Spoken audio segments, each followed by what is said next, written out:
Hi everybody, Simon Whiteley here. Welcome to my latest video. This video is going to be a cast accident analysis case study. And if you find this video interesting, if you've got any questions or comments, please comment below. If you like the video, please like. And of course, if you find it interesting and you think it's relevant to your friends or colleagues, please share it with them.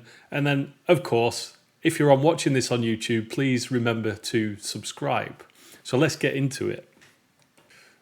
There we go. So the case study is a railway accident case study, which is a passenger train versus a freight train that occurred in Cayce, South Carolina in the US on the 4th of February 2018. Now, as with a lot of my presentations and videos, you're probably becoming familiar with this now, but I like to have some basic objectives. So my first one is to be friendly and open. It's to exercise your mind. Minds are like parachutes, they only work if they're open. And of course, empower you. So what you should learn today, I'm sort of anticipating it should empower you to go and have a go yourself. And of course, if you need some help and support, please get in touch. You are welcome to reach out to me. In terms of knowledge and mindset, I want to give you some information that will improve your knowledge and also some tips from a mindset perspective. And then, of course, to support your skills development, as it is a personal journey for everybody, developing the mindset, developing the mental models, the beliefs, the decision making and control algorithms. So at the end of this presentation, you should appreciate the basic process of cast accident analysis. You'll appreciate how to apply cast. You'll recognize the significant opportunity that stamp cast presents. And of course, the outline to this presentation, I always give an introduction outline. I'll prime your mind with some core concepts. I'll give you a quick overview, a brief overview of cast. Then we'll talk about the case study, we'll introduce it. We'll talk about losses, hazards and high-level safety constraints. Then we'll talk about the what I call the modeling phase. So this is where we develop the control structure model. Then we'll go through the physical process analysis as part of what I call the analysis phase. And then the second part of that analysis is the controller analysis. And then, of course, the structural analysis, looking at the control structure itself and how that contributed to this particular accident. And then finally, some conclusions and observations, some reflections, and then some questions. So before we get stuck in, one of the first things I always do is introduce or refresh people's memory about one of the core concepts of what STAMP, STPA and CAST is all about.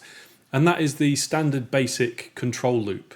So we have a control process at the bottom, we have a controller at the top, and we have some control actions that the controller has provided to the control process. And then, of course, we've got some feedback about the process and the effectiveness of those controls that then update the controller's beliefs or mental model or process model so that the controller can make some decisions, use some control algorithms to then decide what other control actions, if any, the controller needs to provide. Now, this is as basic as it gets, and I like to refer to this as a jigsaw piece. And so whenever we're doing any kind of stamp-based analysis, we always have to keep this concept at the back of our minds, and that we're looking for puzzle pieces and then how they fit together. And when we fit them together, we essentially fit them into what is called a control structure, which is the second most important concept of STAMP. And I like to talk about the control structure through the metaphor of a jigsaw puzzle. So if you're looking for puzzle pieces, when you're looking to model a control structure, or if you're doing an investigation, you're trying to understand what the control structure was that was involved in an accident, what you're trying to do is identify those puzzle pieces and then how they logically fit together in a hierarchy. So cast accident analysis, a quick overview then. This is going to be very quick. So CAST is an acronym that stands for Causal Analysis Based on Systems Theory, or if you're looking at some of the early literature, it says Causal Analysis Based on STAMP. And I describe CAST and any of the STAMP-based analyses as having three phases. So on the left, we have the foundation phase. In the center, we've got the modeling phase. And then on the right-hand side, we've got the analysis phase. Now, what sets CAST apart from STPA specifically is that CAST has broadly three parts to the analysis. So there is the physical process analysis, the controller analysis, and then the control structure analysis. Now, these are not necessarily sequential sets of analysis. They can be done in parallel if you have a team of people, but also the results and the results from the analysis of each of those phases can actually interplay with the others. So you might identify some issues in the controller analysis that hint at issues that you will identify in the structure analysis and vice versa. Now, the physical process analysis is where we look at funnily enough, the physical process.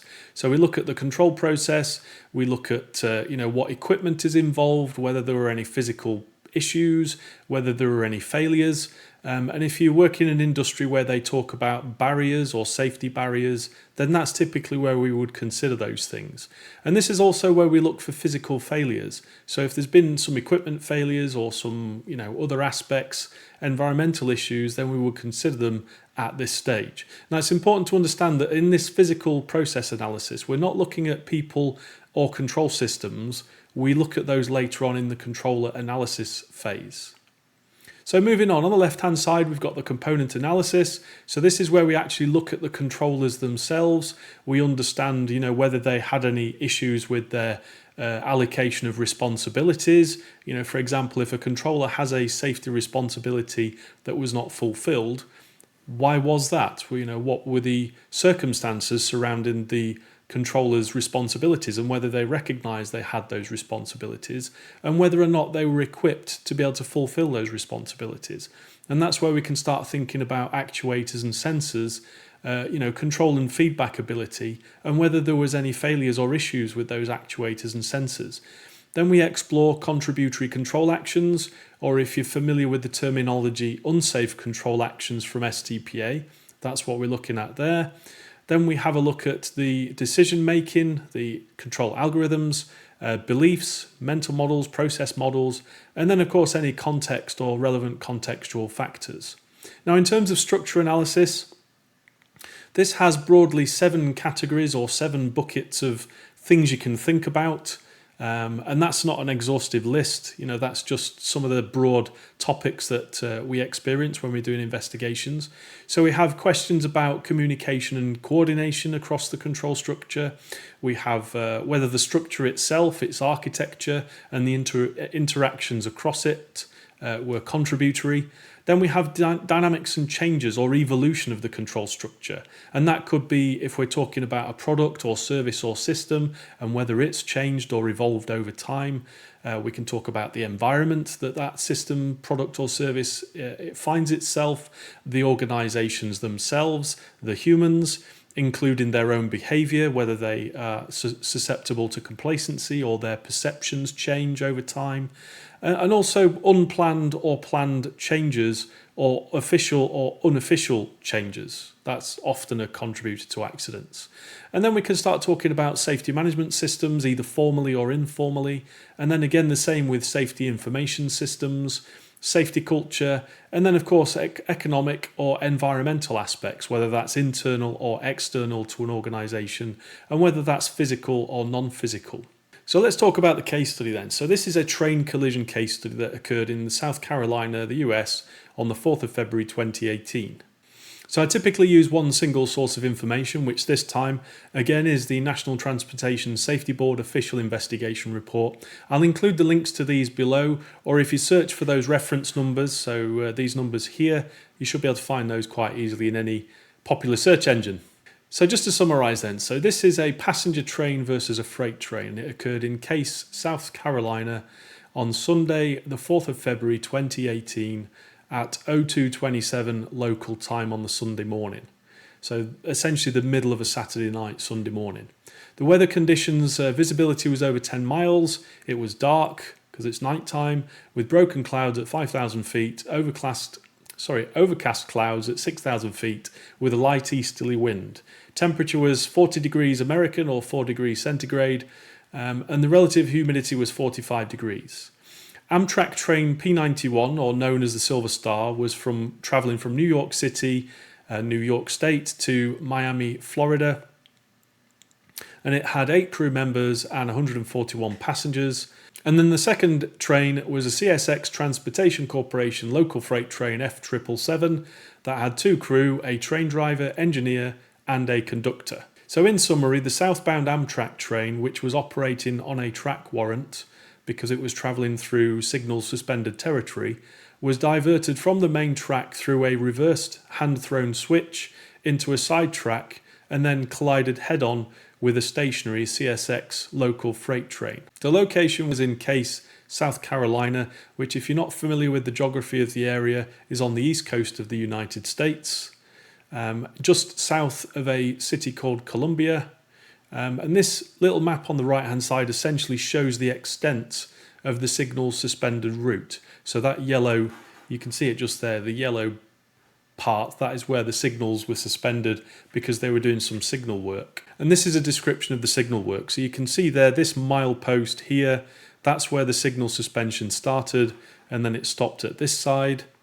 And then in terms of the accident location itself, if we zoom into this location here, the accident location is right down in this corner here, which is located just inside the signal suspension limits just there. Now if we zoom in and look at the actual layout of the track, you can see there's essentially the main line that goes down the middle, and then to the left we've got a side track which is called the silica storage track, and then on the right hand side is another track called the runaround track, and this links off to a series of what are called auto racks. So this is where they have various cars being loaded onto the trains. So these are all sidings as well. And then this is the Google Maps satellite photo, so you can sort of see this area here.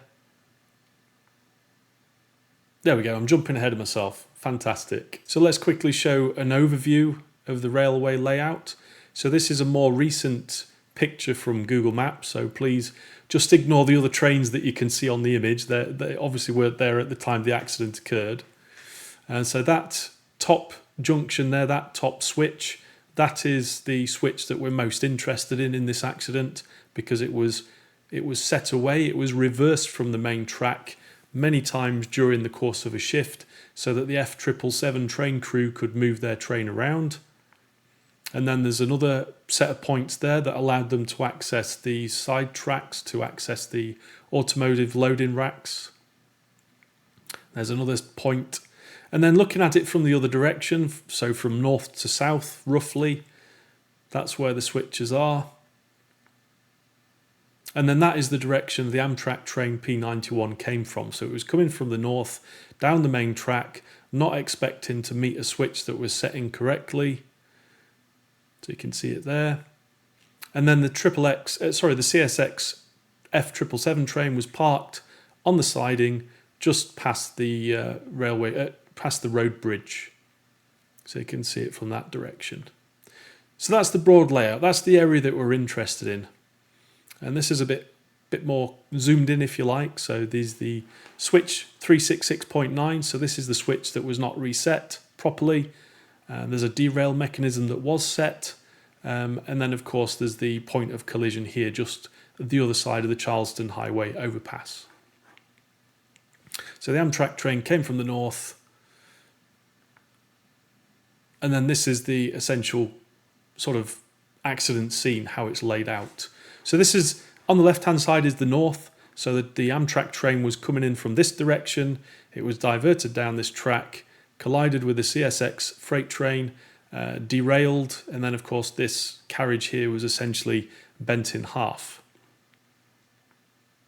And this is a picture that sort of flips that image again. So the Amtrak train came from this direction, was diverted down the track, down the siding, and then the collision occurred here.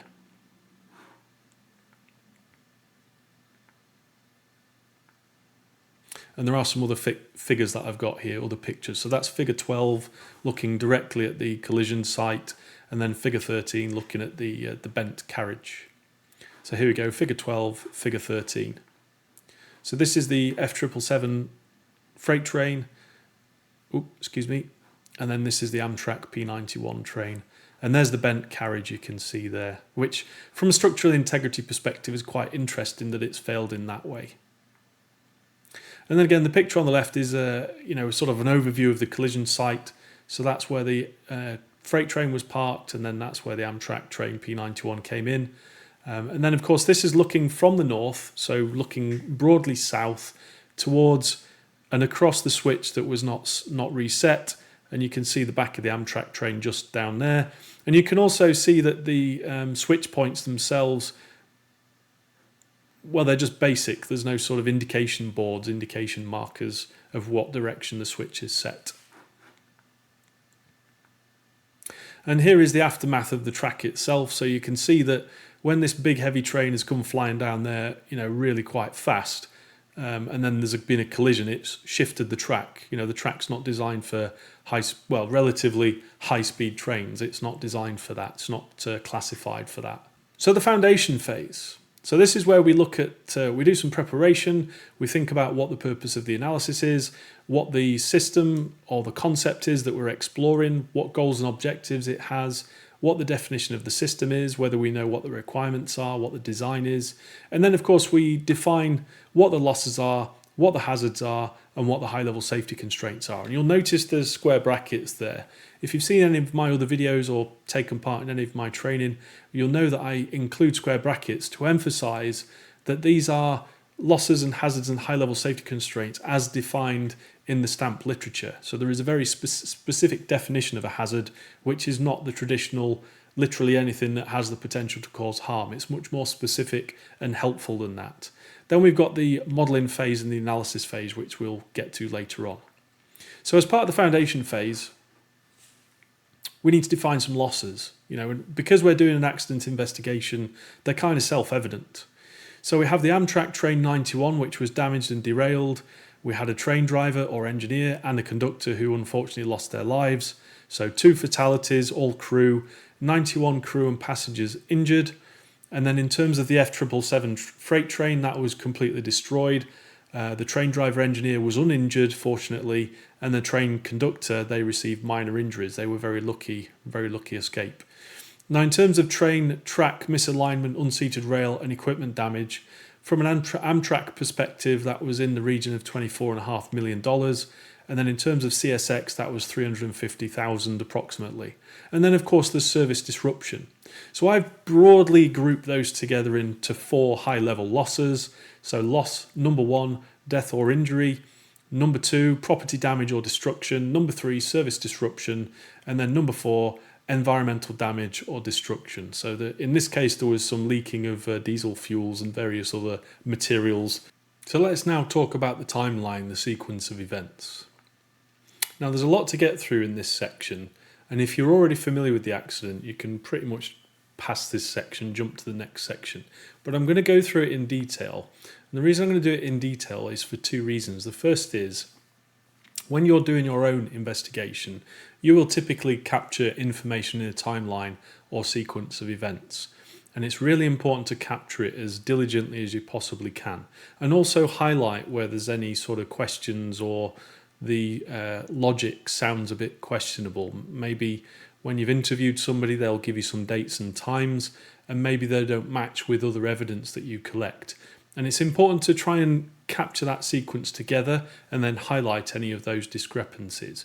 And not only that, is when people describe the sequence of events, quite often they also describe the control actions and feedback that were relevant to them as a controller or to the people that they're in, the systems and people that they're involved in. So when you're building a timeline sequence of events, it really does help the later analysis. Because, of course, I've gone through the official investigation report with a fine-toothed comb, and I've sort of looked at every single detail I possibly can and tried to make sense of it. And I've highlighted some inconsistencies, and I don't know if that's because the official investigation report has some inconsistencies, or whether that information was not collected or it was collected incorrectly. There are a few logical questions, but they shouldn't get in the way of the point. The point is, capture the information in a timeline, a sequence of events, so that you can use that to highlight the changes in the control actions and feedback that controllers provide. But also it helps inform you about what their mental models, process models, beliefs must have been, and also would explain why particular control actions were provided or not, as in this case. So I'm going to put this on the full screen now. Just bear with me while I go through it. Okay, so on the 3rd of February 2018 at 0700, there was a temporary signal suspension began. At 07:23 on the same day, the CSX signal manager suspended the traffic control system to install updated components for implementing positive train control, or PTC, on the subdivision. At 1500 on the same day, CSX train F777 crew, they started their duty at the CSX Cayce yard. And then about 15:30, the train master briefed the train crew on the signal suspension and that the crew would be operating under what's called EC1 track warrant control, non-signalled territory, so TWC-D, and that the SPAF would be required. So SPAF is switch position awareness form. The CSX train crew, they went on later in the shift to switch auto racks at the auto ramp for about 3 hours. So when we talk about auto racks, we're talking about carriages or train cars that can carry cars, and the auto ramp is where they load cars onto the train. At 1900, the CSX signal personnel stopped installation work due to the Federal Railroad Administration hours of service requirements, and the signal suspension essentially remained in place. At 8:10, 2010, the F777 crew, they received their EC1 form, which gave them permission to proceed south on the railway lines from milepost number 362 to 367. The EC1 authority also included permission to use two switches, so switch 366.9 and 367.9, which you'll see in a moment. And they provided access to the silica storage track. So this is the siding that they eventually parked their train on just before the collision occurred. And then also another switch at the north end of the turnaround track that provides access to the automobile loading lot. So this is another switch at the north end that you'll see in a moment. So this is the area we're talking about down here. So we've got the holdout, so they have permission to go through there.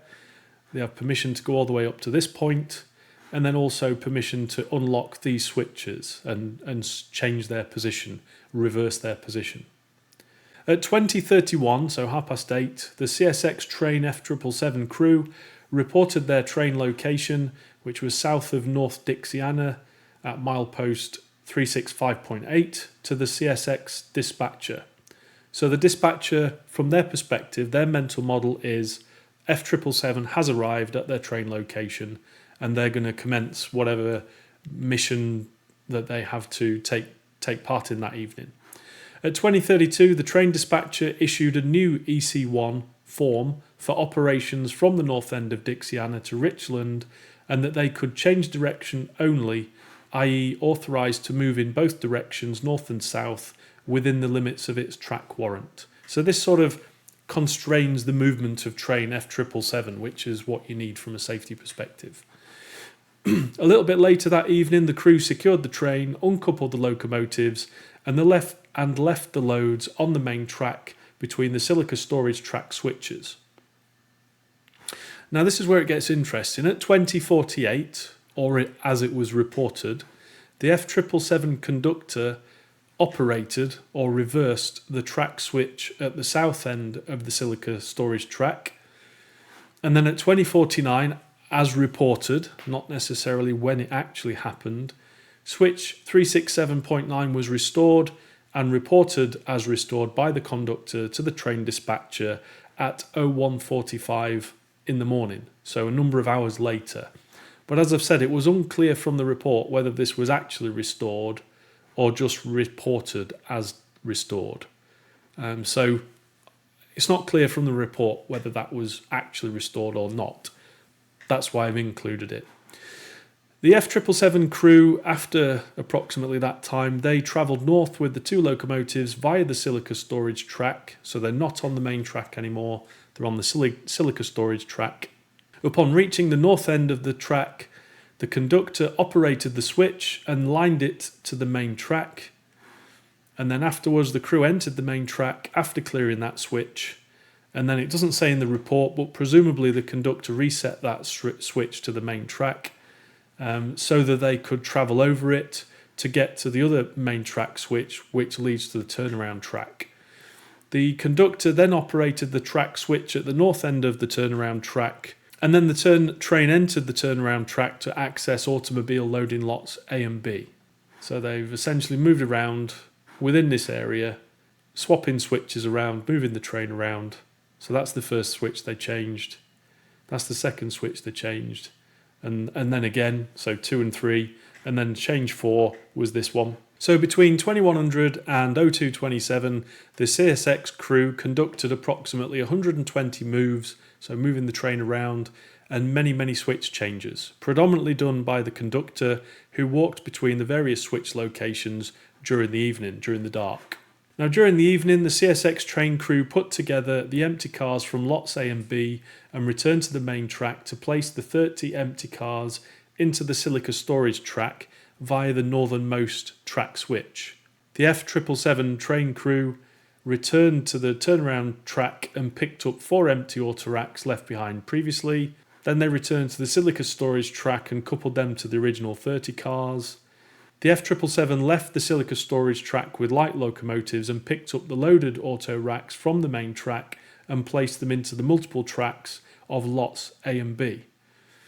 The F777 conductor presumably reset the switch to the main track and then travelled south to the main track switch that leads to the turnaround track, which was presumably left set to the turnaround track and would need a change. So throughout the evening, the F777 train crew essentially put together various empty cars from lots A and B and returned them to the main track to place the 30 empty cars into the silica storage track.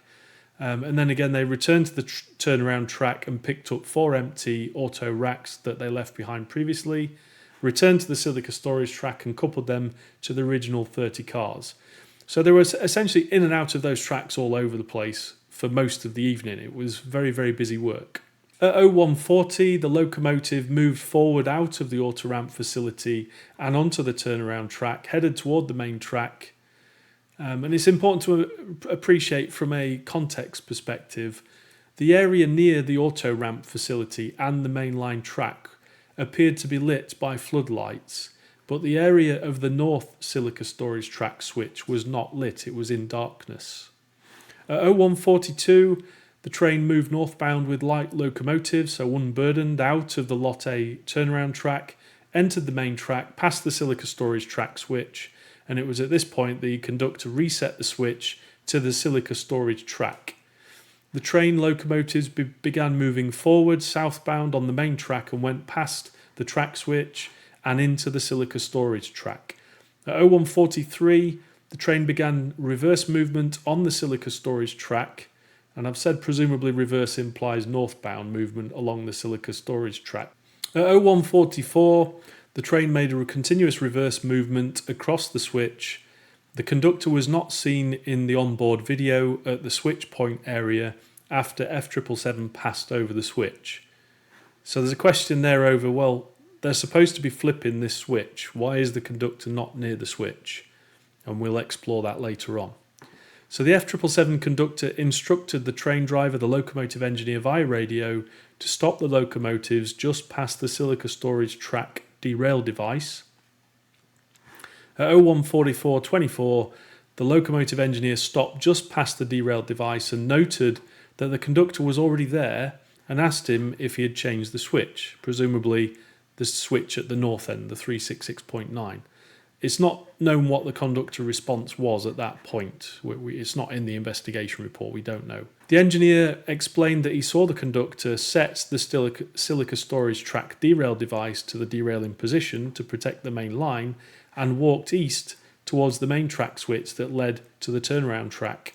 So what we're talking about is this area here. So this is the issue, the switch that we're concerned about, 366.9. So the train moved on to the track, but it wasn't clear that the conductor had actually physically been at that location. Here we go, here's a better image. So we know that the conductor reset the derail, but when the train was moving this way away from this switch, the conductor was not seen. He was only seen when he was at the derail and then when he reset the switch 367 over here. Now you notice there's sort of 66 meters between there. So 1 foot, that's a bit of a walk, not too long, but it is a bit of a walk. And then of course, where the train actually parked is over 200 metres away from the switch. So it's quite if you're on foot, it's quite a walk. So between 01:44 32 seconds and 01:44:44, the conductor operated the track switch at the north end of the turnaround track, 367, so this one over here, or that one there, should I say. And then the conductor set the turnaround track derail device to the derailing position. So that's this device here. The F777 conductor did not reset switch 366.9 to the main track. So that's this one here, that's the critical one. Both train crew proceeded south on the silica storage track and coupled the locomotives against the standing auto racks that had been placed earlier. And both crews stated that each filled out a SPAF form, switch position awareness form, while the switches were operated in the vicinity of the silica storage track. So during the evening, the Amtrak train P91 crew changed at Hamlet, North Carolina. So this was earlier in the evening. And then whilst Amtrak train P91 was stopped at Columbus Station, the conductor contacted the dispatcher to request an EC1 form for the signal suspension limits that the train would need to traverse. So the CSX crew assembled a train from 34 empty auto racks from the automobile unloading lot east of the main track, utilising both the main track, the runaround track and the silica storage track. The CSX train crew placed completed train on the silica storage track. The conductor returned to the lead locomotive after coupling the locomotives to the cars on the silica storage track. The engineer passed the conductor the SPAF form and asked the conductor if he lined the main track switch back to normal position. The conductor answered yes and instructed the engineer to radio call the train dispatcher and establish communications. At 1:45:28, the conductor conversed with the train dispatcher via radio, passing switch times in the form, switch ID number, time reversed, time restored. The train dispatcher provided the EC1 number and other information to claim back all authority of the tracks covering north end of Dixiana and SAS Richland holdout with a release time of 01:51. So this is where the conductor hands over the authority for the tracks, the control of the tracks, back to the dispatcher. And the conductor accepted the release time of 01:51 and notified the train dispatcher, who asked, "And everything is in the clear, is that right? Over." There is a bit of a question there about use of non-standard phraseology or using defined code words, but anyway, that's a conversation for another day. A conductor replied by saying, "That's right, and we locked up in silica." At 01:45:35, the train locomotive began and continued reverse movement, presumably southbound, it's not clear in the report, and the track derail device became visible on video in the on position. At 01:46:31, the locomotive movement stopped. 01:51, the track authority release time occurred. At 01:51:34, the locomotive headlights were extinguished. At 02:01, the dispatcher issued an EC1 form to Amtrak train P91 so that they could proceed through the signal suspension limits. And at 02:04, the train departed Columbia and continued southbound. At 02:09, the train stopped short of the red signal at the holdout location to obtain permission to pass the stop indication and enter the limits of the signal suspension. Now, between 0200 and 0210, the F777 engineer and conductor were sat in the locomotive cab awaiting transport home at the end of their shift. And the engineer estimated they'd been waiting for about 10 to 20 minutes when he asked the conductor if he had realigned the silica storage track main track switch. And the conductor replied that he was sure he got it. Now, it's important to recognise the interview statements from both the engineer and the conductor both agreed with each other. So at this point, you're starting to see how things are going. The engineer was not sure that the switch had been changed, relined, and the conductor believed that it had been relined for whatever various reasons we'll come to later on. At 02:19, the Amtrak train P91 conductor attempted to contact the dispatcher but had to wait 10 minutes before the train dispatcher responded and gave permission, granted authority to proceed past the red signal. At 02:21 and 17 seconds, P91 began moving past the red signal into the signal suspension limits, and P91 reached a maximum permitted speed of 57 miles per hour. At 02:25 and 50 seconds, the conductor requested the engineer to turn on the locomotive headlights to verify the position of the silica storage track switch. The light, set to bright setting, did not reach the area around the switch, which was dark. And if you recall from earlier on, it was about 200 metres away. Switch did not incorporate a red-green target visual indicator, so there's a bit of an argument there about whether there's missing or inadequate feedback. At 02:25, 55, 5 seconds later, locomotive headlights extinguished. The engineer decided to walk to the switch to ensure it was correctly aligned. The engineer told the conductor he wanted to check the switch and stretch his legs. The engineer said that he just had a feeling and wanted to go check it. The engineer left the locomotive and descended to the main track. At 02:26 and 29 seconds, the approaching P91 locomotive headlight became visible, and at 02:26 and 42 seconds approximately, the F777 engineer saw the Amtrak train coming but did not have enough time to get to the switch before the train, so he decided to simply watch it pass by. Now it's important to recognise that the switch was locked in position, and it includes a 20-second timer to restore the switch from silica storage track to the main track, versus there is a 10-minute reverse timer. That's just to give you an idea. If he had reached the switch and detected it was out of place, there is a mechanical electrical interlock and a timer that prevents switching for a period of time. So at 02:27:21, the Amtrak train P91 sounded its horn and its speed was 56 miles per hour. The P91 train was diverted from the main track through the reversed hand switch, number 366.9, into the side track, the silica storage track. The conductor saw the Amtrak train enter the storage track and move fast right towards themselves. The engineer also saw the train diverge into the silica storage track and decided to run up the hill away from the impending collision. At 02:27:24, the P91 throttle position changed from number 8, T8, to idle and entered emergency braking via an engineer-induced emergency, and at that point the speed was 53 miles per hour. The engineer proceeded toward the highway above the tracks to see if he could flag someone down and ask for assistance. The Amtrak train P91 collided head-on with the stationary CSX local freight train, approximately 200 metres south of the north end of the silica storage track switch position and just west of a 4-lane highway. Now, just ignoring braking effectiveness, it takes about 8 seconds to cover 200 metres at 53 miles per hour, so 24 metres per second. And there is the potential for other significant losses involving the road traffic, cargo carried, had circumstances been slightly different.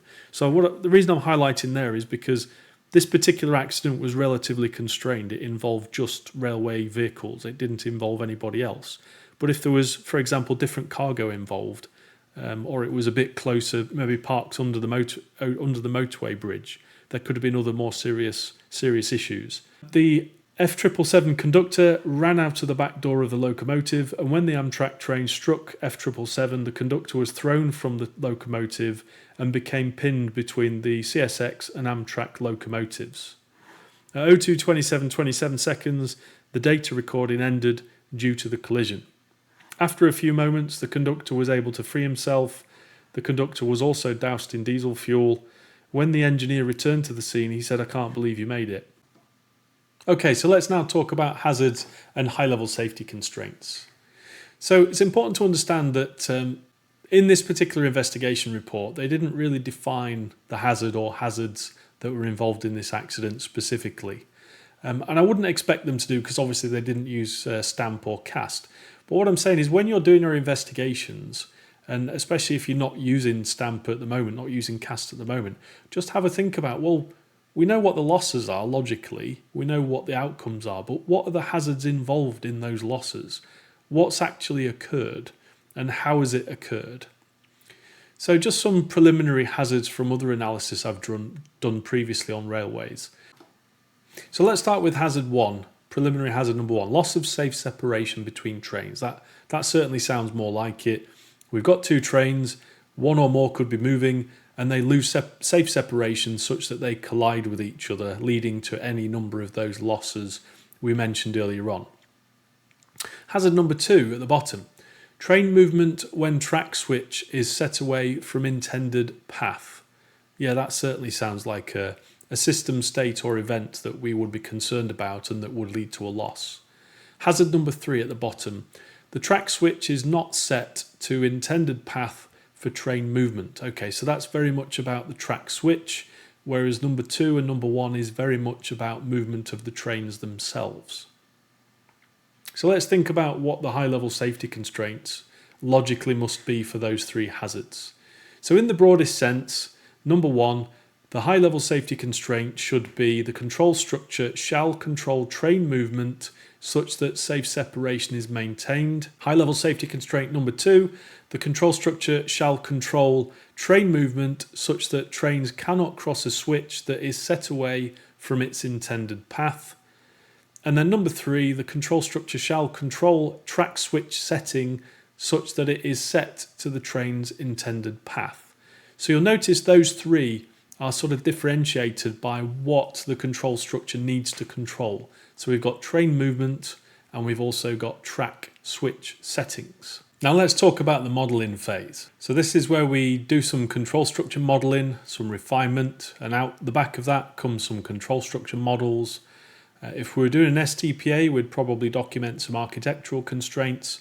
But when we're thinking about CAST, what we're sort of doing is we're thinking about, well, how could the structure contribute to this accident? And that's related to the control structure analysis in this phase here, in the analysis phase. So let's go through the control structure and how we've developed it. I'm going to make it a bit bigger so it's a bit easier to see. There we go. So at the bottom, we've got the physical process of train movement. So we've got the two trains, the Amtrak train P91 on the left and the CSX freight train F777 on the right. And their direct controllers are the Amtrak train driver, engineer, and the CSX train driver or engineer. And both of those are clearly in direct control of those trains, so they control their movement. And of course, those human controllers have some decision-making algorithms, control algorithms, and some beliefs or mental model about the train, its performance, and how it needs to be controlled. In support of those engineers, we have some conductors. So on the left, we've got the Amtrak conductor, and on the right, we've got the CSX conductor. And I've grouped those together essentially as just the crew of the various respective trains. Now above those, controlling train movement, is the CSX train dispatcher, and they have overall movement authority for the trains.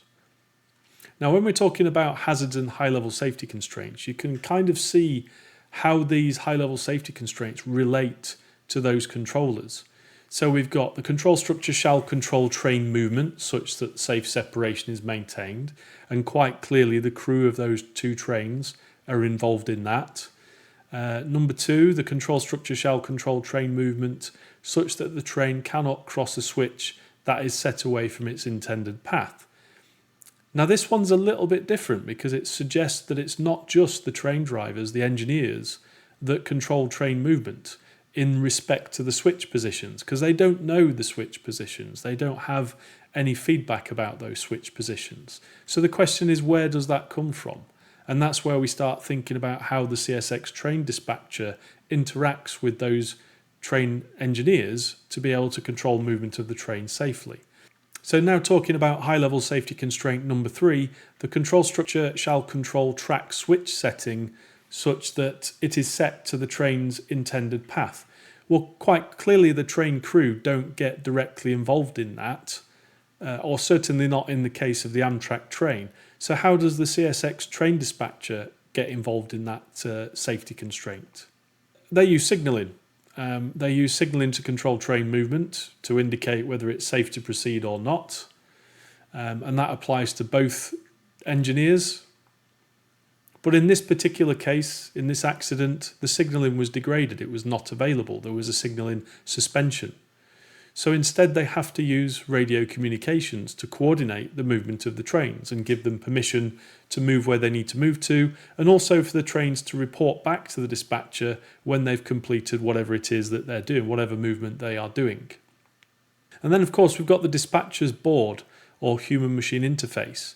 Now this essentially receives information from the track infrastructure that essentially tells the dispatcher this is where the location of the trains are, and also the settings of the switches and the signals. So of course you can see track infrastructure there at the bottom. That receives information about the trains and then also provides that information back to the dispatcher's board. And then of course we've also got the switches themselves. So switch control and feedback, which was also degraded. So the hand-thrown switches, they would normally provide information back to the human machine interface, the dispatcher's board, so the dispatcher could see the switch positions. But because they were doing some signalling changes, this information was instructed to not be relied upon. So the dispatcher was told explicitly, do not rely on that information, which is perfectly reasonable. That's what you'd want them to do. Now let's make the diagram a little bit bigger so we can fit more information on it. So I've highlighted in red, this is the signalling. I've highlighted that the feedback from the hand-thrown switches to the dispatcher's board to the CSX train dispatcher was not available, or it was disturbed, not to be relied upon. And then of course radio communications between, in this case the Amtrak conductor, they were the person that were involved in talking to the dispatcher about movement of the Amtrak train. And then in the case of the CSX train, it was the CSX conductor that was involved with communicating with the CSX train dispatcher about the switch settings and the movement of the train. So let's add some more detail. You'll notice that the train master has an important feedback loop, and I've highlighted it here. And that feedback loop is to provide some form of competency testing of the CSX freight train crew. Now, for whatever reason, that training did not happen. So the feedback about the competency of the crew was not established. Let's add some more detail about the switch position awareness form. So I've modeled this here explicitly as a controller, but it's kind of not really a controller because it doesn't make decisions. It just captures information. So you could really say that it doesn't control the influence or control or influence the crew, but what it does do is it forms a type of process model that is used by those controllers to satisfy themselves where the switches have been switched and the time they were reset, and then that information is used to inform the dispatcher when the crew talks to the dispatcher and hands over responsibility. Now just to make this a lot bigger so you can actually see it, because for some reason it's quite small even though it looks nice and clear on my screen. So if you're watching this on your mobile phone or your PlayStation, I do apologise, stick it on a big screen or a projector. So they were instructed to ignore the indications, the wayside signals, the coloured light signals, and follow what was in the track warrant. So the dispatcher, via radio communications, issues a track warrant, and that is essentially an authorization to use a stretch of controlled track. And they're either physical forms, the East Coast 1 form, or they're provided by radio communication, to in this case the conductor. And the same goes for the F777 train crew as well. Now in the context of the switches themselves, the CSX conductor did not provide reset hand operated track switch to the normal position before returning track authority to the dispatcher. So it was their contributory control action. They did not reset the switch. Now in terms of the feedback from the switch, there would normally be feedback from the switch to the dispatcher's board in the form of some kind of signal indication or control point switch position, and also a track circuit light to indicate where the trains are themselves. Now they were told that the dispatcher was told that they cannot rely on the indications for track occupancy, train position, effect signals, switches traversed by trains, or the track circuit light. So their ability to receive feedback was undermined. And so they were completely reliant upon the information provided to them from the various conductors. So in the case of the CSX conductor, they provided a location report at 20:31 in the evening. Then they provide the SPAF switch information and return the authority at 01:46:31. So as far as the train dispatcher is concerned, they've been told that the switches have been reset. So it's in principle, it is safe to operate. And then, of course, in this case, there was the Amtrak train conductor. They actually provided an emergency notification and provided information about P91's location. In the case of the I can't speak today. In the case of the switch position awareness form, the SPAF, they're supposed to include information about the switch position, the switch states, should I say, the switch location, the time they were reversed, the time they were restored and locked in normal position, and then the name of the switch operator. And then, of course, there was a section to include an initial or a signature of the individual that had changed the form. In the context of the train master, there was actually 2 of those, but the investigation report doesn't really talk about them in much detail, other than that responsibility was to oversee safe departure and arrival of trains at a specific train terminal, provide job briefings, so information about the signal suspension, and also that the trains required EC1 authority to enter signal suspension territory, and then also to inform the crew that they must fill in a SPAF form, a switch position awareness form. Now, they were also responsible for competency testing of employees, but according to the investigation report, they didn't do any testing, or at least there was no records of any testing. And they were supposed to test for things like operation of main track switches, how people do job briefings regarding the position of main track switches, and then also on the use of EC1 authority or the SPAF form and other things. So that feedback loop, assessed the competency of the crews, was broken because there apparently wasn't any testing. Now, it's not clear whether they were also responsible for training or whether any training was provided, but the record showed that there was no testing. So it's not really clear, and that's one of the recommendations I make later on, to find out, well, were these people actually competent and just not tested, or were they not competent because they were not trained and also not tested? And then, of course, the yardmaster. So they provided a control action to the F777 train crew, asking them to relieve the train 794 crew because they'd expired hours of service regulation. Now, I'm not really sure what that's all about, because it's not discussed any more than just the yardmaster said. So it's not clear if that task was actually completed by the F777 crew and whether that interrupted the work that they were doing or not. Okay, so moving on, let's talk about system changes. So the signalling system was changed. It was under a signal suspension, operations under a signal suspension.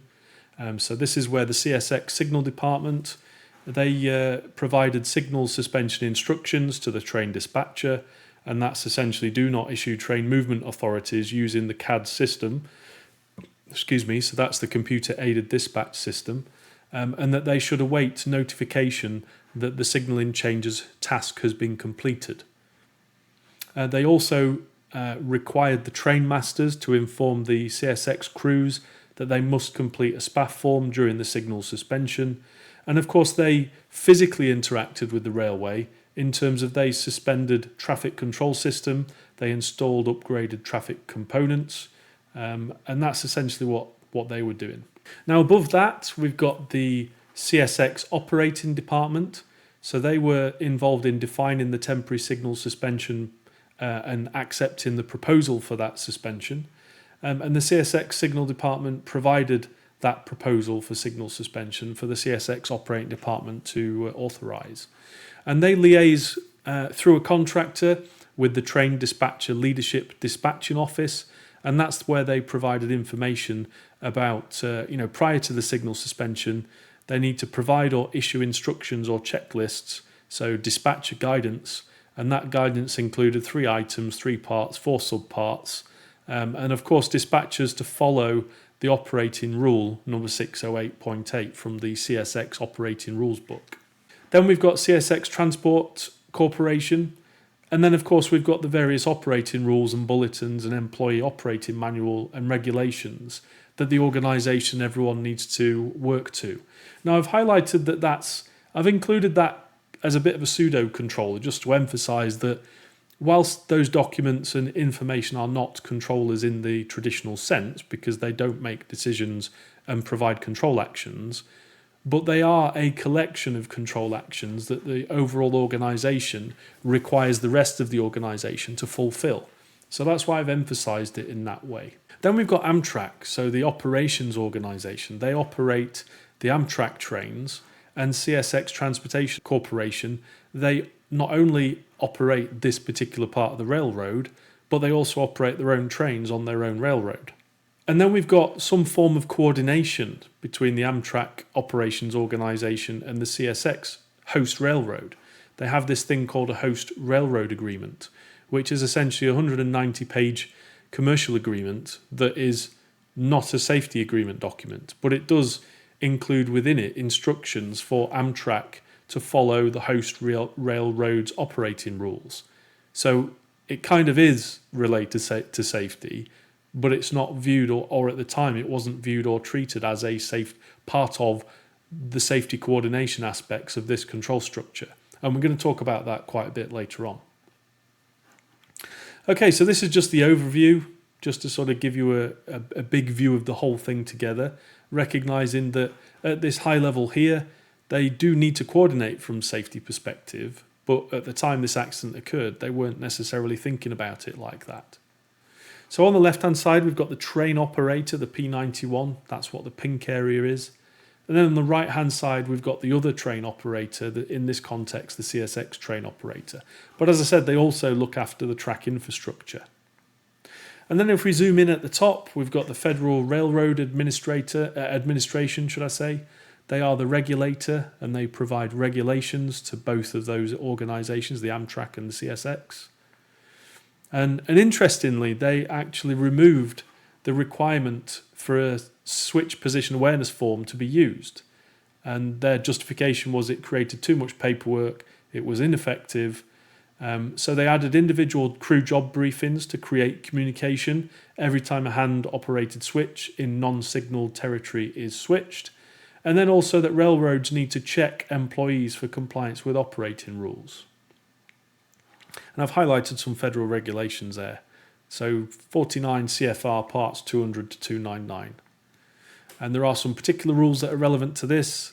So there's 217 railroad operating rules, 218.105, that's to do with hand-operated main track switches.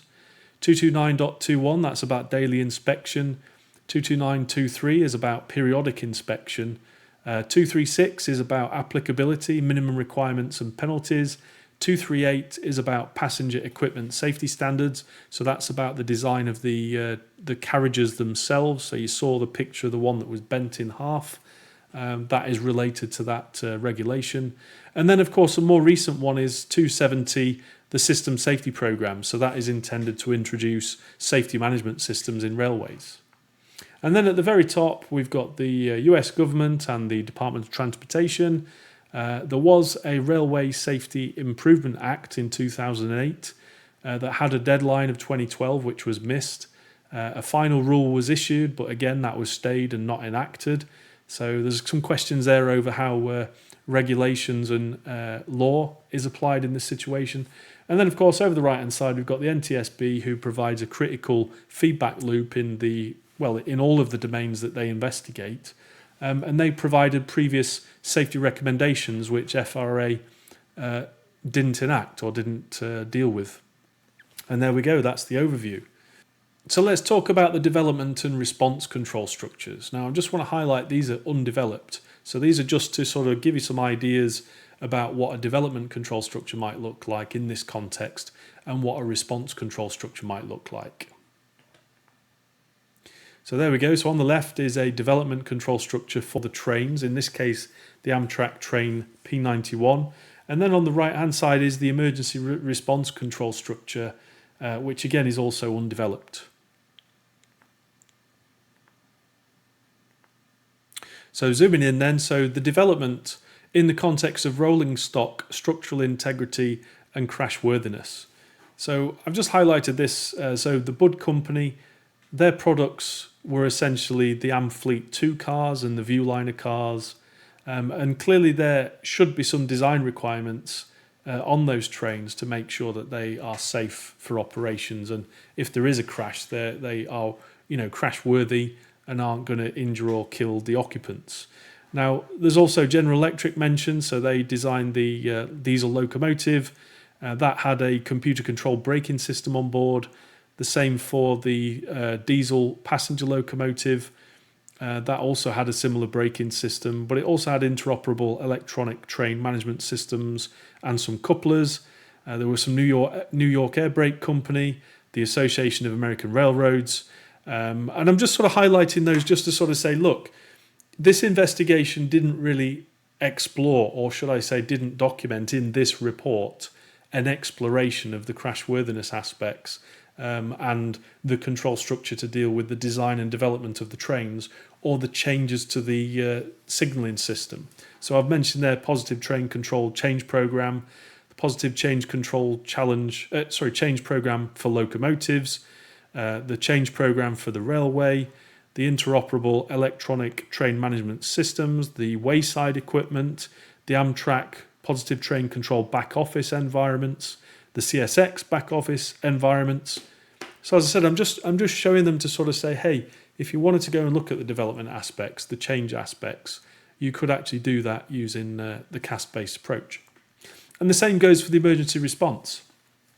So we've got the Lexington County government at the top. We've got the Cayce Public Safety Answering Points, the PSAP system. There is an emergency response plan. There is the emergency response management aspects. There is the law enforcement, 911, the Cayce Police Department, police units. We've got the emergency medical services, the EMS units. We've got the fire department. We've got the Unified Command and Emergency Operations Centre, and then a survivors reception centre.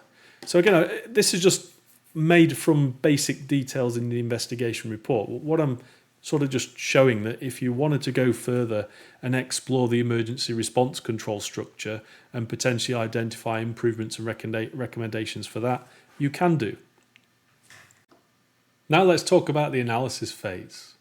So this is the third part of any kind of stamp-based analysis. And first we're going to talk about physical process analysis. This bit. So when we do physical process analysis, as I mentioned briefly earlier on, what we're looking at is the physical control process. What is the physical situation that we're looking at exploring? We're not talking about people or control systems. That's not something we look at this stage. That's considered later on. So the first thing we do is we document what components are involved and what's happened. So we create a list of physical equipment or physical processes and any controls, so hazard mitigations, physical controls, including so-called barriers. Then we explore and capture their roles and responsibilities, how they mitigate hazards or are intended to mitigate hazards, and any associated safety requirements or constraints. We explore for any physical failures that contributed to the accident, and then we document any relevant contributory control actions or unsafe interactions, if there are any, if that's relevant. And then we explore and investigate, well, why, how, what are the reasons for those things, and what's the explanation for how they've contributed to the accident. And of course, we're going to capture, whether there's any missing controls or whether there's any flaws or inadequacies, and then of course the appropriate context or contextual factors. And then finally we summarize the role of those physical components in the accident and then capture any questions or recommendations, recognizing that when we identify questions that we need to ask as part of the investigation, it's likely that as we're doing the analysis for the controllers or the structure analysis, we might be able to answer some of those questions and evolve those questions or recommendations. So there is it is a creative process. It is a bit of a divergent, convergent activity before we've finished off the work. So physical process analysis then. So in this context, this accident, we had the Amtrak passenger train P91, which consisted of one locomotive, 3 passenger coaches, 1 lounge car, 2 sleeper cars, and a baggage car. Now, there were no failures, issues reported with the train, its systems or its performance pre-collision. And the train itself and the wreckage continued to decelerate for about 130 feet, 40 metres, beyond the point of collision, shoving the lead coach car into the air as the Amtrak locomotive rolled left as it left the track. Now, Amtrak locomotive AMTK 47, that sustained extreme damage such that neither inspections or tests were deemed possible to provide conclusive results. And of course, there was no significant findings that were observed. The first passenger coach, the trucks were broken off and came to rest under the car. This coach also buckled slightly as it lodged into the rear of the Amtrak locomotive. So that from a structural integrity crashworthiness perspective, there's a potential question there about whether the forces that it experienced were within the specification, within the criteria, and it buckled. So is that a material failure, a manufacturing defect? Or is it that the design standards themselves were not adequate, or should be, maybe should be questioned or revised, perhaps? The second passenger coach, that remained upright but derailed and also buckled. The third coach remained on the rails without significant damage. The lounge car was forced off the silica storage track and was bent laterally, shearing open the left side of the car and crumpling the right side. So that was the one bent in half you'll see in a moment in the picture. And then the two sleeper cars, so they were following the lounge car. They were derailed upright and had exhibited minor damage. And then the baggage car's first truck came off the rail, coming to rest just inside the north end switch. Now there is a question there. Why did the coach's cars crumple, bend, shear open? Their behaviour in this accident implies that crashworthiness requirements are inadequate, presuming the rolling stock complies with those existing requirements. So there's a potential question there for the rolling stock designer. But in terms of the rest of this case study, I'm not really going to talk about these physical aspects. I'm going to focus on the controllers and the control structure. So here is a view from the air, looking down. You can see the overall view of the site.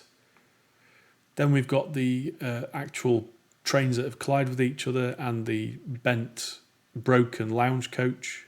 And then the overall view of the scene of the CSX train and the Amtrak train. Now, in terms of the CSX freight train, that consisted of 2 locomotives and 34 empty auto-rack freight cars. Now, there were no failures or issues reported with that train, its systems or its performance pre-collision. And the locomotive CSX 130 sustained collision damage when it was overridden by Amtrak locomotive AMTK 47. Damage included the lead truck and engineer's side of the cab being sheared off by the Amtrak locomotive as it came to rest, with the cab itself being crushed. So if the engineer and conductor had remained in that location, there's a strong chance they would not have survived. The CSX train was pushed back 15 feet, 4.5 metres from the point of collision. So you can imagine the energy involved, the kinetic energy involved in this accident. But no other damage to locomotive CSX 36 or the 34 auto-rack cars was reported. In terms of track infrastructure, there were no failures or issues reported. The silica storage track was classified as Class 1 track, which is suitable for freight trains below 10 miles per hour. And it suffered significant damage from the movement of the Amtrak train over it at about 50 miles per hour.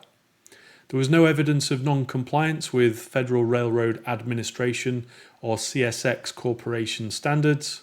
The Columbia subdivision was last surveyed using geometry test vehicle by CSX on the 10th of January 2018. So that was about a month earlier, and there were no geometry defects identified. All signal equipment was secured with no indications of tampering or vandalism. The North Silica storage track switch, number 366.9. The switch was found in reverse position, not lined with the main track, with a padlock in the latch stand and the bayonet locking device in the foot pedal. The switch was tested and worked as intended. It was inspected with no damage to either the T21 switch or the electric lock. There was no defects identified in the T21 switch or the associated signal appurtenances. The switch timer circuit was last tested by CSX personnel in July 2017, and it was found in accordance with FRA regulations.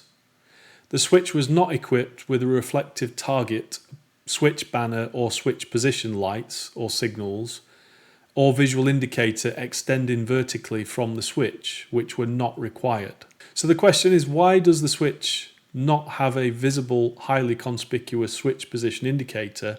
Why does it have a timed interlock, 20 seconds to restore, 10 minutes to reverse the timer? And what human factors analysis has been done with regards to the track switch and its design? So that's a question for the track switch designer. So this is the overview of the damaged track, as you can see. We touched on this earlier on. You can see it's quite significantly shifted and damaged, as you might expect from a track designed and qualified for a 10 miles per hour freight train. Sticking a passenger train down it at nearly 50 odd miles an hour is going to cause some damage. And this is the overview of the switch itself, the switch points. Right, let's do the controller analysis now. Now, this is quite a big section. I'm going to talk about a lot of controllers.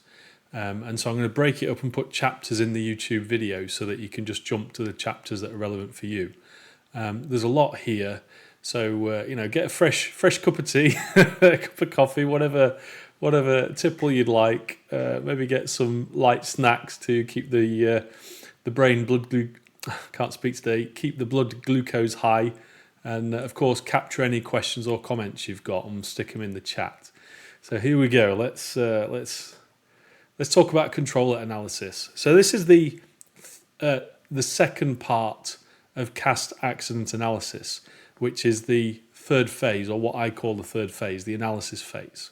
And it consists of essentially looking at each of the components, the controllers in the control structure, and exploring what are their safety related roles and responsibilities. What are the safety requirements relevant to them? What are the constraints upon them and their behavior?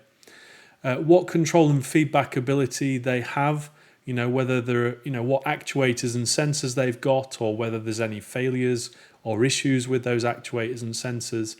And then most importantly, the contributory control actions and interactions. So the controller itself can provide control actions, and of those control actions, which ones contributed to this particular accident.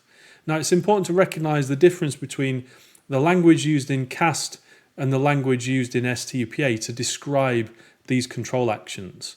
So when we're talking about a control action that leads to a loss, leads to an accident, when we're talking about it in the context of CAST, we refer to them as contributory control actions. Because, of course, if we're talking about a real accident, for example, a person may have taken a particular action because they believe that was the safe thing to do. If they had known it would result in an accident, they would have made a different decision. So, of course, it's unfair to refer to those types of control actions as unsafe. But when we're doing an STPA hazard analysis and we identify that particular control action and the scenario that leads to a loss, we would refer to it as an unsafe control action.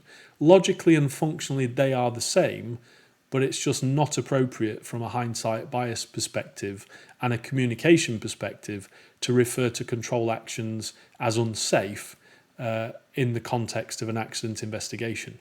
And of course, we can also think about the spectrum of types of control actions. So whether they are not provided, time in sequence or duration, and then of course the context that's relevant to the provision or otherwise of those control actions. Now, once we've done that, we then begin to explore, well, why or how, what are the reasons, explanation for why those contributory control actions were provided? What actions, what behaviours, what decision making was involved, what mental models or process models or beliefs must have existed, what flaws or inadequacies existed with those beliefs. And then, of course, appropriate context, what context was involved, were there any contextual factors? And then we summarise the role of that particular controller, that particular component in the accident. And then we capture any questions or recommendations. And you'll recall from what I said about physical analysis, you might come up with some questions that need to be answered. And as you conduct the investigation and collect more information and do the analysis, you might find that you answer those questions, or actually you're able to ask even more specific questions. So here is the overview of the control structure model. And we're going to select a series of controllers. We're going to select this controller, which is the Amtrak P91 locomotive engineer. So they control the P91 Amtrak train. Then we've got the CSX F777 freight train engineer who controls that train. Then we've got the F777 conductor, the CSX conductor, and they work together to do the switching operations. Then we've got the train dispatcher. Then we've got the train masters. And then we've got Amtrak as an organisation, an operations organisation. And then we've got CSX Corporation as an operations and host railroad. And then we've got the Federal Railroad Administration. And then we've got the CSX Signal Department. So they are the 9 controllers I've elected to analyse as part of this case study. I mentioned earlier on in the design control structure where we've got the rolling stock designer. The rolling stock, one of them bent in half. So that suggests that the investigation should go and look at that. What is the control structure about the design, manufacture and maintenance of that rolling stock, and what contributed to them basically breaking up? So we're going to start with the Amtrak P91 train driver engineer. Then we're talking about the CSX F777 crew, then the train dispatcher, then the train master, then the signal department, then Amtrak, CSX, and then finally the regulator. So there's quite a lot here. So let's start with the Amtrak train driver, the engineer. In terms of requirements and control actions, what safety-related roles and responsibilities and safety requirements or constraints does this particular controller have? So from a general responsibilities perspective, they need to follow procedures and limitations issued by the operator, in this case Amtrak, because it's an Amtrak train. As required by the host railroad agreement, follow the various operating rules, procedures and limitations contained within CSX operating rules. Control train movement in accordance with dispatcher instructions. Monitor for potential train issues. Monitor for potential track obstructions or potentially incorrect switch settings, but there's a question mark there. Stop train movement when train is obstructed or there are incorrect switch settings detected. There are implied stamp cast related responsibilities that are related to the high-level safety constraints. So with regards to hazard 1, the engineer shall control train movement such that safe separation is maintained. In the context of hazard 2, train movement when track switch is set away from intended path, the engineer shall control train movement such that the train cannot cross a switch that is set away from intended path. So just to sort of emphasize that then, so if we're talking about train movement when the track switch is set away from the intended path, how does the engineer control the train movement? Well, you can see here, they directly control train movement, but how do we update, how do we influence their decision making or their beliefs? If they know the switch is, not set correctly, then they would likely try and stop the train. But how do they get to know that? How does, what is the feedback, what is the necessary feedback that they need to update their beliefs for them to take action to stop the train? Well, of course, you'd get that feedback from the signalling system. The lights would be at red. But because this was a signal suspension operation, they weren't available, they weren't working, they have to rely completely on what the CSX train dispatcher tells them to do. So if they give them authority to proceed, that has to assume that the track is set appropriately and that the switches are not, set away from the main track. So yeah, through the radio communications. Are there any other instructions or informations that they need to influence their decisions and their, beliefs? So they receive instructions from the dispatcher, and that essentially gives them clearance to operate. but it doesn't give them information about the state of the switches. Now, in the case of Amtrak themselves, they have a normal instruction for their own railroads, not this host railroad, which is to operate at a speed slow enough that they can actually slow down and stop if the switch is not set correctly. So they actually check the switch position themselves if they were operating to Amtrak rules on an Amtrak railroad. But because they were operating on a host railroad, in this case CSX, the host railroad rules, there we go, I can say it, bit of a mouthful, they essentially must follow the CSX rules, which don't require them to operate at a slow speed so they can independently check the signal switch positions themselves. So that piece of feedback between the position of the switch and the decision making and mental model, the beliefs of the Amtrak train engineer, was missing for this operation on this railroad. Whereas if they'd been operating on an Amtrak railroad, they would have been able to get that feedback because the rules requested that they do so, because they would have been travelling at a slower speed. So arguably there's some missing feedback, but why does that missing feedback occur?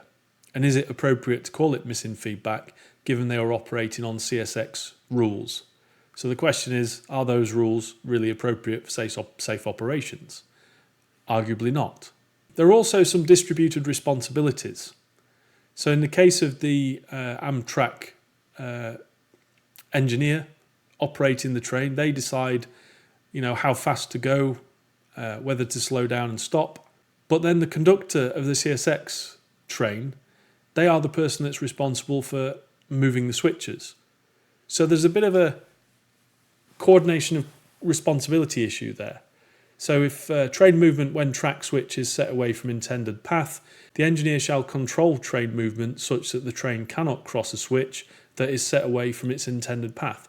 Well, if the engineer is not in control of the position of the switch and they don't have feedback about the position of the switch, they cannot operate the train safely. So where does that feedback path come from? So let's talk more about safety-related roles and responsibilities. So there are some specific responsibilities that the engineer needs to fulfill. And that is Rule 50436, or actually it's 50437. There was a bit of a mistake in the official report. Unless otherwise specified, when signals are temporarily removed from service, trains must approach all absolute signals prepared to stop and not pass those signals without permission of the train dispatcher. And that was okay on the day, that's what they did. Number 4, examine switch points of spring switches to confirm they are lined and the switch is locked before making a face point movement. So there is a rule in the CSX rules that requests the trains to examine switch points, but this rule is only about spring switches. It's not about hand-thrown switches. So there's a question there. And as a beginner, relatively speaking, in my experience on railways, why is it only spring switches? Is this something that could be expanded? Is that a recommendation perhaps? Rule 505. So when the authority for movement on a control track is designated in special instructions, dispatcher messages or Form EC1 as track warrant control non-signal territory, trains will be governed by verbal authority from the train dispatcher. Trains must not enter control track in TWC-D territory unless authorised to do so by a train dispatcher. So that was fine, they followed that rule. A train must report by specific locations when directed by the train dispatcher. Once a train has reported by a specific location, the train must not re-enter the section of track unless a new authority is obtained. Now, the next section is not really relevant to the accident in the context of the Amtrak train, but I'm just going to quickly go over it now and we'll come back to it later on when we talk about the CSX train engineer. So Rule 505.10, a track warrant authority is fulfilled when a train operating in a specified direction clears the limits. After a train clears the limits of its track warrant authority, the conductor or the locomotive operator must promptly release the authority unless otherwise directed by the train dispatcher. So I'm just hinting there that there's some responsibility that is shared amongst the conductor and locomotive operator. Rule 505.11, a train must not release an authority or report by a specific location until various conditions have been met. And of those conditions, I'll talk about them later on. Rule 505.12, location and switch position awareness form. So that requires the locomotive engineer to complete the switch position awareness form in ink, so it's a physical form, and then report various details to the train dispatcher. Let's talk about control and feedback ability, actuators and sensors, and any associated failures. Well, there were no issues reported, so that was easy. The next part, contributory control actions or interactions. So let's just remind ourselves about the jigsaw piece. We've got a controller in charge of a control process. What control actions can they provide? Did they provide? And in the context of the hazards and their high-level safety constraints, which are relevant. So the Amtrak engineer tried to stop their train as soon as it became apparent something was wrong. So they did the job. That's what they're there to do. They did a good job, a fantastic job. But unfortunately, they were set up. The control structure conspired against them to cause this accident. So what are the obvious contributory control actions for consideration? So the first one is the Amtrak engineer did not provide brake command when switch set away from intended direction. So that's a very sort of preliminary, control action. So this person did not provide the brake command when the switch was set away from the intended direction. The next one is the Amtrak engineer provided brake command too late after the switch set away from the intended direction. Now that context, the switch is set away from intended direction, is something that the Amtrak engineer has no possibility of knowing about. They have no feedback about it. So that's why we talk about these in the context of contributory control actions, because it's unfair to refer to these as unsafe control actions because the Amtrak engineer had no way to know that the switch was in the wrong position, because logically if they did, they would have tried to stop the train earlier. So let's talk about why, how, reasons, explanation for those contributory control actions. So in terms of decision-making, actions and behaviours, the Amtrak engineer drove their train at the permitted speed, not needing to and not required to stop and check switch positions, and not expecting to be diverted from the main track. Amtrak crew complied with Amtrak and CSX rules and FRA regulations. Their beliefs, Amtrak crew was familiar with the territory and was up to date on training and territory qualifications. The Amtrak road foreman of engines job briefed the train crew about the signal suspension that was in effect. The RFE also explained that the crew would be required to get an EC1 authority to enter the limits of the signal suspension, and that a switch position awareness form would have to be filled out if any main track switches were to be handled. And in this case, they didn't need to do any of that stuff. It was all out of their hands because they were just going down the main track. The Amtrak engineer was given permission to move through the signal suspension limits by the train dispatcher. And logically, that meant that track switches were believed to be set for continued movement on the main track through the signal suspension limits, and that the train speed could be up to the permitted limit. So that's what they believed. That was a reasonable belief for them to have. In terms of context or contextual factors, they were operating during signal suspension. There was no medical conditions or use of any medication by the Amtrak crew that contributed to the circumstances of the accident. And of course, there was no cell phone usage. Now, in terms of a summary then, so the Amtrak engineer drove the train as permitted by the train dispatcher. The Amtrak engineer logically believed that the track switches were set for continued movement on the main track through the signal suspension limits. And unfortunately, given the unexpected switch deviation and the speed energy geometry involved, the Amtrak engineer attempted to stop the train but was unable to prevent the collision. Why was high-level safety constraint number 2 not enforced? Question 1. Given that a signal suspension was in place, why was the train not instructed to approach the switch positions at a speed low enough to stop before crossing switches? Did the stakeholders identify this risk? What coordination between the train operator and host railroad took place to address high-level safety constraint number 2, this risk? And that's for Amtrak and CSX. Question 2, why didn't the Amtrak train slow down to check switches in accordance with Rule 504.36 number 4? And why was that only necessary for spring switches? Were they required to slow down and check or give permission to move right through? Or was the rule not followed, was not flowed down to them? Or did they not follow the rule? What's the circumstances there? And then recommendation number 1. So during signal suspensions, the engineer must control train movement such that they are able to, number 1, establish switch position prior to train movement across the switch, and number 2, stop train movement before crossing the switch if it is set incorrectly. Recommendation number 2, CSX must ensure that during signal suspension, the switch position can be rapidly and confidently established by the engineer prior to train movement across the switch.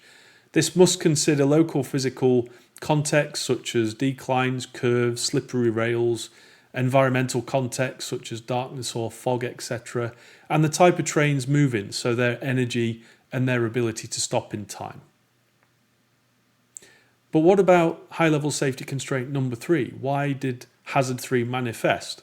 Why was the track switch not set to an intended path for train movement? And that's what we'll look at in the next sections. So let's talk about the CSX engineer. So this person here in the control structure, as you can see. So what are the safety-related roles and responsibilities for this particular controller? Well, again, these are the same as the Amtrak engineer because they are a train engineer. They're the same roles and general roles and responsibilities. I suppose the only slight difference is that this CSX engineer is following the procedures and limitations issued by their operator, which in this case is CSX. So I suppose that's slightly different. And then, of course, there are the same implied stamp cast related responsibilities. So the engineer shall control train movement such that safe separation is maintained. Wasn't applicable in this case because obviously their train was parked. And then the engineer shall control train movement such that the train cannot cross a switch that is set away from the intended path. Again, not applicable in this case because the train was not being moved. In terms of specific responsibilities, we've got the same ones as the Amtrak engineer, so I'm not really going to go into that detail. We've spoken about it. In terms of Rule 505.10, a track warrant authority is fulfilled when a train operating in a specified direction clears the limits.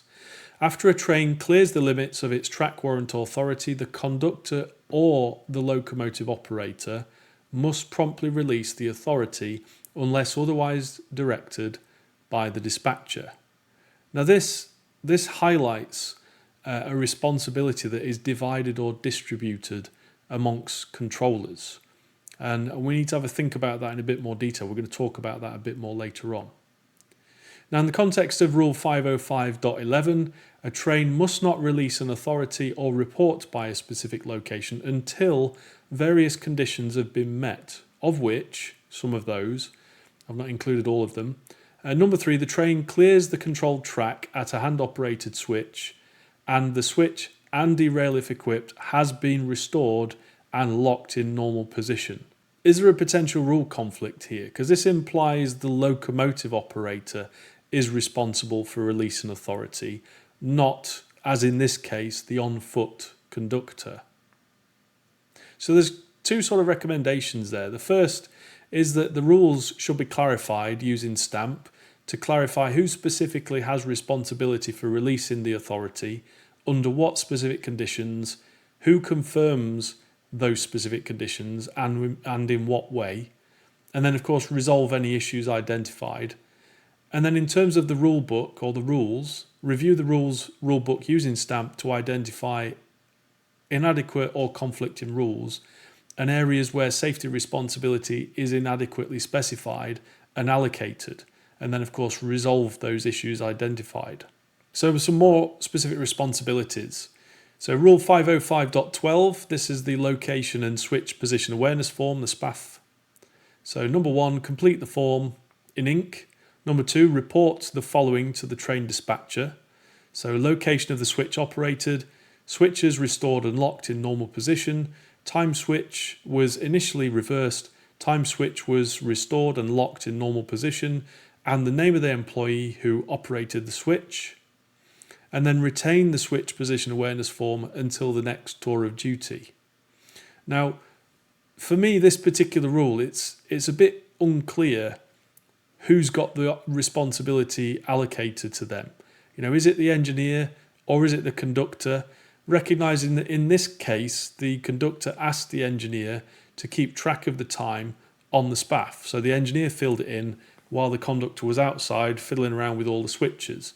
And also been mindful that, they were changing a lot of switches, doing a lot of movements of their locomotive. And also been mindful that in the investigation, the investigators did not recover a SPAF form from the location. So they don't know what it actually said. They can only know based on what the recall of the driver and the conductor had.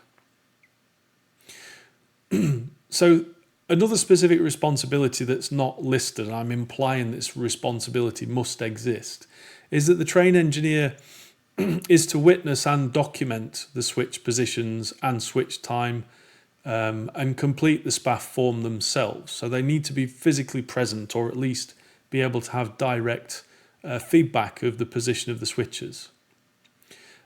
It's presumed that the engineer needs to ensure the switches are reset to the correct position, and that the engineer is to coordinate with the conductor to ensure switches are reset to the correct position and that the SPAF is correctly and accurately completed.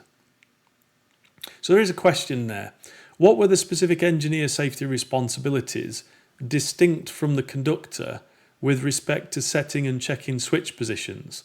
So we're referring to Rule 505.10, 505.11, 505.12. And then a recommendation. Develop a basic control structure model to help clarify, define the various stakeholder responsibilities, and then train individuals using that control structure model as a basis to aid understanding as to who has what responsibility and to help each other fulfill those responsibilities, and of course to provide double checks on each other. Make the safety control structure explicit in their heads, in their minds, visualization. Some other specific responsibilities. So the CSX engineer and conductor were jointly responsible for the normal position lined for main track movement of the main track switch, as required by CSX Operating Rule 401.14 and the Federal Railroad Administration Regulation number 49 CFR 218.105. Now, 218.105 includes additional operational requirements for hand-operated main track switches. I've not included them in this presentation because I think that goes into too much detail that sort of dilutes from where I'm focusing, so I've not included it. But you're welcome to go and look that up. Now, they need to also perform a job briefing so as to ensure that the main track switch is properly lined for main track movement prior to releasing track authority. Now, unfortunately, that job briefing was ineffective in verifying the position of the switch. Rule 401, employees are individually responsible for the switch in use and must not operate a switch or derail until qualified or on operating and safety rules related to the operation of the device. Now, there's various other conditions that I've omitted for clarity, but it's important to recognise that they do not unlock or operate a switch or derail that provides access to control track unless authorised by verbal authority from the train dispatcher or by signal indications, which of course weren't available on the day because of the signal suspension. Rule 401.14. So before departing a location where main track switches have been operated by hand, each crew member must verbally confirm the position of the switches and that they have been locked. So is that really what happened on the day? Apparently it is, but it was ineffective. So there's at least 3 rules combined between these two, 401 and 401.14. So one is about the responsibility and how that's allocated to individuals, individual controllers, and that's essentially diluted. So if nobody's got specific responsibility, it's shared amongst others, then there's always a possibility that one person will think the other person has done it, and the other person will think the first person has done it, when in fact nobody's done it. And it's very susceptible to human error, issues such as that. In terms of qualification, there's a qualification requirement there. So these people must not operate a switch or derail until they have had appropriate qualification. But in this case, there's no evidence that they were qualified. So why would it make sense for them to operate and follow these rules when they were not apparently qualified? Or did they believe that they were qualified? Or did they not even know about this particular rule? And then, of course, behavioural requirements. So how are they supposed to cross-check each other? Is it, when we're talking about a verbal check, are we talking about literally just saying, hey, have you done X? And they say yes. Or is it, have you done X? Yes, I have. Fantastic. I'm going to go and check to confirm. It's not specific enough. So in terms of responsibility allocation, it's diluted. It's unclear what the allocation of responsibility is, because it could be interpreted as whoever physically touches the switch is individually responsible. In terms of qualification requirements, who defines what qualified means? How is qualified defined? Is it formal? Is it informal qualification? Who trains and then qualifies who? Who prevents unqualified persons from performing tasks involving Rule 401? Was this specific controller qualified? So in terms of control and feedback ability, actuators and sensors and any failures, there were no issues reported. In terms of contributory control actions, the CSX engineer stated that he had asked the conductor several times if he had restored the main track switch for the main track movement. But that conversation occurred after the conductor had released the EC1 authority to the dispatcher at 0151. Both the CSX engineer and conductor sat in the locomotive cab 10 to 15 minutes after the conductor released the track authority. NTSB considered that the engineer should have had the conductor verify the position of the switch, and both of them should have immediately contacted the dispatcher to advise him that they would need to verify switch position. Now, it's not really clear from the investigation report why they didn't do that and why it made sense not to do that, so I can't really comment on it, but it is interesting that was the situation. Now, the collision occurred at 0227, so not long after. Now, in terms of obvious contributory control actions with the context returning authority, the CSX engineer does not provide check with the conductor that they have restored the main track switch before returning authority to the dispatcher. That's what it seemed to me from the investigation report. But of course, I'd like to think that, if they were following the rules, they would have checked that before authority was released. But it's not clear to me in the investigation report that the CSX engineer did that. And then in terms of a safe control action or a controller functional safety constraint to avoid this from happening in the future, this could be a rule or part of the training. So the CSX engineer, the locomotive engineer, must provide check with the conductor that they have restored the main track switch before returning authority to the dispatcher. So if that's made an explicit responsibility, then that will go some way to help avoid this from happening in the future. But of course, when we say check with the conductor, what do you mean by check? How are we actually going to check? Is it a verbal check or is it a physical check? What form does that check take? What type of double check actually is it and is necessary and should be effective? Some related rules then. So Rule 401.14, before departing a location where main track switches have been operated by hand, each crew member must verbally confirm the position of the switches and that they have been locked. So when we say verbally, is that really enough? I'm not convinced it is. I think that needs to change. Rule 401 must not operate a switch or derail until qualified on operating and safety rules related to the operation of the device. Again, if they're not qualified, how does the organisation prevent unqualified people from operating switches? It just doesn't make sense. And the investigation report doesn't really dig into that at all. It's sort of an open gap, if you like. So yeah, just to emphasise about the check, when we say check, what do we actually mean? Let's be specific. A verbal check of each other's beliefs, mental models. Well, that's not effective. We know that. Is it a physical independent check of the actual physical control process state? That is really what it should be. So how do you facilitate that in the working practices that these two individuals have? If you've got a locomotive engineer moving a train, is it reasonable to expect them to physically independently check the actual switch position?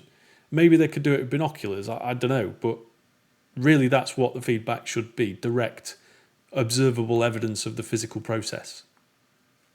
So Rule 401, qualification ambiguity. Does 401 strictly apply to the CSX engineer, given that he did not operate the switch?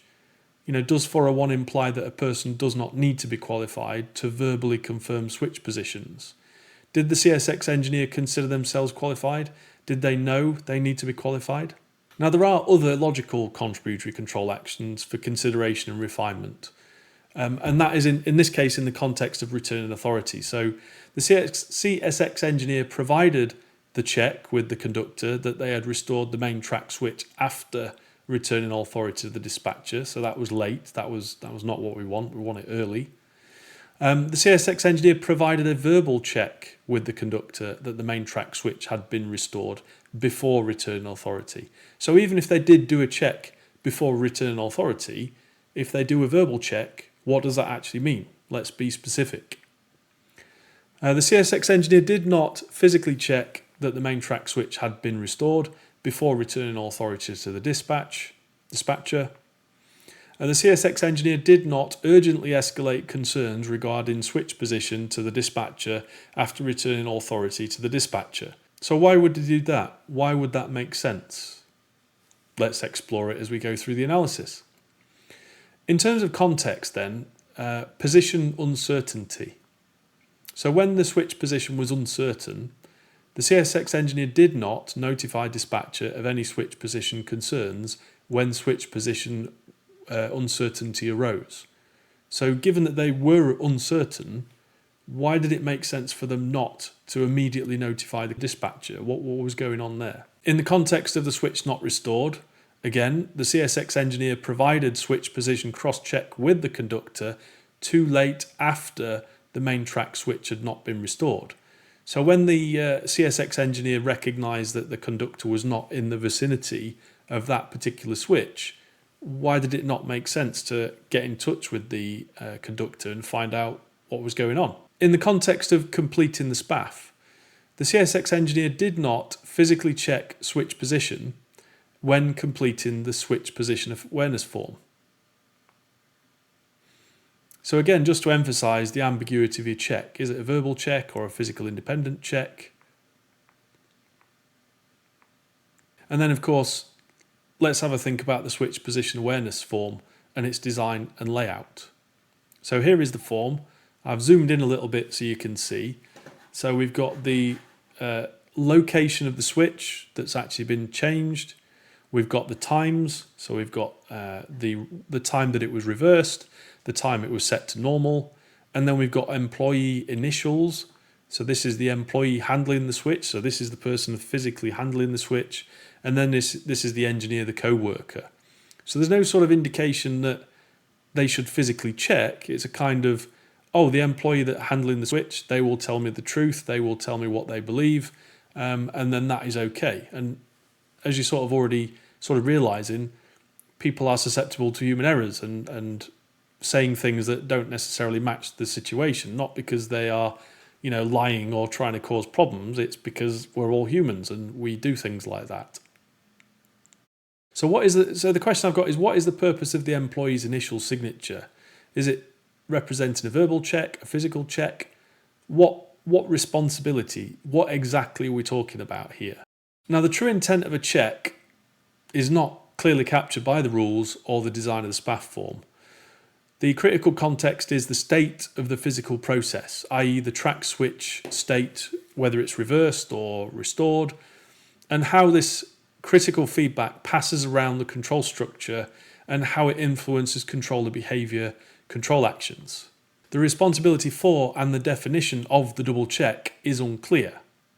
The The switch position awareness form design includes double initial signatures but does not describe the context for those signatures, i.e. is it that two people agree their belief that something is true, or is it that they are certifying that they have physically and independently checked the switch state?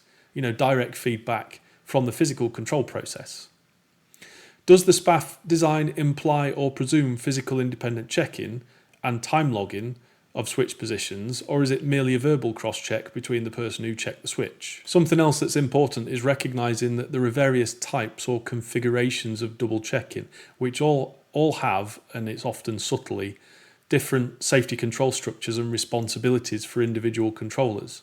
And in some of the work I've been doing in patient safety, thinking about the pharmacy or medication process where you prescribe, dispense and administer and then monitor the provision of medication, who decides on the double check control structure? And it means different things to different people, and it requires potentially different resources. So, double checks are an important topic that have to be treated very carefully. So Rule 505.11, item 3 was not or seems not to be fulfilled. This was not clearly or explained or explored in the investigation report. Rule 505.11, a train must not release an authority or report by a specific location until various conditions have been met, of which the train clears the controlled track at hand-operated switch and the switch and derail, if equipped, has been restored and locked into a normal position. This implies unclear allocation or fulfilment of responsibilities, so referring back to question 3 and question 4. So from earlier question 3, what were the specific engineer safety responsibilities distinct from the conductor with respect to setting and checking switch positions? Question 4, why were specific CSX engineer safety responsibilities regarding setting and checking switch positions and associated training qualifications not fulfilled? Recommendation 5, explore the various double check mitigations used in switch changes and beyond using a stamp control structure model to clarify exactly what type of double check is necessary to minimise human error. Number 6, use stamp to clarify and formally specify the rules and the SPAF design so as to ensure that an appropriate robust type of check is included and the reasons that check must be performed in a specific way is explicit. Number 7, train and qualify individuals on updated rules and SPAF form design and ensure that individuals understanding the differences in the types of double checks and what they're doing in a specific way using a specific safety control structure. Make the double check safety control structure explicit in their minds so they can visualize it and understand it. So let's talk about why, how, reasons, explanation. In terms of decision-making actions and behaviours, both the CSX engineer and conductor said that each filled out a SPAF form. So there was technically 2 of them, though that's not explicit in the investigation report. While the switches were operated in the vicinity of silica storage track, but had not input accurate switch realignment times. Not clear why that is. The CSX engineer said that he completed most of the SPAF, but that the conductor may have filled out something. He said he had to put something there. He maintained possession of the SPAF, except when the conductor used it while contacting the dispatcher to give up control of the track. Completion of the SPAF was not part of his usual work routine, and it had been about 2.5 years since he last completed one. In the 10 to 20 minutes post-authority release to the dispatcher, the CSX engineer asked for confirmation from the CSX conductor that the switch was set correctly. The CSX engineer decided to walk to the switch to ensure it was correctly aligned.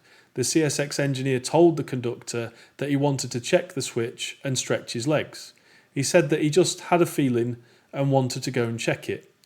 The CSX engineer left the locomotive and descended to the main track. After a delay, the CSX engineer went to physically establish the state of the switch, but it was not able to check the switch in time to prevent the collision. In terms of beliefs, mental model, process model, and whether there were any flaws and inadequacies, the CSX conductor confirmed the switch was set correctly. The CSX engineer implicitly believed the main track switch was not in the restored position. He just had a feeling and wanted to go check it.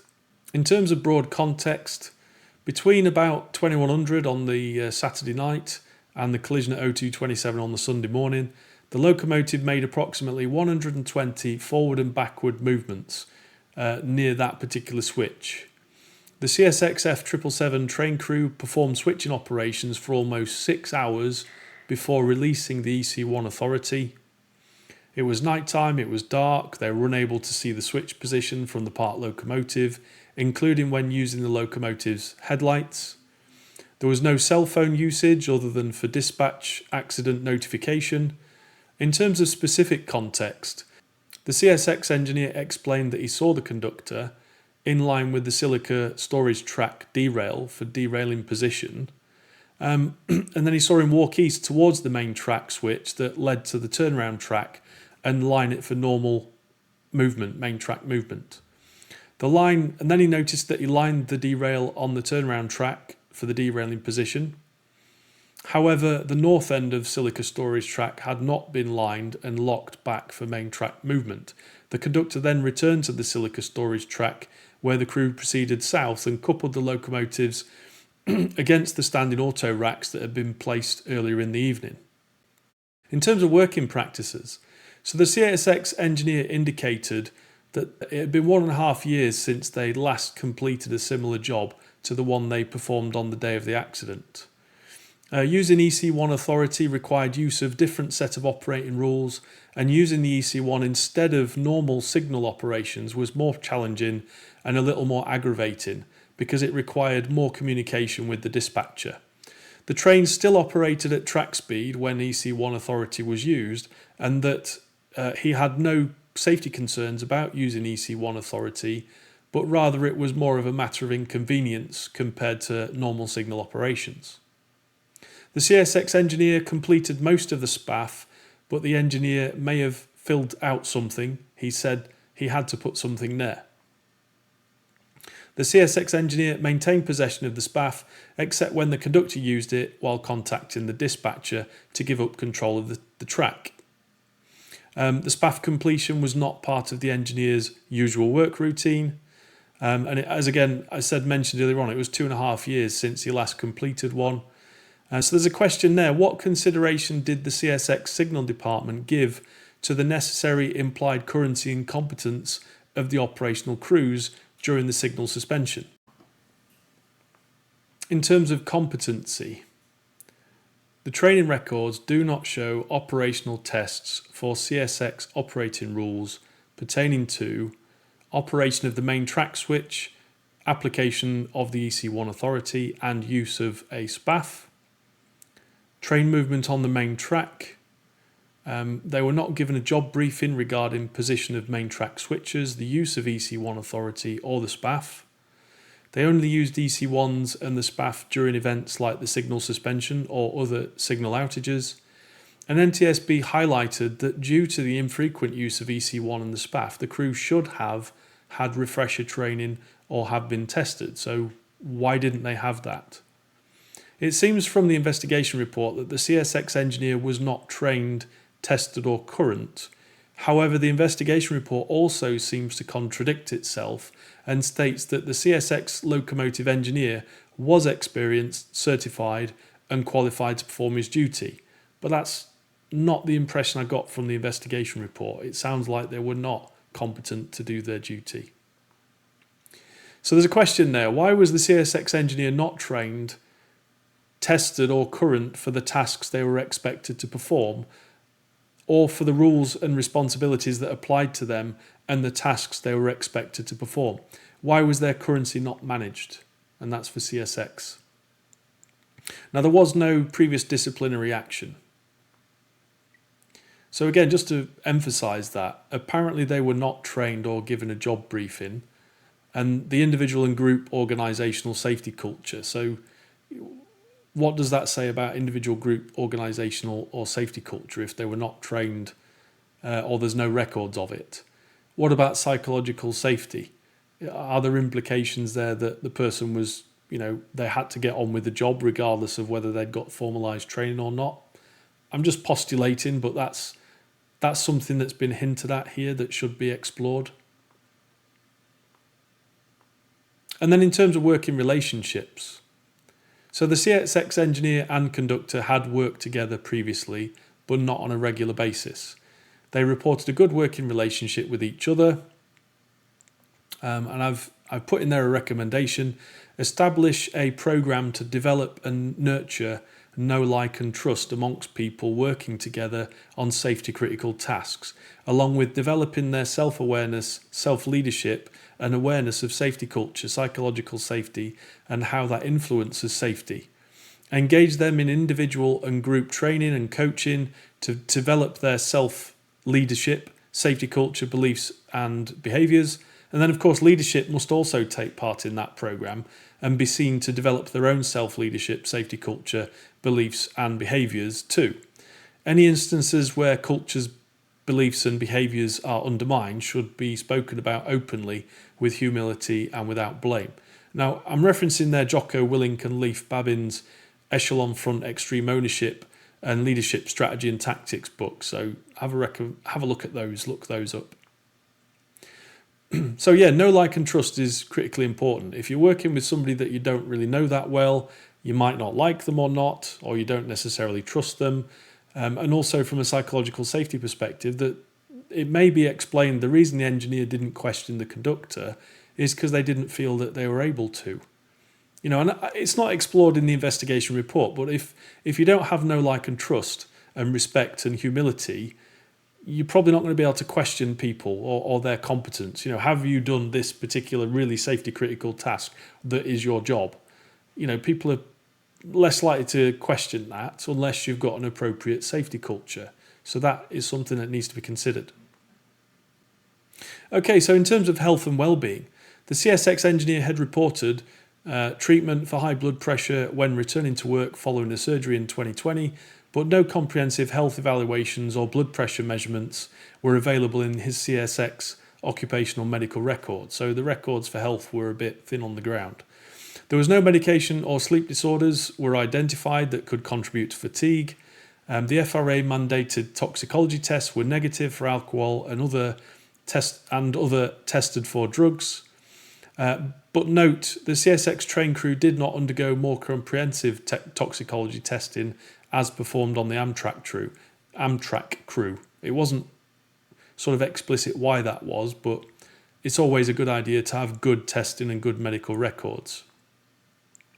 NTSB concluded that due to limited available medical information for the CSX train crew, it could not be determined whether any medical condition or use of medication contributed to the circumstances of the accident. So there's a question there: why no comprehensive health record for CSX employees involved in safety critical activities? So finally, a summary. A role of the controller in the accident. The CSX engineer performed as required in the context of controlling train movement. However, in the context of supporting the setting or check of switches, the CSX engineer's responsibilities were somewhat unclear and that they were apparently not trained or current. The CSX engineer also did not report their concern regarding main track switch position to the train dispatcher when they became uncertain. So there's some questions and recommendations there. So there was 5 questions already highlighted and some 7 recommendations. So let's talk about the CSX engineer. And they are located here in this control structure model.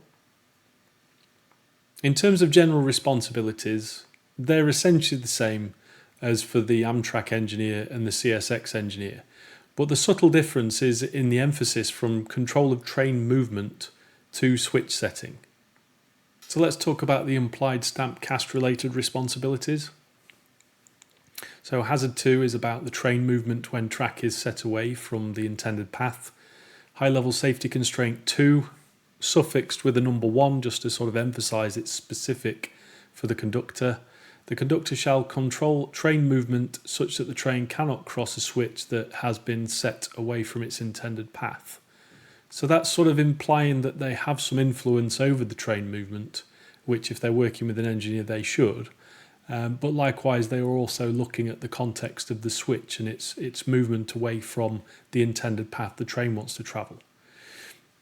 Now, just to sort of emphasize, it's a good idea when you're labeling these constraints or control actions with their own unique identifier, so it's obvious which control actions, which safety constraints fit which controller. Hazard 3, track switch not set to intended path for train movement. So again, the conductor shall control track switch setting such that it is set to the train's intended path. So these are very high level safety constraints which you can decompose into roles and responsibilities, control actions, types of feedback, things like that. Now some specific responsibilities. So rule 504.13, do not open switch that provides access to a signal track unless authorised by signal indication or permission of the train dispatcher, recognising there's various conditions that I've omitted for clarity. So they can't follow signal indications because they're not available during signal suspended conditions, so it is all about the permission of the train dispatcher. Rule 504.36, unless otherwise specified, when signals are temporarily removed from service, trains must examine switch positions of spring switches to confirm they are lined and switches locked before making a facing point movement. Like I mentioned earlier on, this rule is about spring switches, so I don't think it applies to hand thrown switches. But again, it begs the question, should it? Number 5, operate switches and derails in accordance with rules governing operating switches and derails by hand. And then rule 505.10, a track warrant authority is fulfilled when a train operating in a specified direction clears the limits. After a train clears the limits of its track warrant authority, the conductor or the locomotive operator must promptly release the authority unless otherwise directed by the train dispatcher. Rule 505.11, a train must not release authority or report by a specific location until various conditions have been met, of which the train clears the controlled track at a hand-operated switch and the switch and derail if equipped has been restored and locked in a normal position. So clearly this responsibility has not been fulfilled. But again, these are the same as the Amtrak engineer and the CSX engineer. It's just the context is different. The emphasis is different. It's about it's about switch setting, not train movement, so to speak. And again, there's a divided distributed safety responsibility. And is there a potential rule conflict? Because it implies locomotive operator is responsible for release and authority, not the on-foot conductor.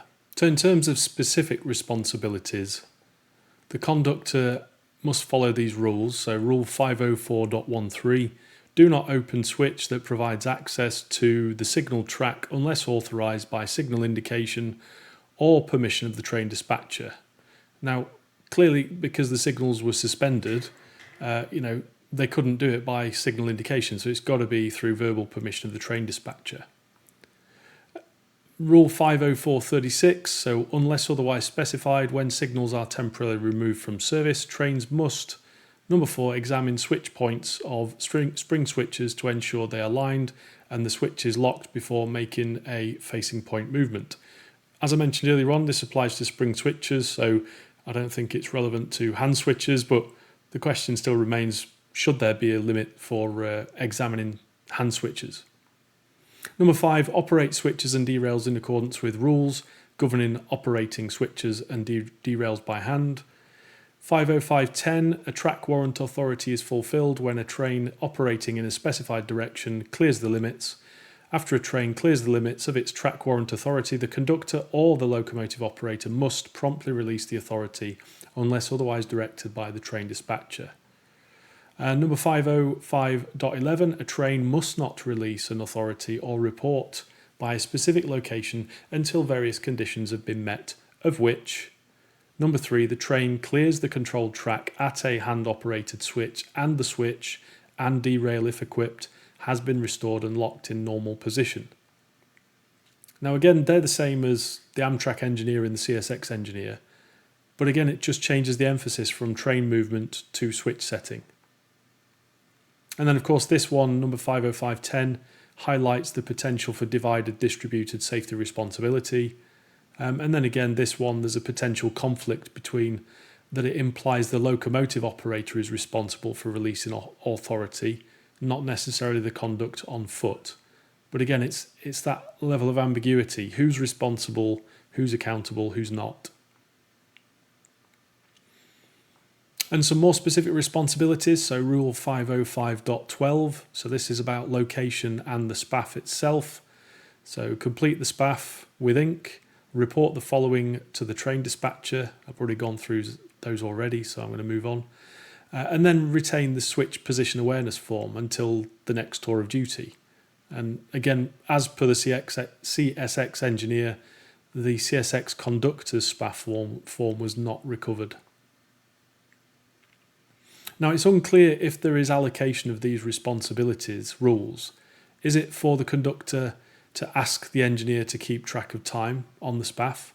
Is that implied, or is that something like a local change to the way that they follow the rules, where the conductor asks the engineer to keep track of time because the conductor's watch doesn't work, for example? Now, there is a presumed set of responsibilities as well, so the conductor to set or witness and document switch positions and switch time, complete the SPAF, and then conductor to ensure switches are reset to the correct position. I mean, that's an obvious responsibility, implied responsibility. Conductor to coordinate with the engineer to ensure switches are reset to the correct position and the SPAF form is accurately completed. There's a question there. What were the specific conductor safety responsibilities distinct from the engineer's responsibilities with respect to setting and checking switch positions? Those rules, 505, 10, 11, 12. Rule 608.8. So when hand-operated switches are used in track warrant-controlled non-signal territory, TWC-D, the train dispatcher must use the train dispatcher radio to confirm location of the switch operated, switches were restored and located in normal position, time switches were initially reversed, time switches were restored and locked in normal position, the name of the employee who operated the switches, and the switch position awareness form was initialed by both the conductor and locomotive operator. Now that particular, that is more of a train dispatcher responsibility than it is the conductor.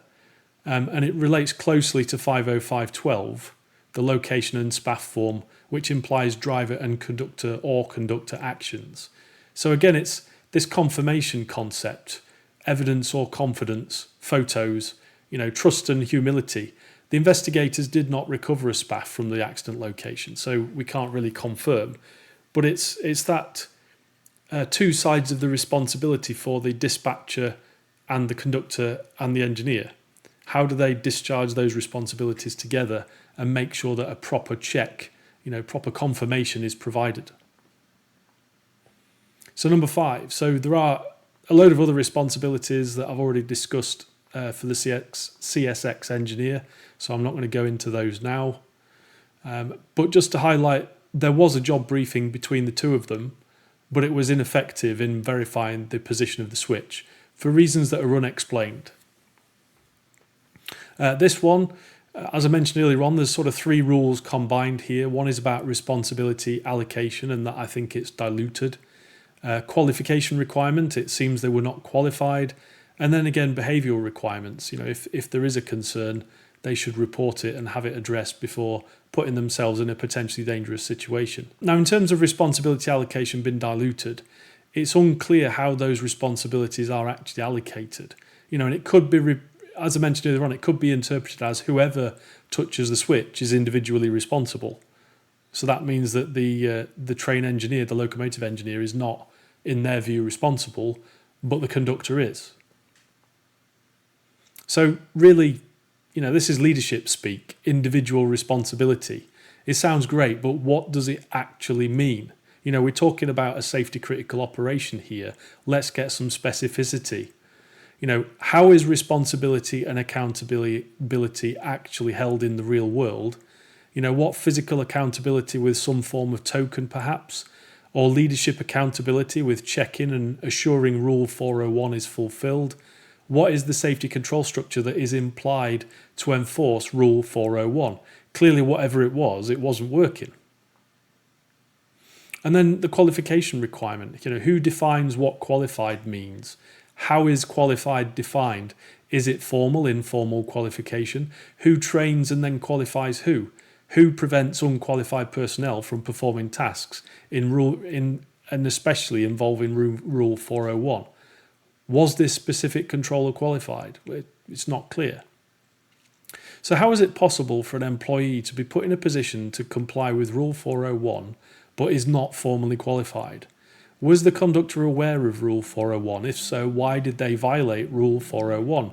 Did they believe they were qualified? Was qualified on operating and safety rules related to the operation of the device? So does that mean it's defined without including use of the SPAF or human factors, human performance? So number 6, control and feedback ability, actuators and sensors and any failures. So there were no issues reported. In terms of contributory control actions, interactions, again it's very similar to the CSX engineer. CSX engineer stated that he had asked the conductor several times if he had restored the main track switch for main track movement, but that conversation occurred after the conductor had released their EC1 authority to the dispatcher at 0151. Both the CSX engineer and conductor sat in the locomotive cab 10 to 15 minutes after the conductor released the track authority. NTSB considered that the engineer should have had the conductor verify the position of the switch, and both of them should have immediately contacted the dispatcher to advise him that they would need to verify the switch position. And then, of course, the collision occurred at 0227. So that's the context around the contributory control actions. So what about obvious contributory control actions? So there is a particular context, returning authority. So the CSX conductor does not provide restore main track switch before returning authority to the dispatcher.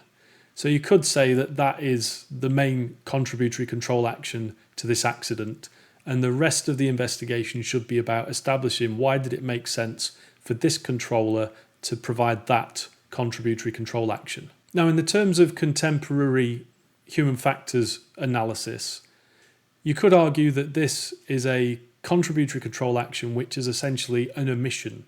So the CSX conductor's failure to realign a hand-operated switch resulted in the collision.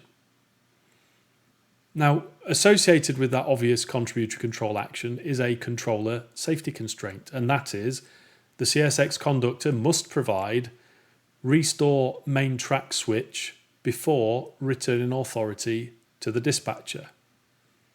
And there's some related rules to that. So there is Rule 401.14.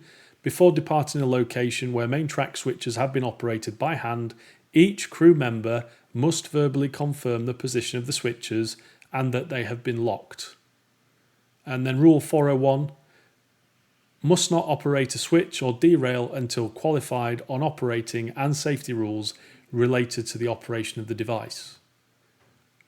So there's a bit of an ambiguity there, and I mentioned this earlier on about the check. What type of check is it? Is it a check of other people's beliefs, mental models, or is it an actual physical independent check of the actual physical control process? And in terms of Rule 401, qualification and ambiguity, 401 seems to apply directly to the CSX conductor given that he operated the switch. Did the CSX conductor consider themselves qualified? Did they know they needed to be qualified? So you could argue that this is literally the root cause of this accident. But, I'm being a little bit facetious there because the only true root cause, being facetious again, is that the control structure was inadequate in terms of enforcing those high-level safety constraints. So why was it permitted that a person can not restore the track switch before returning to the authority to the dispatcher? Why did the control structure allow that to occur? And just notice as well the emphasis on failure. So what is the context? Is it the individual? Is it the railway system? What part of the overall control structure is that referring to? And is it really a failure, given that human factors engineering is a thing? Why was that not addressed? Why did the organisational leadership, the regulator, allow this to happen? Why did it make sense to them? So there's a question there. Why were specific CSX conductor safety responsibilities regarding setting and checking switch positions and associated training qualification not fulfilled? Those with sharp eyes will have noticed that I've listed hazard 3, 2 and 1 in that order. And what I'm trying to sort of do there is prod and remind you that linear direct causality, which is the normal way we think about how accidents occur, we have to also think about, in the context of STAMP, inadequate control. So when we see the hazards listed in that order, what I'm trying to do is emphasize that hazard 3 occurs first, in that the actions of this controller led to the occurrence of hazard 3 first, and then by extension hazard 2 and hazard 1 occurred as other parts of the control structure behaved the way that they would be expected to do. So of course, once this control action is provided, the recipient controller in a higher authority position, the train dispatcher, takes that information as true and proceeds to provide other control actions that then lead to those other hazards, hazard 2 and hazard 1. So in terms of specific types of contributory control actions, you could argue that this particular accident occurred because of a omitted control action. It was not provided when required. But you could also argue there are elements of control actions that relate to timing or sequencing, such as not providing or providing after another context has occurred. And we'll explore some of that a little bit later on. So what are the reasons why? What decision making was involved? What actions and behaviours were involved? Well, if we appeal to Dr. James Reason's work and book, Human Error, it is a case of omission, control action not provided when important context. So the failure to carry out necessary steps in the performance of a task is probably the single most common human error type. And Professor Reason identified several features that increase the probability that a particular step in a task will be omitted. So, for example, number 1, recursive or repeated procedural steps are particularly prone to omission. In the case where 2 similar steps are required to achieve a particular goal, it's often the second of these 2 steps that is most likely to be neglected. Number 2, necessary steps that follow the achievement of the main goal of a task are likely to be omitted. This is an instance of a general principle. Steps located near the end of a task sequence are more prone to omission. Number 3, steps in which the item to be acted upon is concealed or lacking in conspicuity are liable to omission. Number 4, tasks that involve planned departures from standard operating procedures or from habitual action sequences are liable to strong habit intrusions, in which the currently intended actions are supplanted by a more frequently used routine in that context, and so are omitted. So we've got to think, forgetting to remove the original from a photocopier. So if you're going to use a photocopier and you put the original, under the glass, scan it and then retrieve the photocopied page, but then forget the original, that's what we're talking about. That is a good example of this, forgetting to remove the original from a photocopier. The F777 crew worked in an automobile unloading lot, eventually putting together a consist of 34 empty auto racks and placing it on the silica storage track. The crew had to hand operate switches anytime switching moves were made at the auto ramp. The crew would not normally need to use the switch position awareness form, only during a signal suspension. The CSX conductor's watch was broken, so he had asked the engineer to keep track of switch times and enter them on the SPAF, which of course is in addition to safely moving the train. The CSX conductor told the investigation that he was providing information to the CSX engineer so that the engineer could physically fill out the form. Now, just to emphasise a little bit from earlier on, so the CSX engineer SPAF completion responsibility and how it's assigned. So, is it their responsibility to do that? Are they trained and competent to do that? Are they trying to help somebody out and not necessarily understand the implications or weight of that responsibility? And do they understand that responsibility? Have they accepted it? And are they willing and capable of fulfilling that responsibility? Both the CSX engineer and conductor said that each filled out a SPAF, so there was 2 of those apparently, while the switches were operated in the vicinity of the silica storage track, but had input inaccurate switch reassignment times. However, the CSX conductor also said that the switch times and stuff was a mess. This was because he forgot to report the time that he realigned each switch to the engineer. He suggested that he may have forgotten because completing the SPAF was not part of his usual work routine. However, the conductor believed he had realigned both switches and stated, "I knew I had locked it up and that's all that really mattered in my mind, you know." He told the engineer to report the switch times as your time, you know, both those switches have been restored at your time. Now, it's important to note the investigators did not recover a SPAF from the accident location. I think I've said that about 4 times now. But we can't see those SPAFs. We don't know what was filled in. We don't know what the times were. While completing his work in the hours leading up to the accident, the CSX conductor recalled that he did not feel like he was rushing himself, but he said it wasn't a relaxed pace and there was a lot to do. He felt a sense of urgency because of the number of switching operations that he needed to perform, and he was not sure how long it was going to take him to complete the work. He knew that his work needed to be completed before the Amtrak train arrived at approximately 0200, and he recalled the engineer reporting to him when it was about 1 o'clock, and that around that time the conductor encountered an issue with one of the cars. As a result, he had to complete another switching movement, and at that point he recalled thinking, "There's more switching than I thought." However, he was also recorded thinking that there was enough time to complete his work before the Amtrak train reached the location, after hearing the dispatcher state via the radio that the train had reached Camden. Now, it's important to note switching operations were repetitive because the crew had performed many similar steps throughout the night, 120 or so forward and backward movements and associated switch changes.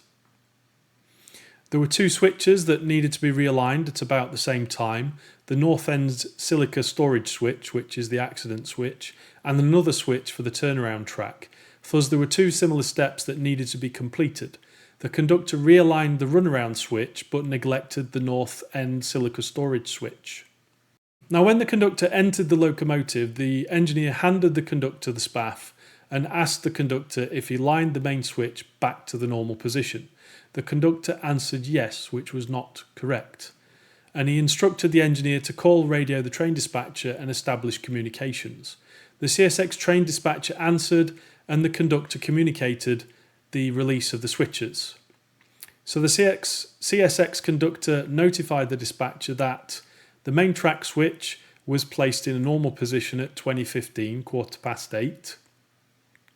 Track authority release time was 01:51, and the CSX conductor switch times were inconsistent given that release time was 5 hours 35 minutes after the conductor said he last threw the switch reverse.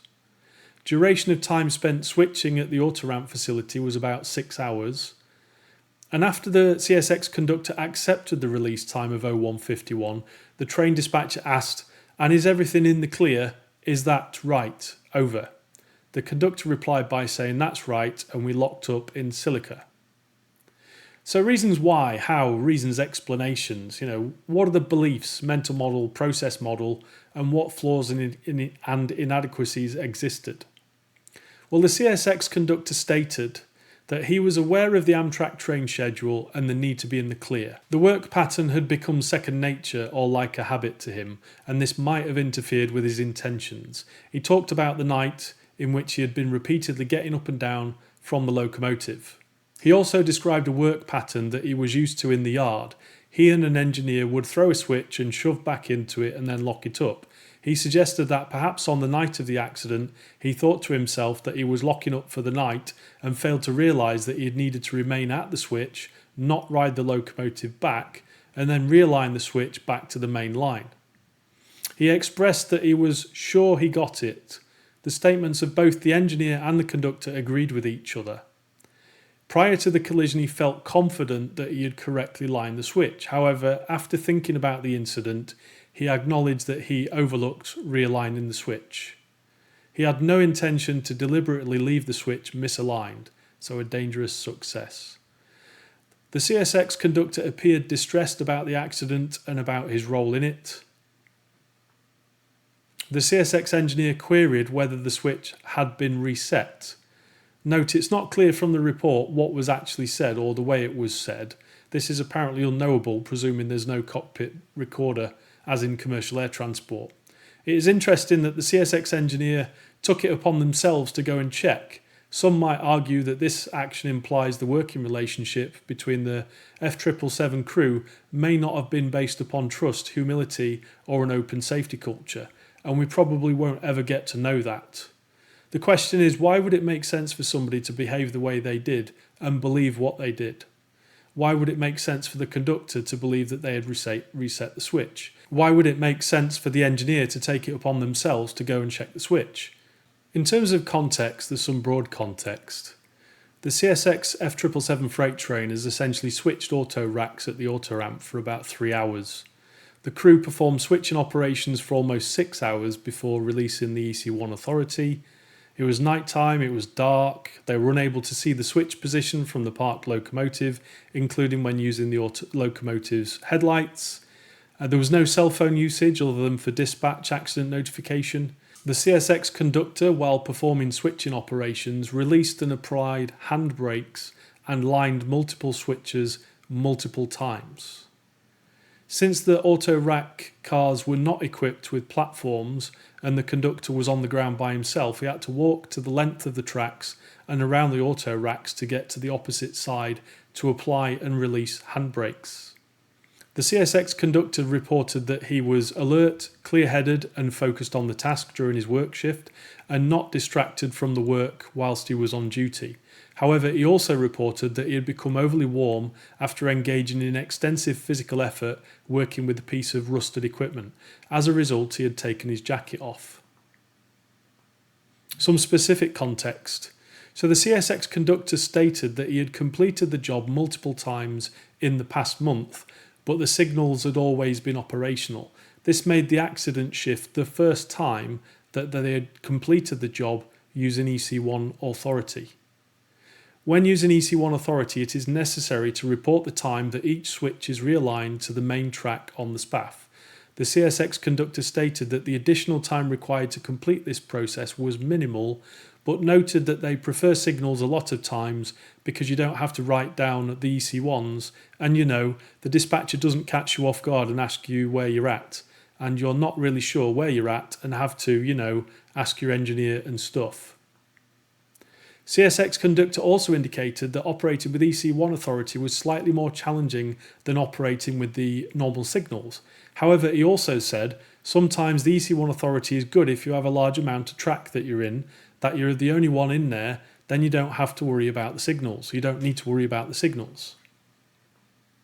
So, from a context of competency, the CSX conductor worked in TWC territory 20 times between May 2017 and February 2018, and also involved in the operation of main track switches 6 times. The CSX conductor had performed the job that he was engaged in on the day of the accident about 5 or 6 times in the past year, but all were within an operational signal system and no SPAF was required. Any signal suspension condition changes the environment in which crews operate, such that they must adapt to operating rules that apply to non-signal territory, and crews may not have currency in applying those rules. Evidence suggested that this departure from the conductor's experience with the job may have contributed to his failure to record the switch alignment times as he was operating the switches. The conductor stated that switch realigned times were later written on the SPAF, but these times were not meaningful. So use of the SPAF failed to ensure that the main switch was lined for normal movement.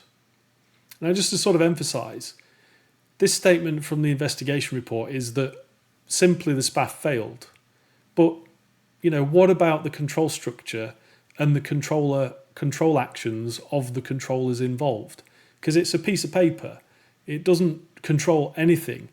It influences the controllers, but it doesn't control anything itself. So when we say it failed, what are we actually talking about? And is that really an appropriate statement? The question should be, Why did the control structure not enforce the safety constraints? Why did the controllers not enforce the safety constraint? Why didn't the SPAF work in that context? So question 10, the investigation report states that the use of the SPAF failed to ensure the main track switch was lined for normal movement. This statement does not cover the context of the control structure that the SPAF formed part of, nor that the SPAF design itself was inadequate. So let's talk a bit more about competency. So training records do not show operational tests for CSX operating rules pertaining to operation of a main track switch, application of EC1 authority, and use of a SPAF. Train movement on the main track. Not given a job briefing regarding position of main track switches, the use of EC1 authority or the SPAF. Only used EC1s and the SPAF during events like the signal suspension or other signal outages. NTSB highlighted that due to the infrequent use of EC1 and the SPAF, the crew should have had refresher training or have been tested.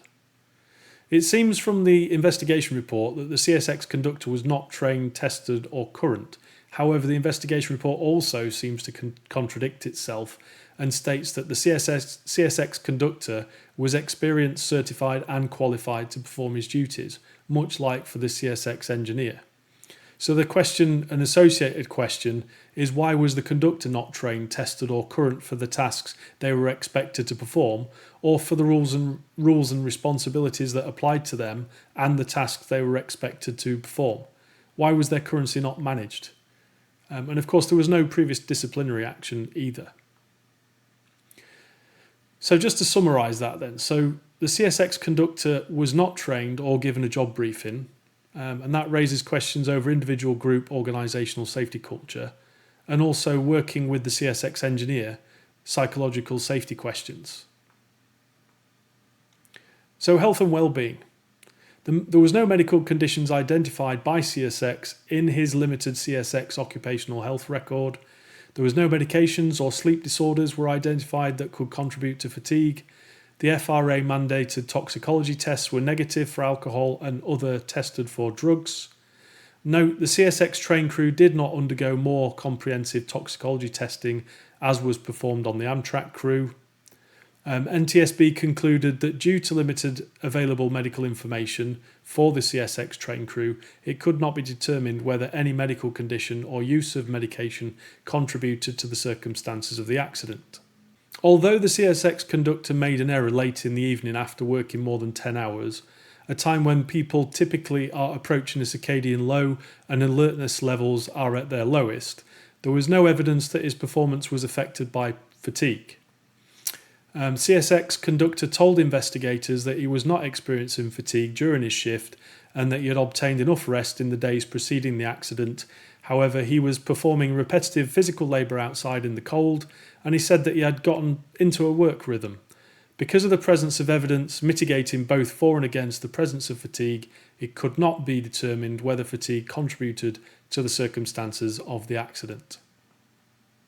So another question there, previous question, number 7, why no comprehensive health record for CSX employees in safety critical activities? So a summary of the role of this controller in the accident. So the CSX conductor was working at pace to reverse and restore many switches over the course of their shift under challenging conditions. The CSX conductor also did not report the concern regarding main track switch position expressed by the CSX engineer to the train dispatcher. NTSB concluded that it was likely the CSX conductor's intended actions to realign the north end silica storage switch was supplanted by a more frequently used routine in that context, i.e. after completing the final switching movement of the shift, the conductor had intended to remain at the switch and realign it. However, it is likely that he inadvertently enacted the more frequent work routine of riding the locomotive back and so not realigning the switch. Human errors are inevitable and predictable. Human factors researchers have identified several task properties that increase the likelihood of errors of omission, at least 4 of which were present in this particular accident. NTSB concludes that the CSX conductor's failure to realign the north end silica storage switch was an error of omission. He had no intention to deliberately leave the switch misaligned.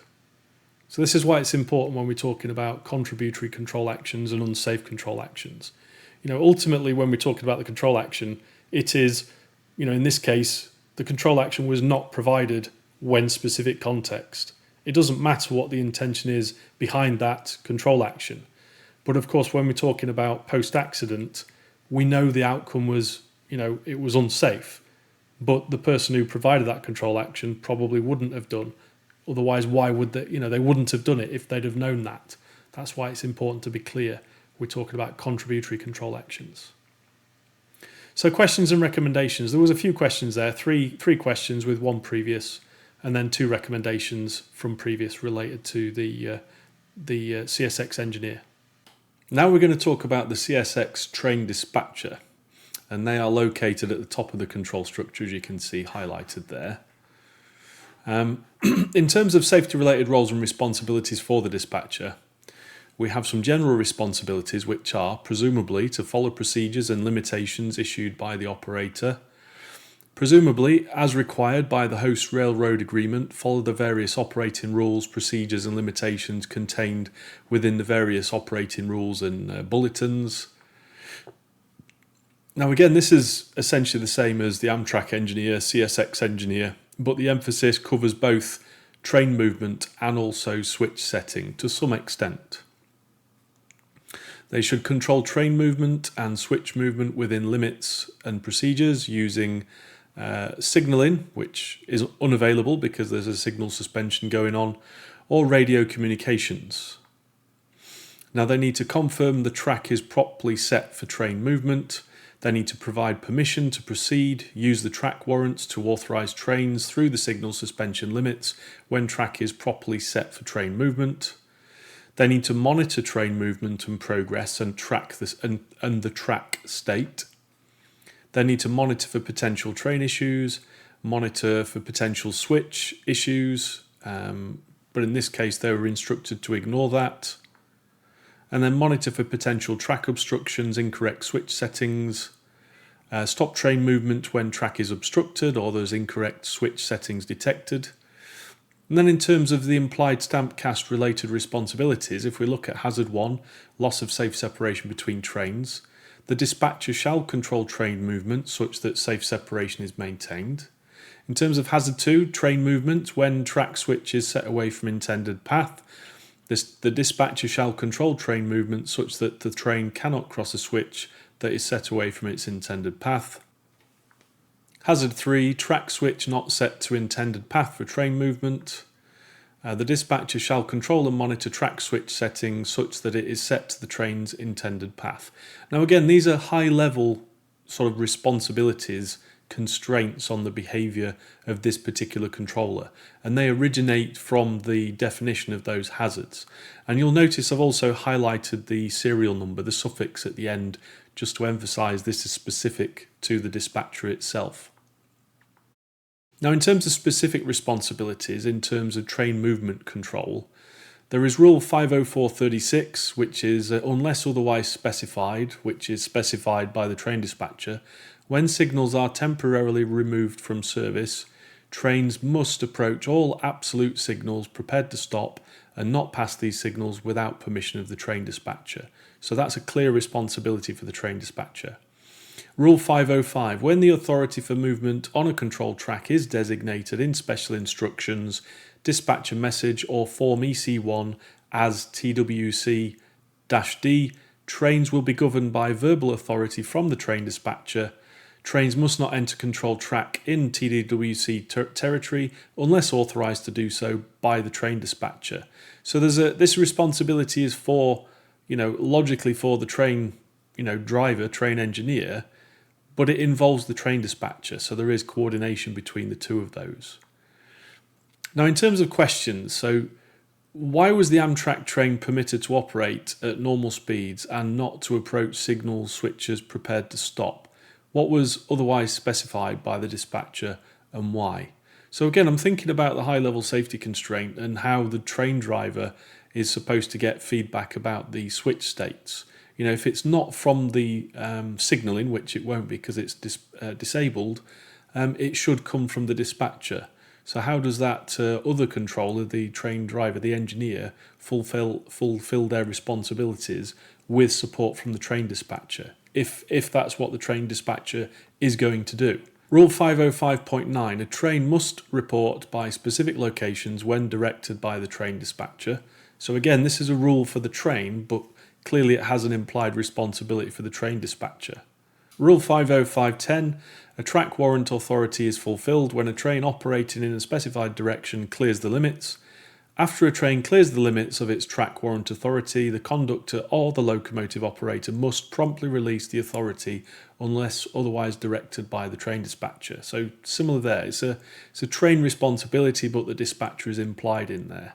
Now, in terms of specific responsibilities with regards to track switch control, Rule 404.13, provide permission authorization for track workers to change switch positions, recognising there's various conditions I've omitted for clarity here. So liaise with track workers to transfer authority for track sections and capture switch positions and switch time information from the SPAF. Rule number 608.8, when hand-operated switches are used in track warrant-controlled non-signal territory, the train dispatcher must use the train dispatcher radio to confirm. So location of switches operated, switches were restored and locked in normal position, time switches were initially reversed, time switches were restored and locked in normal position, name of the employee who operated the switch, and the switch position awareness form was initialed by both the conductor and locomotive operator. And that relates to Rule 505.12, location and switch position awareness form. Now there's a question there. That the SPAF is initialed does not necessarily mean that an independent physical check has taken place, especially since that type of check is not what is explicitly required in the rules. Why are the rules apparently deficient? That's a question for CSX. So recommendation number 9. I recommend that they review and update the switch position awareness form and associated rules to ensure that a proper independent physical check is performed. Now, in terms of control and feedback ability, actuators and sensors and any associated failures, the first thing to understand is the feedback for that particular train dispatcher was not available or it was inadequate. So the signalling system was unavailable for control of train movements, and it was also unusable, untrustworthy feedback regarding switch positions due to signalling suspension and instructions to ignore the human-machine interface signalling display.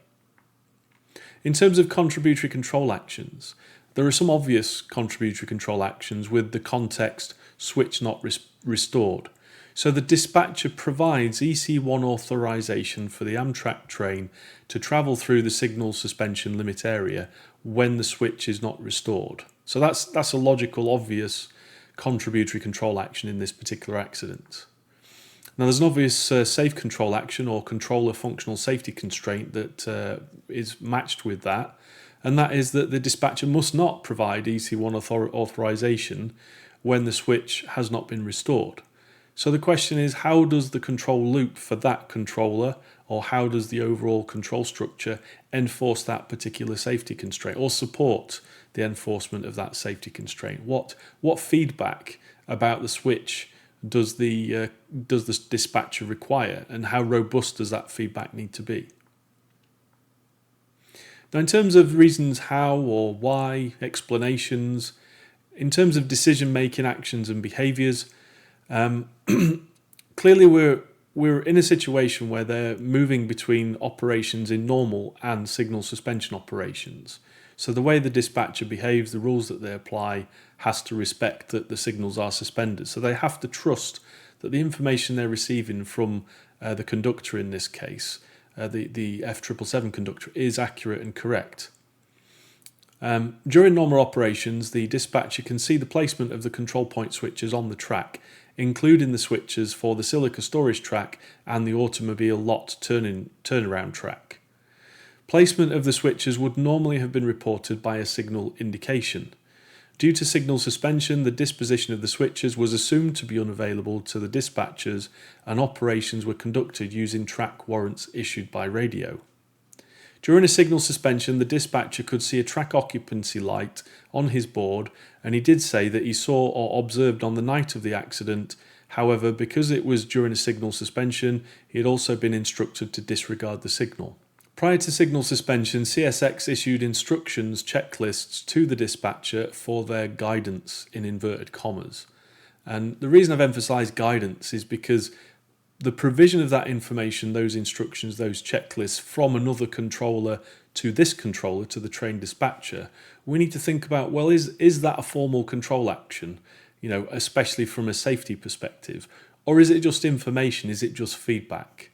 Because if it is instructions, thou shalt not do X or thou shalt do Y, then we need to make sure that these things are labelled appropriately and everybody understands along that path through the control structure that these are safety related instructions and they must be followed.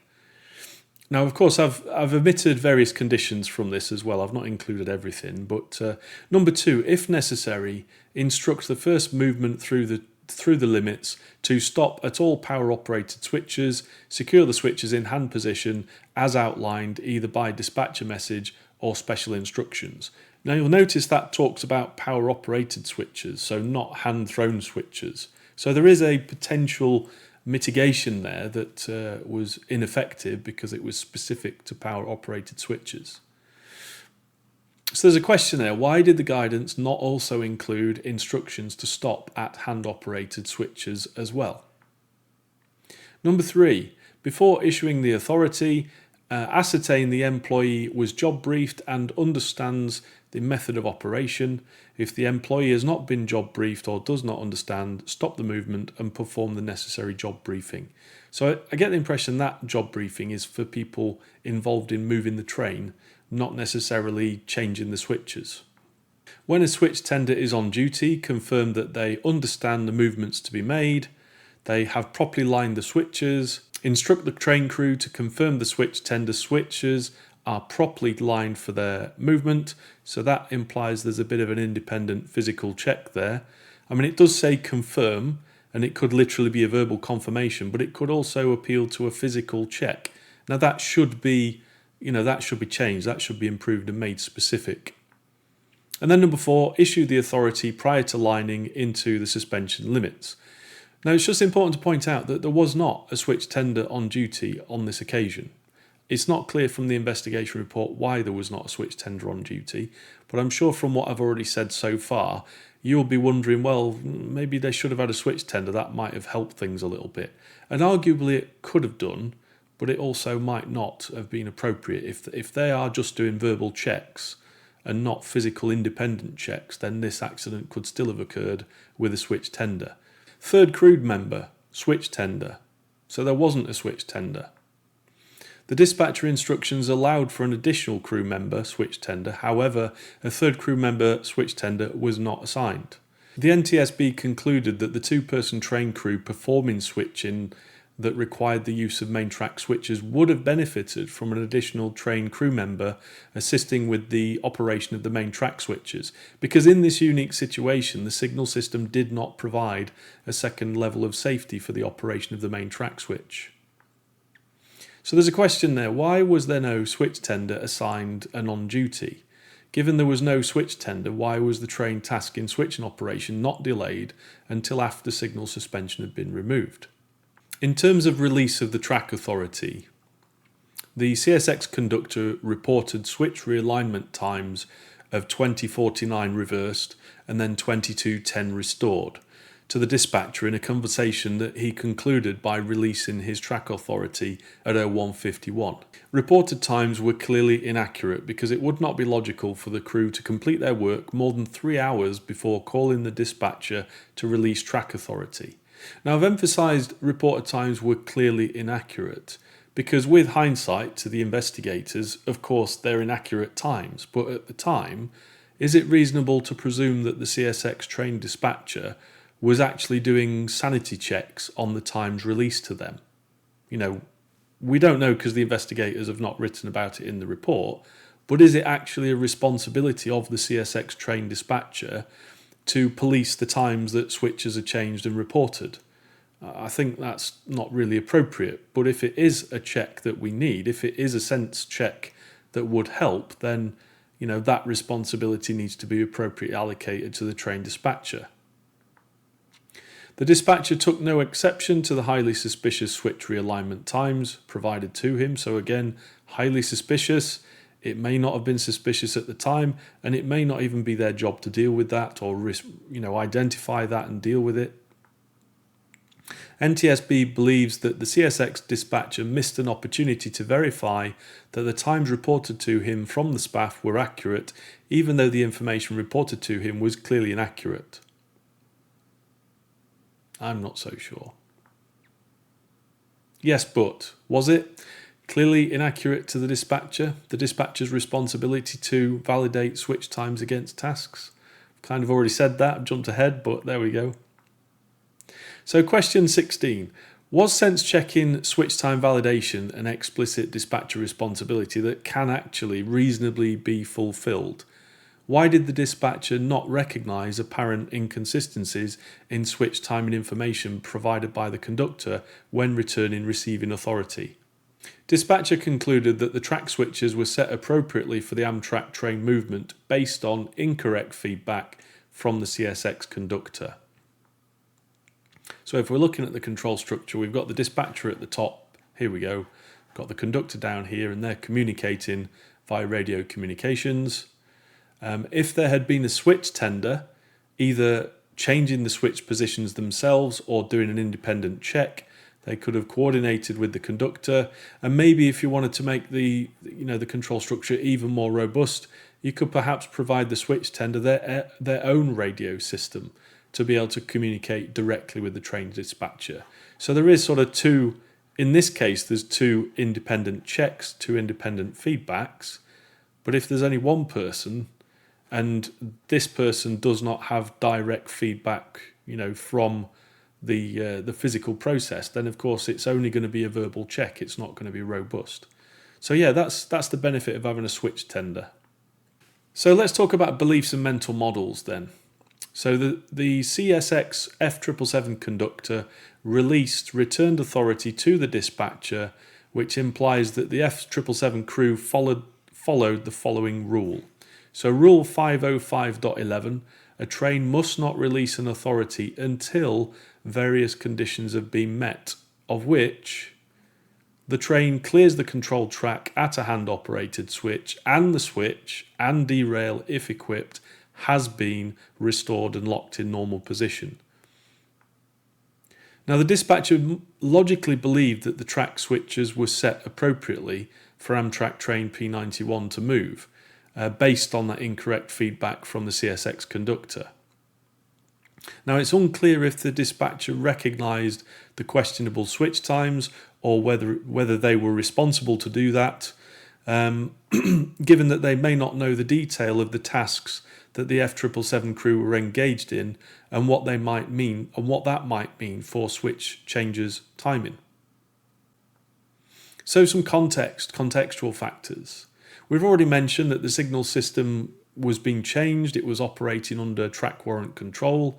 The computer-aided dispatch displays, the CAD displays that the dispatcher uses in the centre, continued to provide a regenerated view of signal system indications. However, dispatchers could not rely on those indications while the signal system was suspended, nor could they differentiate between a train occupancy or a disrupted signal circuit. Signal suspension instructions did not allow dispatchers to issue train movement authorities using the CAD system. And again, note, the signal system cannot be partially restored back to service until testing of all signal devices and appurtenances is completed. During signal suspensions, signal aspects, lights may appear to be red, dark or unlit. They might be green, yellow or flashing yellow to an approaching train, yet the indications they convey must be disregarded. Consequently, communication between train crews and the dispatcher becomes all the more critical because the redundant levels of protection provided by the signalling system for a misaligned switch, the signal displays red aspect or the dispatcher can monitor the track indications, are not available. Consequently, NTSB highlighted that the CSX should have made a risk assessment to mitigate the potential risk where the operating rules and procedures may not have worked as intended. A risk assessment may have demonstrated the need for additional layers of safety checks, such as additional supervisors or train crew efficiency testing. Additional risk existed when CSX allowed the F777 train crew to perform switch operations in an already changed operational environment. NTSB concludes that the CSX train crew performed switching operations in the accident area for about 6 hours in a changed operating environment of a signal suspension without sufficient planning, a risk assessment, and the implementation of appropriate risk mitigations. So there's a question there, question 17. Why did CSX not perform a risk assessment for signal suspension operations and ensure that adequate controls were in place, or at least postpone the train operation until signal suspension had ended? And a recommendation is to use STAMP STPA to inform future risk safety assessments. So to summarise the role of the train dispatcher in this particular accident, the dispatcher logically believed that the track switches were set appropriately based on incorrect feedback from the CSX conductor. That's kind of straightforward. The dispatcher then gave permission for Amtrak train P91 to proceed through the signal suspended limits. Now, unfortunately, the investigation report doesn't go into much more detail about the train dispatcher or the context within which they were operating. And of course, we wouldn't expect them to, given the investigators didn't use stamp or cast. But in terms of future investigations, it would be beneficial to look into a bit more detail about the train dispatcher and what they actually believed, why they believed what they did, and what else they could have done to perhaps prevent this from happening. So some questions and recommendations. There were 6 questions that came out of this section, and then there were 2 recommendations. So let's now talk about the train master. They are here in the top right hand corner interacting with the F777 crew, the CSX train crew. In terms of safety related roles and responsibilities, the train master is required to provide a job briefing to the operational crews. They are required to check and test the operating crews, so operational tests of those crews for compliance with operating rules and on various aspects of switch operations. They should also maintain testing records. But note that the investigation report is unclear regarding the role that the 2 train masters performed. It seems that they test employees and keep training records in addition to providing job briefings, but it's not clear who actually trains employees or what else the train masters do. It's quite thin on the ground in the investigation report, but given that they do something so important, I would have recommended that the investigation go further on the train masters.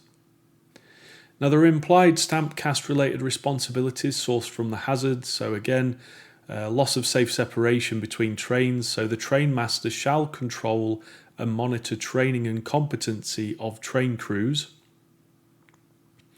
In terms of hazard 2, the train master shall control and monitor training and competency of train crews such that they can control train movement such that they cannot cross a switch that is set away from its intended path. And then in terms of hazard 3, track switch not set to intended path for train movement. So the train master shall control and monitor training and competency of the train crews such that they can control and monitor track switch setting such that it is set to the train's intended path.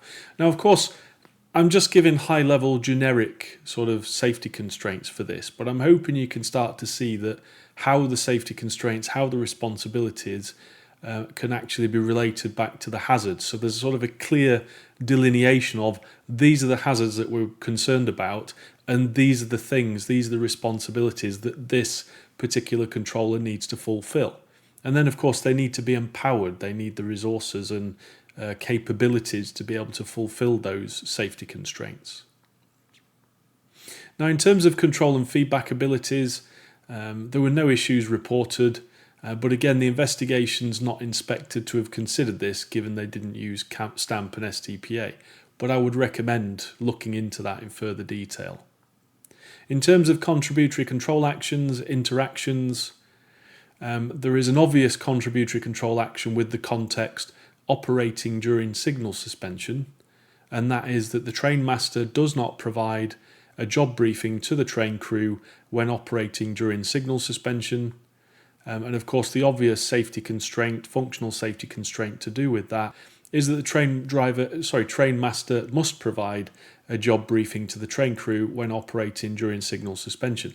Now, in this circumstance, they did provide a job briefing, so that's not a contributory control action to this particular accident. But then when we talk about this particular context, crew perform safety-related operations, this is where it starts to get questionable.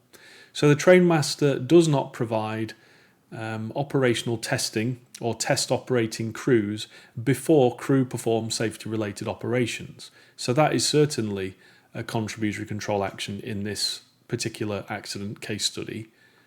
And the safety constraint that goes with that is clearly the train master must provide test operating crews before the crews perform safety-related operations. So in terms of the shape of the investigation and the direction it should go, now we've identified that contributory control action with regards to testing operational crews, the investigation should go and look at that. What is the control structure that sits around this particular control of the train master that would explain the reasons why that contributory control action occurred? So some reasons why, how, and some explanation. So in terms of decision-making, actions and behaviours, the train master did provide a job briefing. So the investigation report states that the train master provided a job briefing, but it was via telephone around about 15:30 in the afternoon. The briefing explained to the F777 crew that they would be operating under EC1 track warrant control, non-signalled, TWC-D, and that the SPAF would be required. However, the investigation report includes conflicting information and states that the job briefing regarding position of main track switches, the use of EC1 authority or the SPAF was not given to the CSX F777 crew. So there's some inconsistency there. Did they provide the job briefing or did they not? And if they didn't provide it, then clearly, if we just go back to the previous slide, this contributory control action did not provide the job briefing to the crew when operating during a signal suspension. That control action occurred. So why was that? What's the investigation done to look at that? Okay, so in terms of, there's a question there. So establish whether a job briefing took place and what the context was. Did the briefing provided by the train's master include specific instructions regarding the use of the SPAF, the capturing of timings, and efforts to recognise and combat potential human factors aspects? And there's an associated recommendation. So number 11, use STAMP STPA along with human factors design principles to help define the content, structure and delivery of the job brief, and then use an associated control structure model to train the job brief creator, the job briefers and recipients themselves. So let's talk about training, testing and currency. The train master testing records showed that the train master did not conduct tests for train movement on the main track switch operation, effective use of SPAFs or EC1 authority. Testing records also did not contain test results, and this related to all train crews, not just F777 train crew. So there's clearly something strange going on here that needs to be explored. It seems from the investigation report that the CSX engineer and conductor were not apparently trained, tested or current, and that there was no apparent explanation as to why, nor associated recommendations. The investigation report also, earlier in the report, seems to contradict itself and states that the CSX locomotive engineer and conductor were both experienced, certified and qualified to perform their duties. And I don't know why that is. It's unexplained. It doesn't make sense. It is also not clear if those individuals were trained and competent to perform those tasks, regardless of whether they were tested. And it's important to note the investigation report does not provide detail on who was responsible for training employees prior to testing. NTSB also highlighted that due to the infrequent use of the EC1 and the SPAF, the crew should have had refresher training or have been tested. NTSB concluded that CSX crew efficiency tests for the operation of main track switches, EC1 authority or the SPAF failed to ensure safety. Well, it's not that the tests failed to ensure safety, it's that, these people were providing unsafe control actions. Why was that? Was that because they were not tested, or was it because they were not competent? I'm being a bit pedantic, but I'm trying to sort of emphasize that when you reach a point in when you're looking at a case study and you're looking at it through the lens of STAMP and the concept of a control loop and a control structure, when you get to a point where there's unanswered logical questions that would naturally, when you're doing a STAMP analysis, would naturally lead you to explore those, it gets a little bit frustrating when they have stopped or not written about it in the investigation report. Okay, so there's a repeated question there, number 6. Why was the CSX engineer not trained, tested or current for the tasks they were expected to perform, or for the roles and responsibilities that applied to them and the tasks they were expected to perform? Why was their currency not managed? And logically, there's another one for the conductor there. We're repeating question 11. Why were they not tested or current? So there's a recommendation there. Use STAMP STPA to help iterate the control structure model to include specific consideration of the controllers who have responsibility for training and competency management, and then explore why training and competency management was ineffective. So some beliefs, some mental models and associated flaws and inadequacies. Well, there were no issues reported.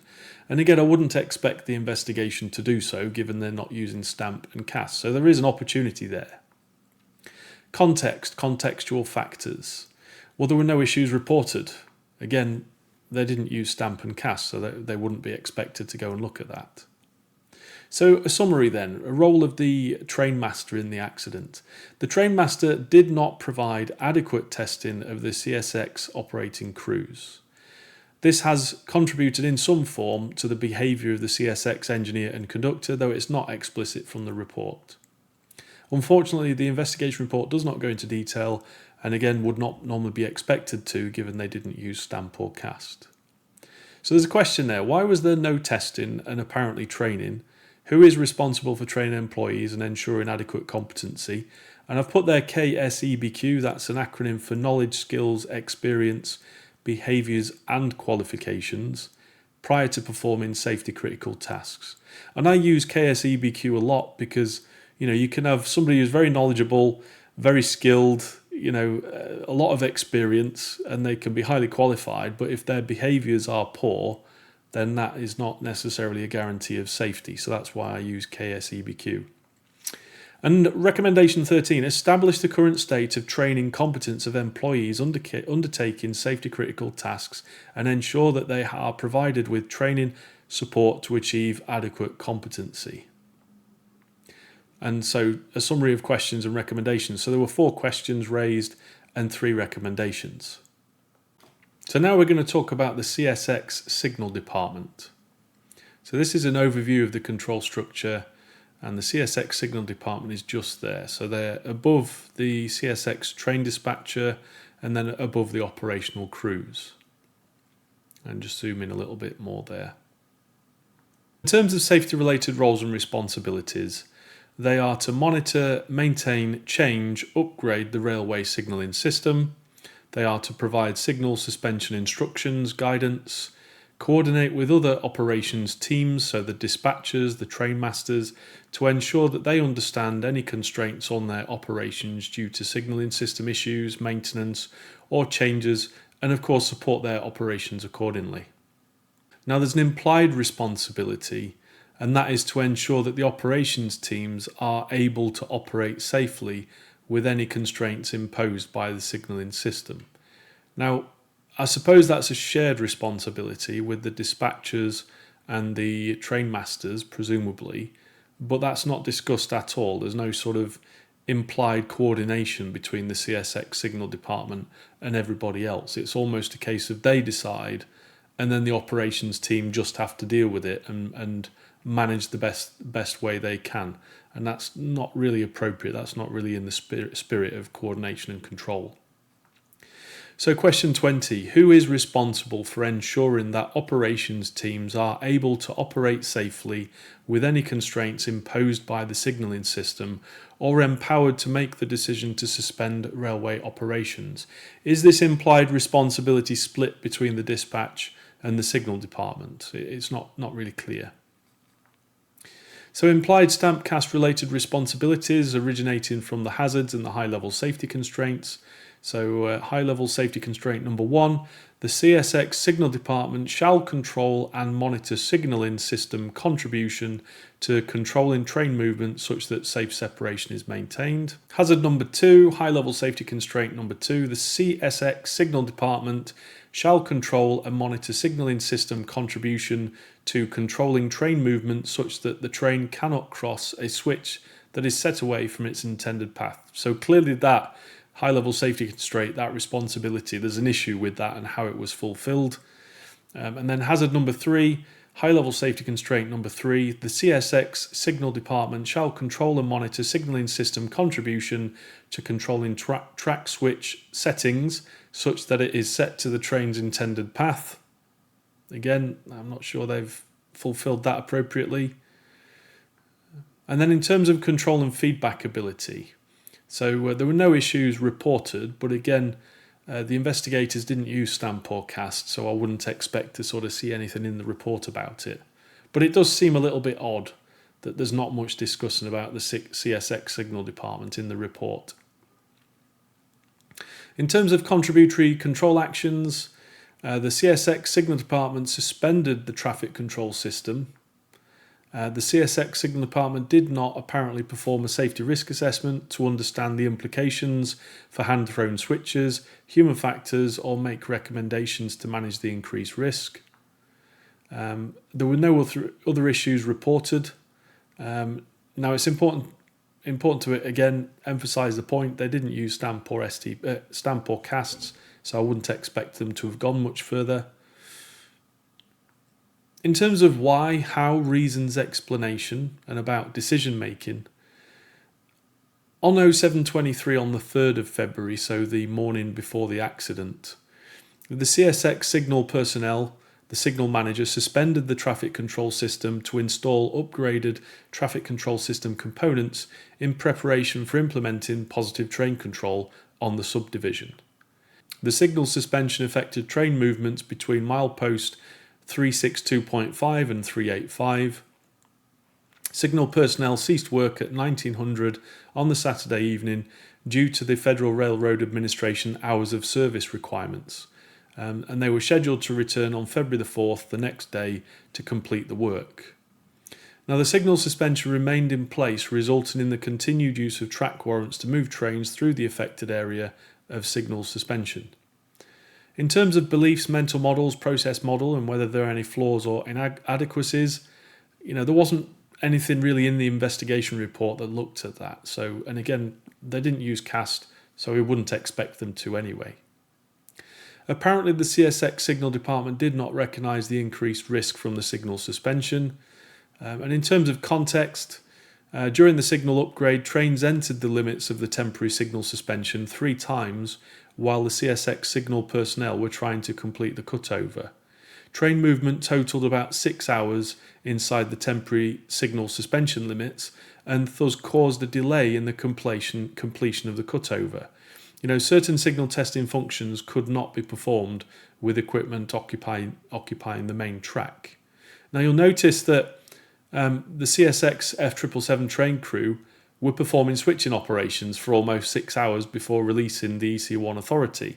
So it appears that that train actually contributed to the signalling work not being completed in a rapid order.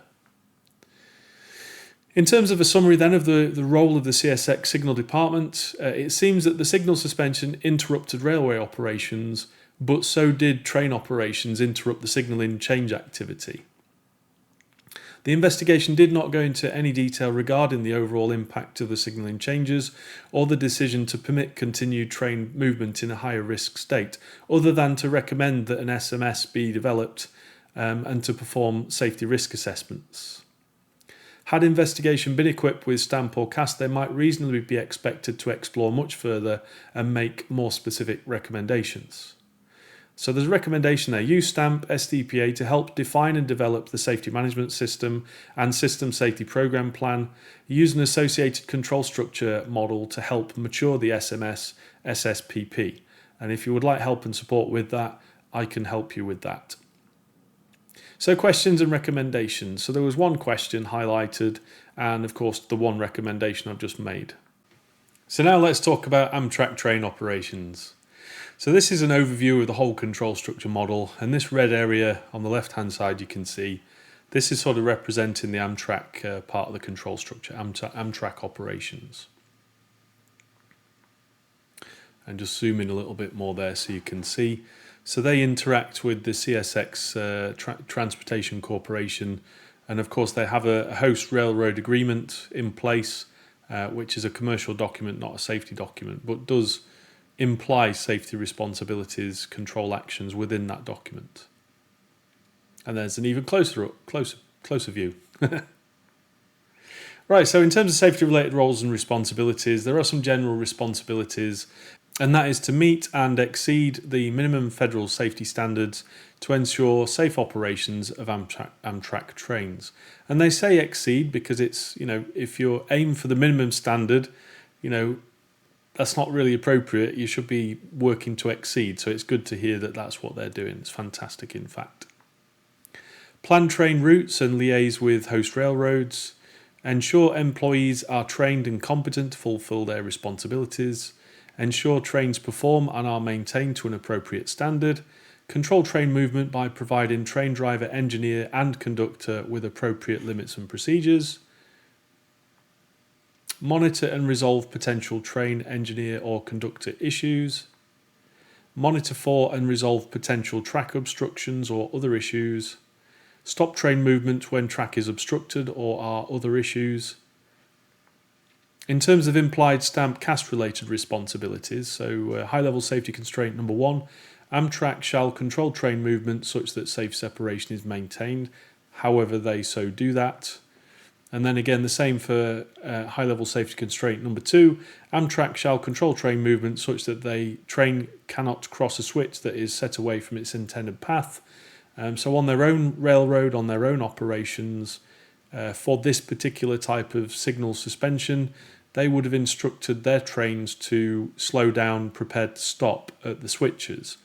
Whereas because they were operating to the host railroad rules, the CSX rules, those rules did not require them to slow down and be prepared to stop.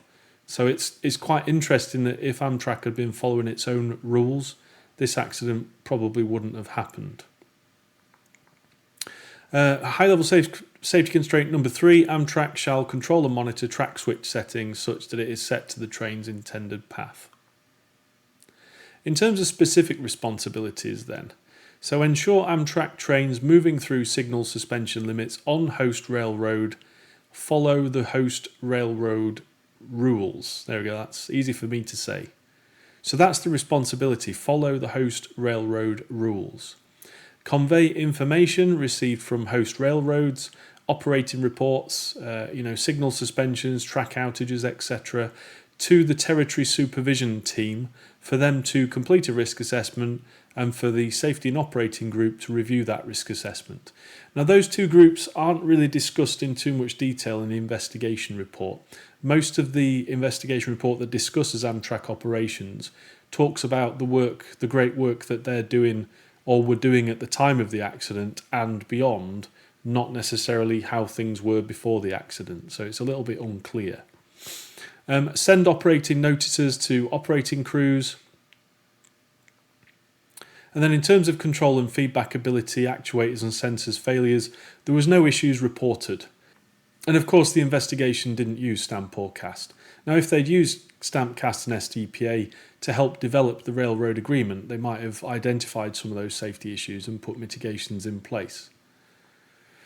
So in terms of contributory control actions, interactions, there's an obvious contributory control action with the context moving through signal suspensions on a host railroad, and that is that Amtrak does not provide the instruction for Amtrak trains to follow the host railroad rules when moving through signal suspensions on host railroads.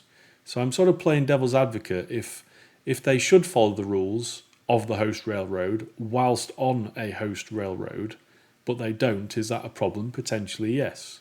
So the safety constraint, the logical safety constraint, is Amtrak must provide instruction to follow the host railroad rules when operating on a host railroad. That makes sense. But Amtrak provides instruction to Amtrak trains to follow the host railroad rules when moving through signal suspensions on a host railroad. So that's actually the control action that was provided. So they told them to use the rules, but that resulted in an accident. So there's a bit of duality there.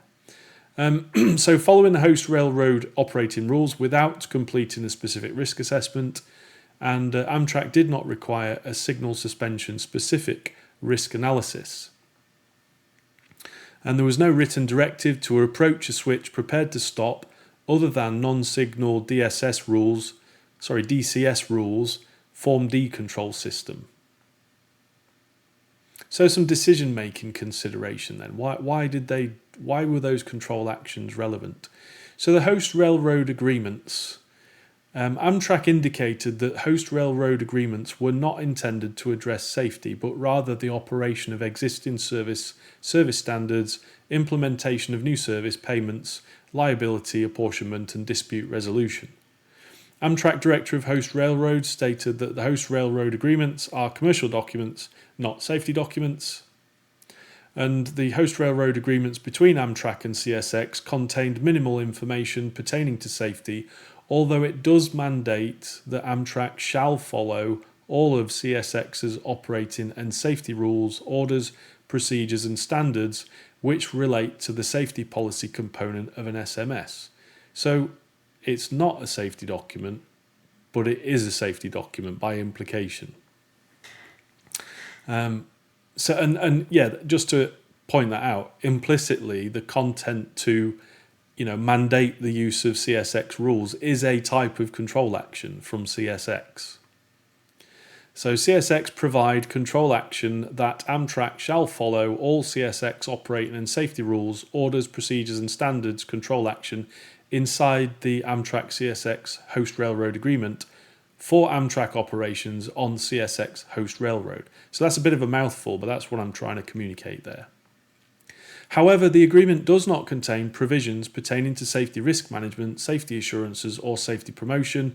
Thus, the host railroad agreement between Amtrak and CSX is not a safety document and does not contain the provisions necessary to support an effective SMS. So there's a bit of a question there that perhaps the host railroad agreement should be supplemented by a formal safety document that includes control action and feedback requirements, or that the host railroad agreement is updated to include those safety-related responsibilities. Yeah, just to emphasize that point again. So often control actions are hidden in plain sight. We must be vigilant. Just because people say the content of a document is not safety related doesn't mean it's not. So all I can say is if you're thinking through the lens of control loops and control structures when you're reviewing your documents, perhaps an innocent policy document or an innocent host railroad agreement, if you were to review them with stamp and think about it through the lens of a control loop control structure, you might actually uncover some real safety control actions and feedback. And if you do, then I would recommend that you emphasize them because they're really important for safety.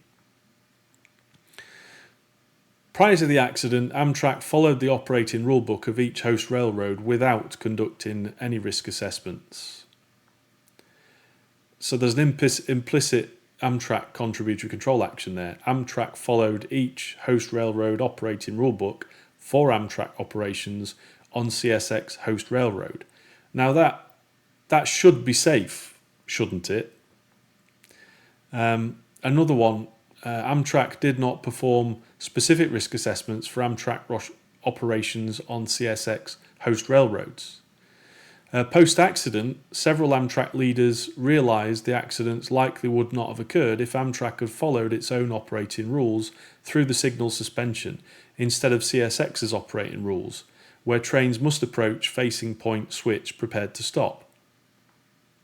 So there's another implied contributory control action. Amtrak did not follow Amtrak's own operating rules for Amtrak operations on CSX host railroad. But should that be safe? Could that be safe? Not necessarily. So there's a bit of an opportunity there to consider those control actions. Post-accident, various Amtrak leaders recognised that during signal suspensions, Amtrak had been exposing its crews and passengers to a higher level of risk in CSX territory than on its own property. The importance of analysing the risk related to host railroads' operating procedures and implementing mitigations where necessary, rather than simply accepting the host's rules, was also recognised.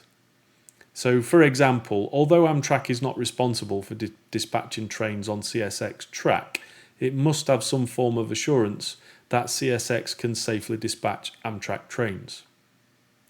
So again, there's an implicit control action there. So Amtrak did not require specific assurances from host railroad CSX regarding host railroad CSX dispatch of Amtrak trains. Now to talk about the host railroad team themselves. So to provide nationwide passenger rail service, Amtrak operates within multiple systems in collaboration with multiple host railroads. During the NTSB investigative hearing, NTSB asked Amtrak's Chief Operating Officer how Amtrak works with host railroads to assess and mitigate risk on other systems. Amtrak's COO stated that he was not an expert on Amtrak's host railroad processes, but if Amtrak had a safety concern, they would go through their host railroad team. NTSB investigators spoke with Amtrak's host railroad team members about the extent to which their job responsibilities included safety management. The director of host railroads said that his team seldom discussed safety, and the senior director of host railroads did not know if Amtrak had ever successfully requested that a host railroad implement a different safety protocol. Moreover, the host railroad team was not readily able to articulate to the extent to which safety provisions were contained in the host railroad agreements. NTSB concluded that Amtrak's host railroads team was largely uninvolved in the safety management of Amtrak trains operating on a host railroad's property. There is an implicit contributory control action there. Amtrak did not provide coordination of safety-related control actions or information or feedback between themselves and the host railroad, in this case CSX, regarding operation of Amtrak trains on host railroad lines. But is it the host railroad's team that should be coordinated safety control actions, information and feedback? Arguably yes, but if they have not been allocated responsibilities and resourced appropriately, then how are they supposed to know? And are they willing to capable of taking on that responsibility? So decision making, actions and behaviours in the context of Amtrak safety management on host railroads. So the contributing factors surrounding the accident in Cayce present numerous examples of Amtrak's inability to control or influence the management of safety on the host railroad. When operating over the territory of a host railroad, Amtrak is subjected to the risk mitigation strategies implemented by that host. Although there is a host railroad agreement in place between Amtrak and the host railroad, this agreement does not establish the parameters for safe operation and a consistent level of risk mitigation from the host railroad to host railroad. Unfortunately, this accident is just one of many that have occurred recently where Amtrak have demonstrated its inability to control or influence the management of safety on the host railroad. The following three accidents highlight the significant difference in the approach to safety management on Amtrak-owned and Amtrak-operated territory versus host railroad operations. So there was an accident near Northfield, Vermont, which involved a passenger train colliding with some rocks and then subsequently derailing. And then there was another one in Cimarron, Kansas, where there was a train that derailed. And then the last one is another derailment in DuPont, Washington, where the train left the track and collided with vehicles on a motorway. And just to highlight, just to make this real point, any accident or incident or near miss demonstrates that the safety control structure is inadequate in some shape or form. So please heed the warning and explore the control structure involved. So the first one then. So this is the collision of an Amtrak passenger train with rocks and subsequent derailment. So the Amtrak passenger train derailed after striking a rock pile that fouled the track. The collision and subsequent derailment resulted in the locomotive and first coach car derailing and sliding down an embankment. 3 additional coach cars derailed but remained upright and in line near the track. The accident highlighted that although Amtrak utilised a hazard management programme on its owned and operated territory through a system safety programme plan, this programme was not applicable on the host railroad. The Amtrak SSPP hazard management programme established a methodology for determining risk and the mitigation of this risk. The risks addressed by Amtrak included rockfall and rock slide areas along the Northeast Corridor and the Harrisburg line. However, in contrast, although the New England Central Railroad, NECR, had a safety programme at the time of the accident, the NECR did not have a formalised hazard management and assessment programme as it pertains to rockfall risk management and mitigation. So again, it appears Amtrak has control of this particular hazard on their own railway, but in the context of NECR, they did not. So, it is a very similar control structure issue as is in this accident. The only difference is that accident was about striking a pile of rock. In this accident, it was about hitting switches that are not set properly. So that the programme was not applicable on a host railroad is similar to the safety management circumstances in the Cayce accident. And there's a little control loop just to remind you, get that embedded in your brain. So the next accident is this one, an Amtrak train number 4 derailment on the BNSF railway tracks in Cinnamon, Kansas. I've probably butchered that name. I apologise. Give me some abuse in the comments. So the train derailed from the track after a runaway feed truck from an adjacent feedlot impacted the railroad tracks and pushed the tracks out of alignment. At the location of the accident, there were no protective barriers or fencing along the right-of-way to prevent this undesirable intrusion. Along the Amtrak-owned and Amtrak-operated Northeast Corridor and Harrisburg line, Amtrak implemented an intrusion prevention strategy to develop standards and install fencing and barriers to reduce the risk of vehicle intrusion onto the right-of-way. So again, thinking about it, the hazard is intrusion of vehicles. How is that controlled? Well, it was controlled by Amtrak on their railroads, but not apparently controlled by the BNSF railway. And then this one. So this is the DuPont Washington accident derailment. This train derailed from a highway overpass on its first regular passenger service trip on a single main track. 14 highway vehicles came into contact with the derailed equipment. 3 passengers were killed, 57 passengers and crew members were injured. 8 individuals on the highway vehicles were also injured. Following the accident, Amtrak developed a risk assessment process to be used to evaluate the risks to Amtrak operations over a host railroad.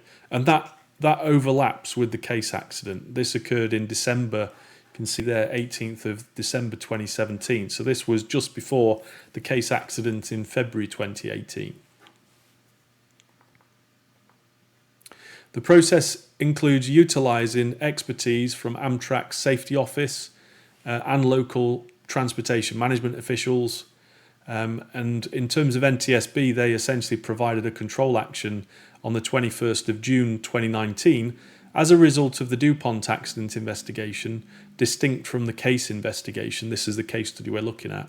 NTSB issued Safety Recommendation R19027 to Amtrak to address the risk associated in part with operations on host railroads.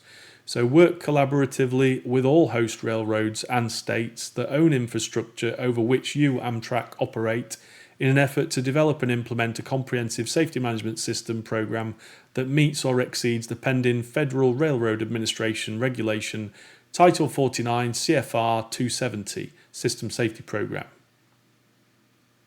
And again, I'm subtly sticking these little control loops in the presentation to help sort of embed that thinking in your mind. This jigsaw piece is critical. So let's talk about why, how, reasons and explanations. So in terms of beliefs, the investigation is not expected to have looked at this given that they didn't use stamp or cast. So there's not really much in the investigation report about this at all. But apparently Amtrak did not recognise the increased risk from operating in accordance with host railroad rules, even though they'd had previous accidents.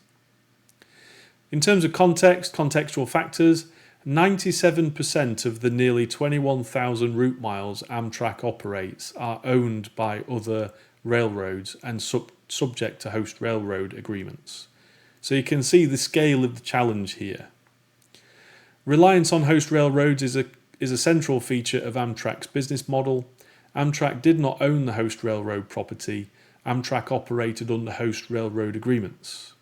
Host railroad agreements are commercial documents, not operating or safety documents, and do not explicitly address safety.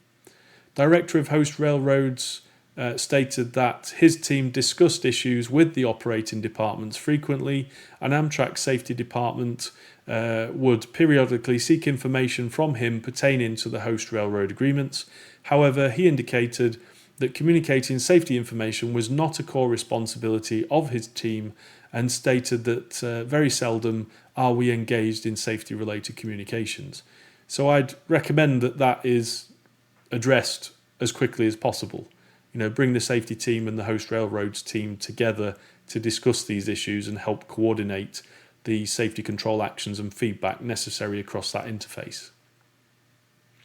Amtrak CEO, who was previously CEO of Delta Airlines, which is pretty cool, arrived at Amtrak in November 2017 and began to implement safety management systems and movement towards just culture. A formal rollout of the SMS began in November 2018, which is post this particular accident. When Amtrak train crews operate on host railroads, they are governed by the operating rules and supervision of the host railroad. There is not a means for Amtrak to insist that certain safety practices be implemented on host railroads, although Amtrak can engage in dialogue with hosts and raise concerns. So that one's interesting because Amtrak is not in direct control of the operation of their train on the host railroad. It is up to the host railroad. And so they have to, from a mental model perspective, a belief perspective, Amtrak needs to get information about how the host railroad is going to allow operation of their trains and perhaps do their own safety assessment. And then hopefully the culture of the host railroad is that they're open and willing to have questions asked of them and their mitigations so that they can coordinate, appropriate mitigations for these hazards. But that is a challenge, and of course it varies from host railroad to host railroad. In fact, actually a recommendation for that, which I've not included, would be to have a railway safety summit and invite the host railroads, talk about STAMP, introduce them to the concept of a control structure and help them understand that they have essentially the same or similar control structures. And so there may be some host railroads that are really far advanced in their safety management mitigations and some that are not so advanced, and they can help each other and share their own control structures and perhaps improve safety across the whole lot. So in terms of Amtrak safety management on host railroads, Amtrak operates on both track that it owns as well as track that it does not own, referred to as a host railroad. Amtrak maintains host railroad agreements with the host railroad for access to the infrastructure necessary to provide nationwide passenger rail service. The host railroad agreement between Amtrak and CSX, for instance, allows Amtrak to operate on rail lines on the eastern side of the United States that it would otherwise be unable to access. When a person purchases an Amtrak ticket to travel from East Coast to the West Coast, they will be riding on an Amtrak train, but they will have to travel on various rail lines owned, operated and maintained by other organisations, i.e. host railroads. Post-accident, Amtrak CEO noted that on its own territory, Amtrak aims to meet and exceed the standard by not only meeting the FRA's minimum federal safety standards, but also through the use of a voluntary SSPP, System Safety Program Plan, and more recently in response to NTSB safety recommendation R17026 and R17027. Now here is another example, not related to the other three I've already shown you. This is an Amtrak train collision with maintenance of way equipment in Chester, Pennsylvania in April 2016. So the Amtrak train 89 struck a backhoe with a worker inside, and you can see from the track video, this train is moving down track 3 and there's actually a backhoe JCB digger on the track and people around it whilst this train is moving. Essentially what happened is the train was authorised to operate on main track 3 in the middle at the maximum authorised speed of 110 miles per hour. Amtrak had scheduled track bed restoration, ballast vacuuming on track 2, so this one on the left hand side. Track 2 had to be taken out of service for the 55-hour duration of the project, and as train 89 approached the work area, the locomotive engineer saw equipment and workers on and near the track and initiated an emergency brake application. The train speed was 99 miles per hour when it struck the backhoe. 2 roadway workers were killed, 39 other people were injured, and Amtrak estimated property damages to be $2.5 million. Now, during the investigation, NTSB recommended prior to the Cayce accident that Amtrak develop and implement a safety management system. And that's recommendation R17026 and R17027 in anticipation of the related upcoming FRA regulation. Now, an SMS is a formal top-down organisation-wide approach to managing safety risk and assuring the effectiveness of safety risk controls. And a System Safety Program Plan is a document that describes in detail the tasks and activities of the SMS. An organisation's SSPP is important because it articulates a plan to manage safety. The written plan provides guidance to the organisation by defining safety critical processes such as managing risk and conducting safety audits. NTSB control action, so this is the safety recommendation R17026, that was made to Amtrak on the 28th of December 2017. So this was just after Christmas, 2 months before the Cayce collision. So this is the recommendation to Amtrak. Work collaboratively with Labour in an effort to develop a comprehensive safety management system programme that complies with pending FRA regulation Part 270 System Safety Programme and that vitalises safety goals and programmes with effective management accountability, incorporates risk management controls for all operations affecting employees, contractors and the travelling public, improves continuously through safety data monitoring and feedback, and is promoted at all levels of the company. The next control action, R17027, was essentially once safety recommendation R1726 is completed, so the one above, implement the safety management system program throughout the company with resources sufficient to ensure that all levels of management and all labour unions involved with Amtrak operations accept and comply with the system. So they're really good recommendations. Both recommendations were classified as open initial response received at the time of the Cayce accident investigation, which of course you'd kind of expect because these recommendations were made, pretty much 2 months before the Cayce accident, and of course an organisation needs time to set something like that up and implement it. It's a considerable undertaking. Okay, before I move on from this particular accident, now I've not looked at the official investigation report for this. I've not done any background reading or anything like that, but just from this short description, the two things that jump out to me in terms of control structure, coordination and control is Amtrak had a operational train going through a work area at maximum speed. So first question is, why did the controller for that operation make the decision that it was acceptable to put a train through there at max authorised speed?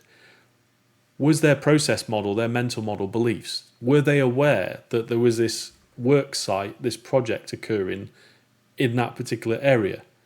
If the answer is no, that's a big question. They need to go and sort that out, coordinate between the people that plan train operations and the people that plan maintenance projects. They clearly need to be coordinating. If they were aware of it, then, well, why is it appropriate to send a train through at maximum authorised speed? If that's what they're going to do, did they coordinate with the people who run the maintenance projects to say, hey, we're going to operate trains at full speed through there, so you need to make sure that your work site is equipped to protect your workers and equipment from trains flashing through there at 110 miles per hour. So in terms of, there's two things under control here. One is the operation of the Amtrak Train 89, and one is the control of that project. And of course, the main hazard is maintain safe separation between trains and equipment and other objects. So why was that hazard not controlled properly? And maybe this is a case study I should have a look at. If you want to let me know this is a case study you want me to look at, or if there's any other case studies you'd like me to look at, please comment below and let me know, and I'll see what I can arrange. So moving on. At the time of the Cayce accident, Amtrak were in an early phase of development of their SMS and had recently hired a new Chief Safety Officer in January 2018, so the month before the Cayce accident. NTSB commented that Amtrak's efforts to mature its SMS were evident and constructive, and made further constructive observations on improvements to the SMS and its associated System Safety Programme plan. Amtrak released an updated SSPP in November 2018, which included 4 components of the SMS: SSPP objective to coordinate with host railroads to manage safety, an objective to engage with host railroads for emergency preparedness. However, the SSPP did not describe how its SMS will apply to host railroad operations, and included a mandate that when Amtrak operates over a host railroad, it will follow that host railroad's operating rules, timetables, special instructions, and other operational instructions, which may not be adequate, as was the case in the Cayce accident. So there's a bit of work to do there, or was at the time. In further investigation interviews, Amtrak officials indicated that Amtrak had since improved upon the policy, and that Amtrak were now conducting risk assessments and, where risk is unacceptably high, implementing operational safety enhancements that increase safety beyond what the host railroad rules would require. NTSB recognised that the SSPP is not the singular document that needs to include a detailed specification of safety management for each host railroad, and that it should at least specify where such information can be obtained, given that the host railroad agreements between Amtrak and each host railroad do not contain such safety-related information. NTSB concluded that Amtrak has not yet articulated nor implemented a strategy to integrate all aspects of host railroad operations into its SMS.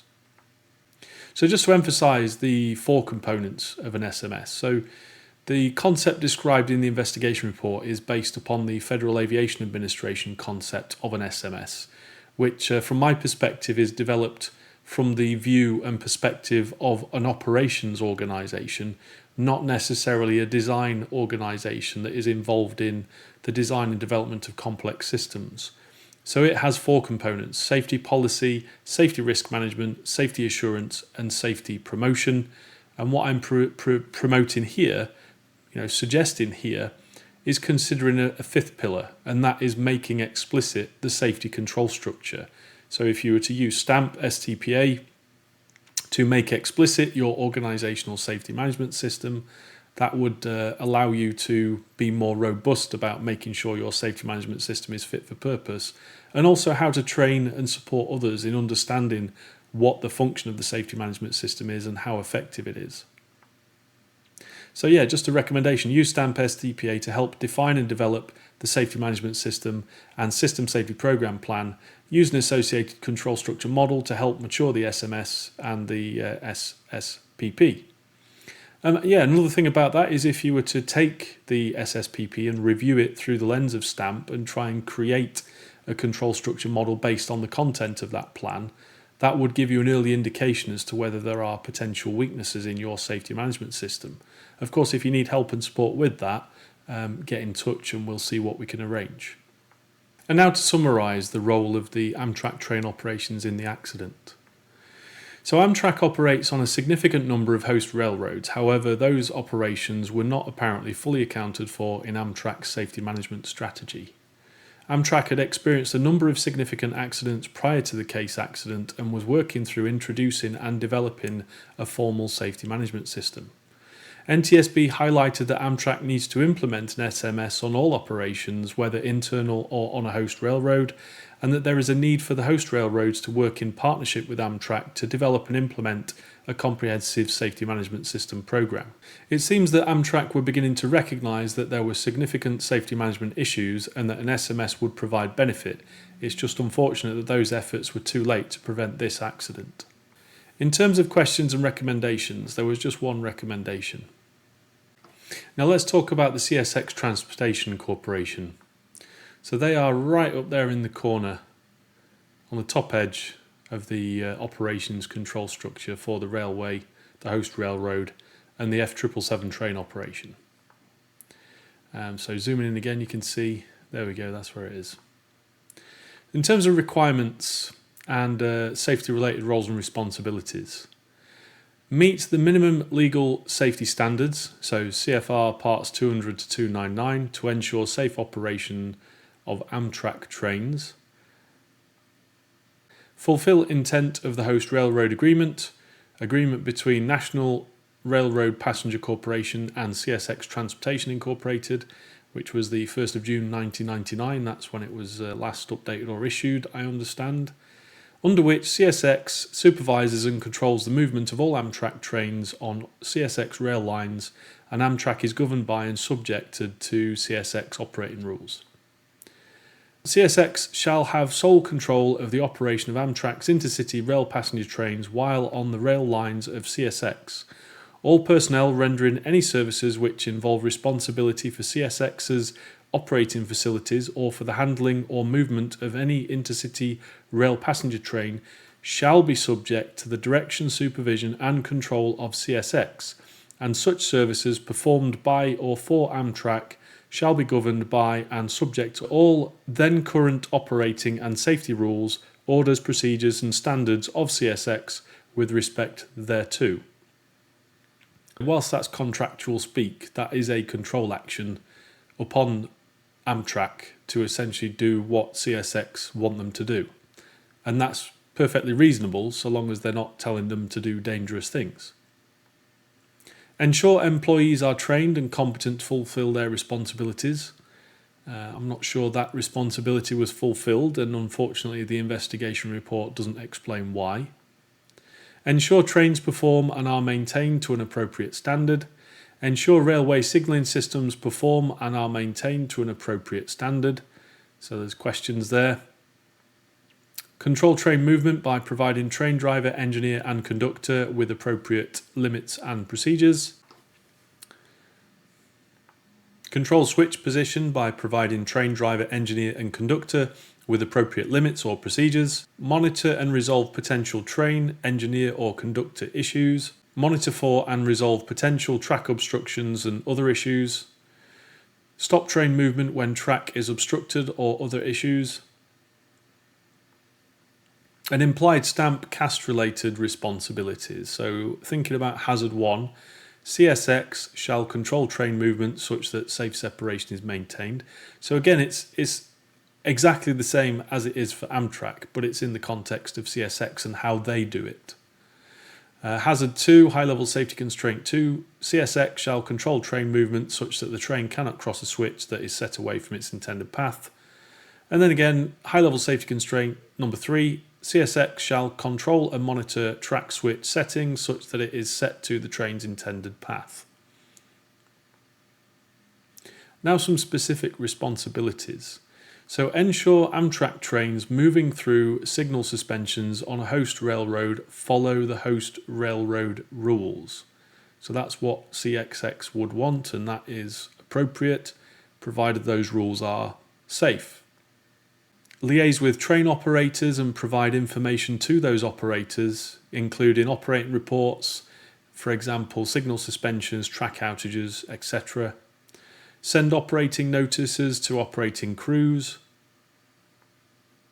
And then in terms of control and feedback ability, there was no issues reported, but again, that's not something we'd expect the investigators to look at because they didn't use stamp or cast, but I would be interested to know that. Obvious contributory control action with the context, signal suspension, train operations.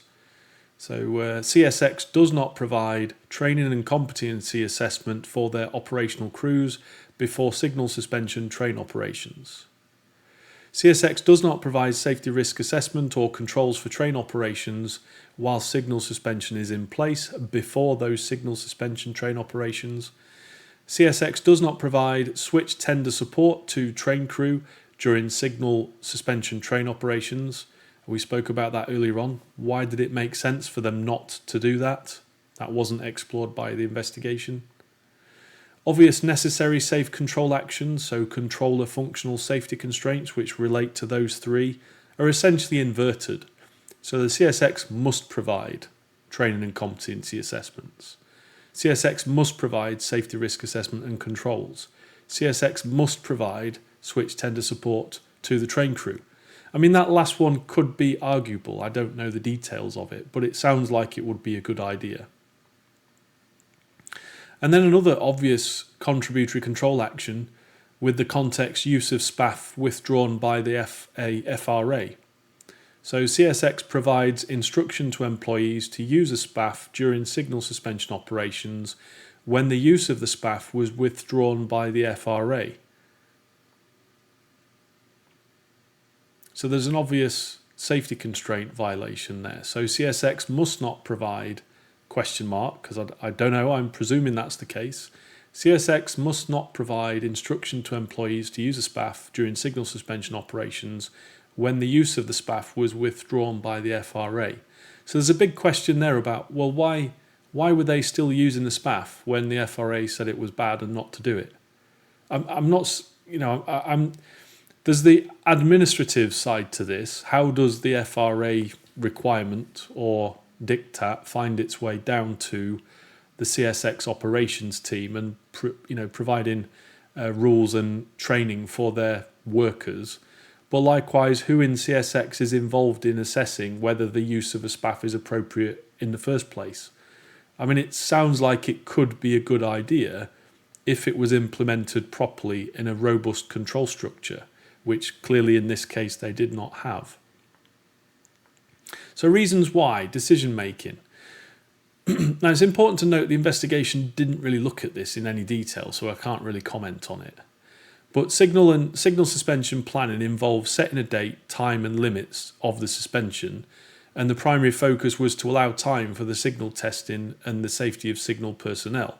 Operating train crews were expected to adapt to the changed environment. Well, why was that? Why was it done that way? Why didn't they consider the competency of the crew and the preparedness of them? CSX said that any challenges encountered by crews during a signal suspension are pretty much covered by the operating rules. Okay, really? Are we sure about that? NTSB concluded that the change environment of signal suspension challenges both train movement and operating crews, but also undermines operating rules and regulation effectiveness. In terms of administrative control, use of the SPAF, the CSX provides instruction to employees to use a SPAF during signal suspension operations when its use has been withdrawn by FRA. I just want to emphasise that administrative controls, they alter the way that work is done, including the timing sequencing of the work. It alters policies and other rules and work practices such as standards and operating procedures. Administrative controls and personal protective equipment are frequently used with existing processes where hazards are not particularly well controlled, and they may appear to be relatively inexpensive to implement, However, over the long term, they can be very costly to sustain. And of course, they're not very robust mitigations. As I've said there, yeah, they're weak controls compared to other measures requiring significant effort by affected workers, especially since they are prone to human factors, human error, given they are enacted by humans. So just to emphasise that a bit more, risks associated with conducting switch operations without an active signal system are well documented. Several prior misaligned switch accidents are listed in the investigation report, which all involved a human failing to line a switch properly. Available evidence suggests that CSX failed to properly address the risk associated with operating during a signal suspension by relying principally upon crews using a SPAF form, which is known to be a weak administrative control. The FRA had already established that the SPAF was not effective and removed it as a requirement. CSX should have assessed the risk of conducting switch operations at night with the signals suspended and the need to route a passenger train through the area, as well as arguably do the switching, automotive loading rack switching task that the F777 crew train had been tasked to do. Why couldn't they wait until the signals had been suspended? If they had, they likely would have realised that risk was significantly increased and weak administrative controls, the SPAF, were insufficient, especially since use of additional procedures and the SPAF was the only risk mitigation CSX had used. The CSX conductor, engineer and dispatcher all failed to ensure that the SPAF was properly completed. NTSB concludes that the SPAF is an ineffective control that could not mitigate the risk of an improperly lined switch. So just to emphasise that, the SPAF isn't the problem itself. It's actually a symptom of the problem. So the point of a stamp-based analysis is to look at, well, what is the control structure that the SPAF is a part of, and how do the various controllers interact with each other? It's important to recognise the SPAF form itself is a type of process model. It is designed to capture information about the state of the physical process.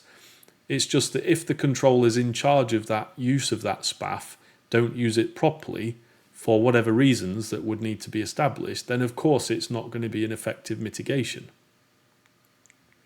NTSB concludes that CSX failed to properly assess and mitigate the risk associated with conducting switching operations with the signals suspended. So there's a question there. Why did CSX not apparently properly assess the risk or address the risk with operations during signal suspension? Why did it make sense to use the SPAF? Why did it make sense to not train key stakeholders or to provide additional support, such as the switch tender? And the investigation findings suggest that CSX needs to improve its risk management and develop and implement a comprehensive safety management system that evaluates all risks, including but not limited to operations, training, maintenance, equipment, and medical standards.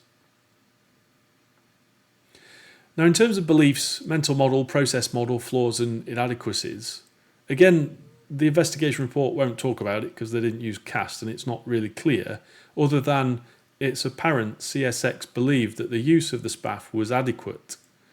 And again, apparently CSX logically believed that employees involved with safety critical operations were trained and competent. Or that's what I'd like to think that they believed. I mean, the investigation just did not look at that in any detail, so that's certainly something we should explore. Apparently, CSX did not recognise the increased risk from operating trains during signal suspension or without a switch tender. In terms of context, host railroad agreements do not explicitly address safety. So to summarise then the role of CSX Transportation Corporation in the accident, CSX did not seem to have a robust safety management process in place given that the train operations while signal suspension was permitted whilst using a SPAF and whilst missing a switch tender. It is not particularly clear from the investigation report why that was the case. NTSB highlighted that Amtrak needs to implement an SMS on all operations, whether internal or on a host railroad, and that there is a need for the host railroad to work in partnership with Amtrak to develop and implement a comprehensive safety management system program. In terms of questions and recommendations, there was only really one question. So let's now talk about the regulator controller. So they are very much at the top of the control structure. Just zooming in a little bit, you can see the regulations that apply. You can see the US government, the Department of Transportation, and off to the right hand side you can see the NTSB, who are a critical part of the control structure. So in terms of requirements and control actions, safety related roles and responsibilities, it's not really clear from the report, though again it's not unexpected because they haven't used CAST. But these are some high-level responsibilities that I've gleaned from the FRA's website.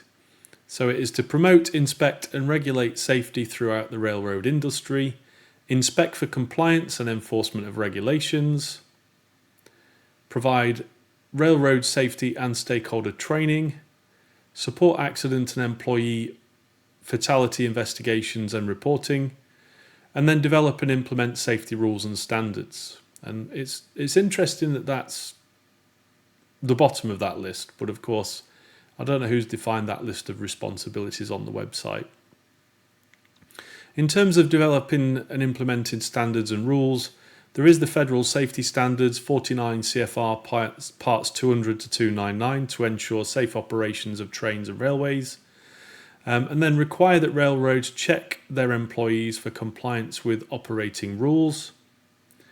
Recognising that FRA does not regulate the terms of the host railroad agreements, and you wouldn't expect them to do if they are commercial documents, but if they do include safety control actions and feedback, then perhaps maybe they should. Recommendation 15. So use STAMP STPA to help define and develop the safety content of the host railroad agreement. Use an associated control structure model to help mature the host railroad agreements. I think I've touched on that earlier on. Now there are some implied STAMP CAST related responsibilities. So FRA shall define and regulate against safety standards for the control of train movement such that safe separation is maintained. And they kind of already do that to an extent. So it'd be worth, if you were the FRA, looking at, well, how does your organisation actually do that in relation to that particular hazard? Recognising there are other hazards as well. I'm not just focusing on this one. Hazard 2, FRA shall define and regulate against safety standards regarding train movement such that trains cannot cross switches that are set away from their intended path. And then hazard 3, FRA shall define and regulate against safety standards for the control and monitoring of track switch setting such that they are set to the train's intended path.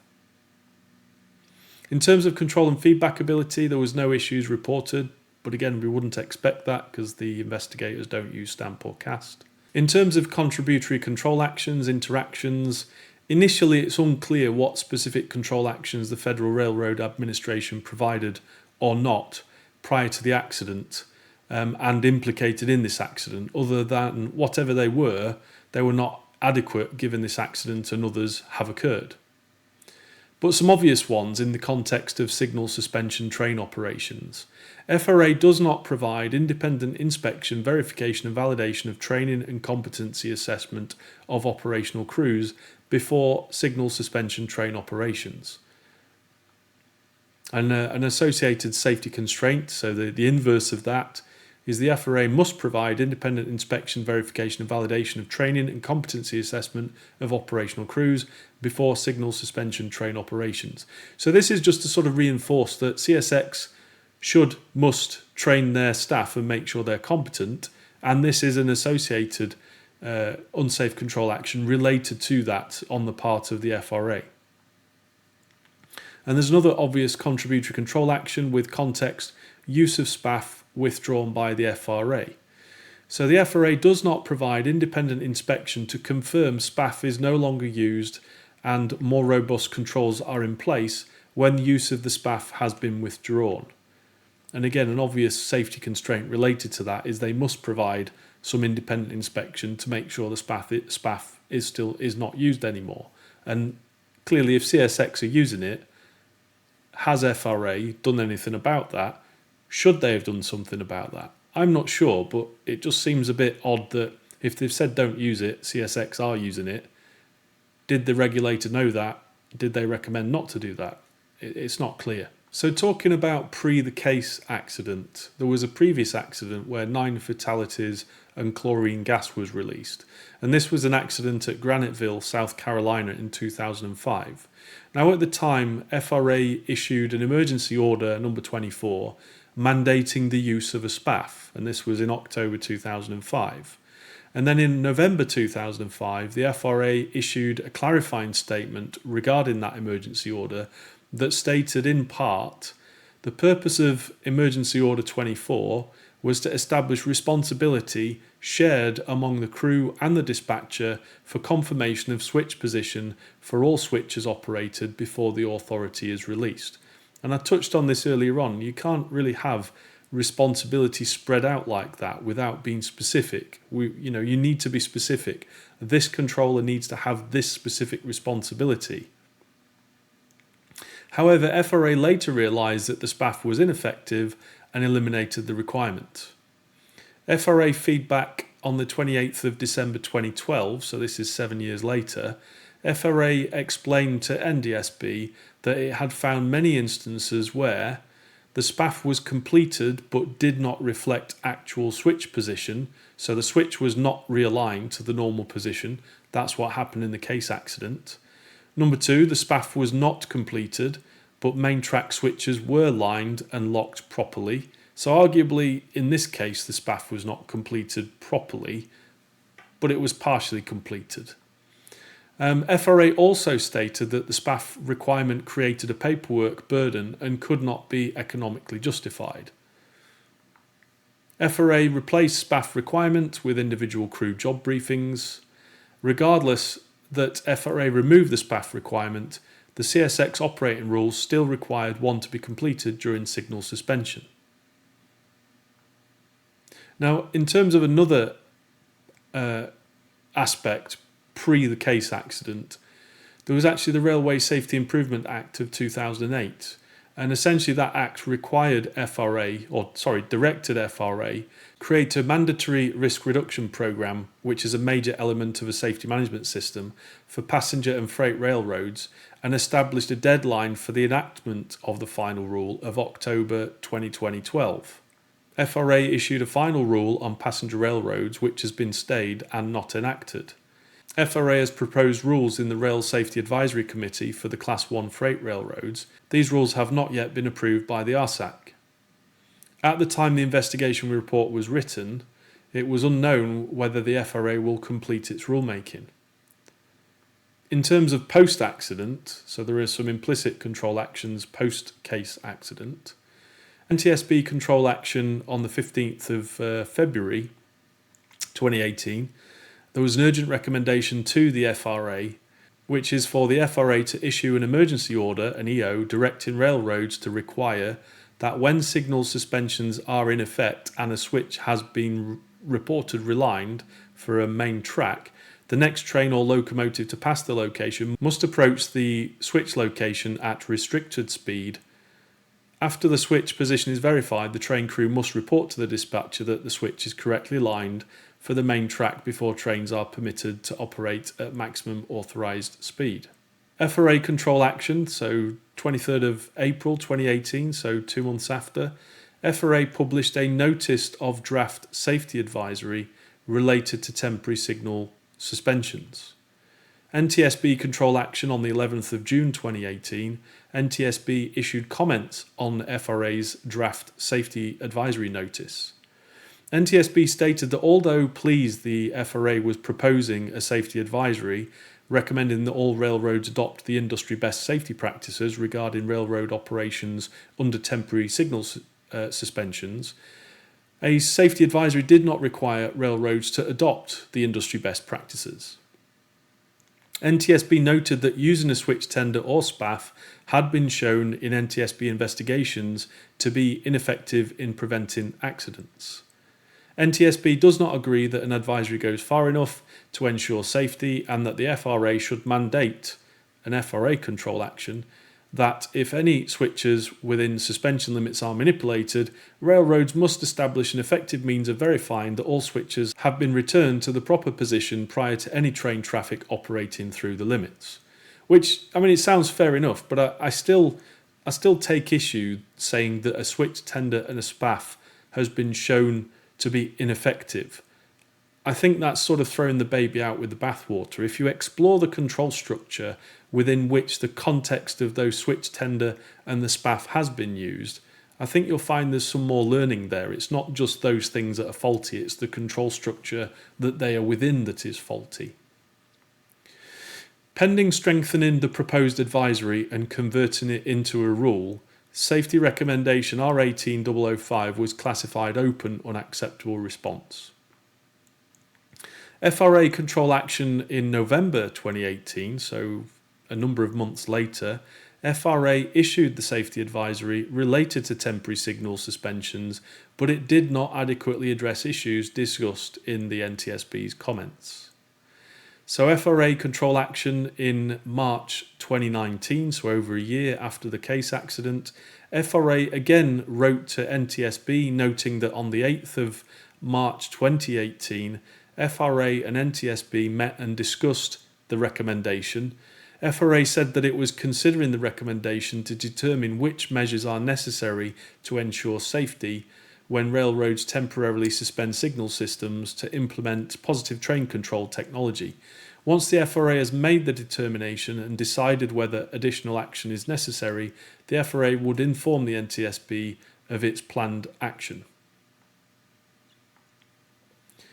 So in terms of post-Cayce accident, implicit control actions, there is a safety recommendation R18005 was issued as an urgent recommendation, indicating that the recommended action required immediate attention to avoid imminent loss due to a similar accident.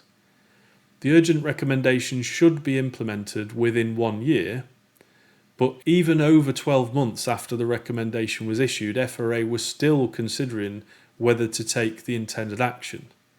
Consequently, Safety Recommendation 1805 was reclassified closed unacceptable action. Now it's interesting, obviously it doesn't say in the investigation report, but it would be interesting to know what explains the behaviours of the regulator. Why did it take them more than 12 months to deal with an urgent safety recommendation? There must be something going on if they're not dealing with these things immediately. As a result of a separate accident investigation, the Roswell, New Mexico investigation, NTSB issued Safety Recommendation R18010 to FRA on the 26th of April 2018. So this was post-Cayce accident, to address the risk associated in part with misaligned switches. FRA provided some form of control action or feedback, you might argue. In August 2018, FRA replied that it does not believe that technology to address the recommendation currently exists, and that developing this technology requires time-consuming, costly research and development with decreasing benefit as PTC is implemented, positive train control.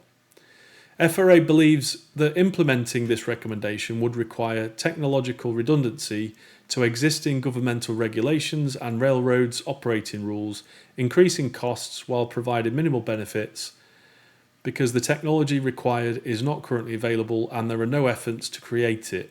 The FRA did not plan to take the recommended action.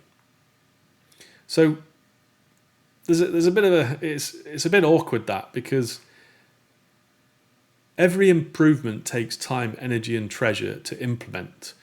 They always will, and positive train control, signal issues and upgrades will always occur. So why not implement improvements for when those systems are not available for whatever reason? What safety assessment has been done by the FRA to justify no action? I'm a little bit cynical about this. It doesn't sound like they've done a safety assessment to demonstrate why what they're saying is adequate. I'd recommend they use STAMP and STPA to give them some more ideas. FRA continued to insist that the NTSB's recommendations would be too costly, and in the past has only mandated weak administrative controls such as the SPAF and job briefing requirements. Such controls amount to minor rule changes for those operating in direct contact with the system. As discussed by the NTSB after the Graniteville accident and in the current Cayce accident, the critical errors of omission did not occur due to lack of rules. Unless the FRA implements more robust safety interventions, misaligned switch accidents will continue to occur, and I agree with that wholeheartedly. NTSB concluded that unsafe control action, Federal Railroad Administration did not provide effective regulation to mitigate the risk of misaligned switch accidents for industry to implement. So regarding that previous investigation safety recommendation, NTSB essentially classified it as still open with unacceptable response and reiterated to the FRA the recommendation, and that is to require railroads to develop a device or technique to eliminate the possibility of employees failing to perform critical tasks such as lining a switch, lining a derail, or ensuring cars are in the clear. Pending action by the FRA, the NTSB believes that CSX would benefit from implementing Safety Recommendation R1810 in its system. And so NTSB placed that recommendation onto CSX.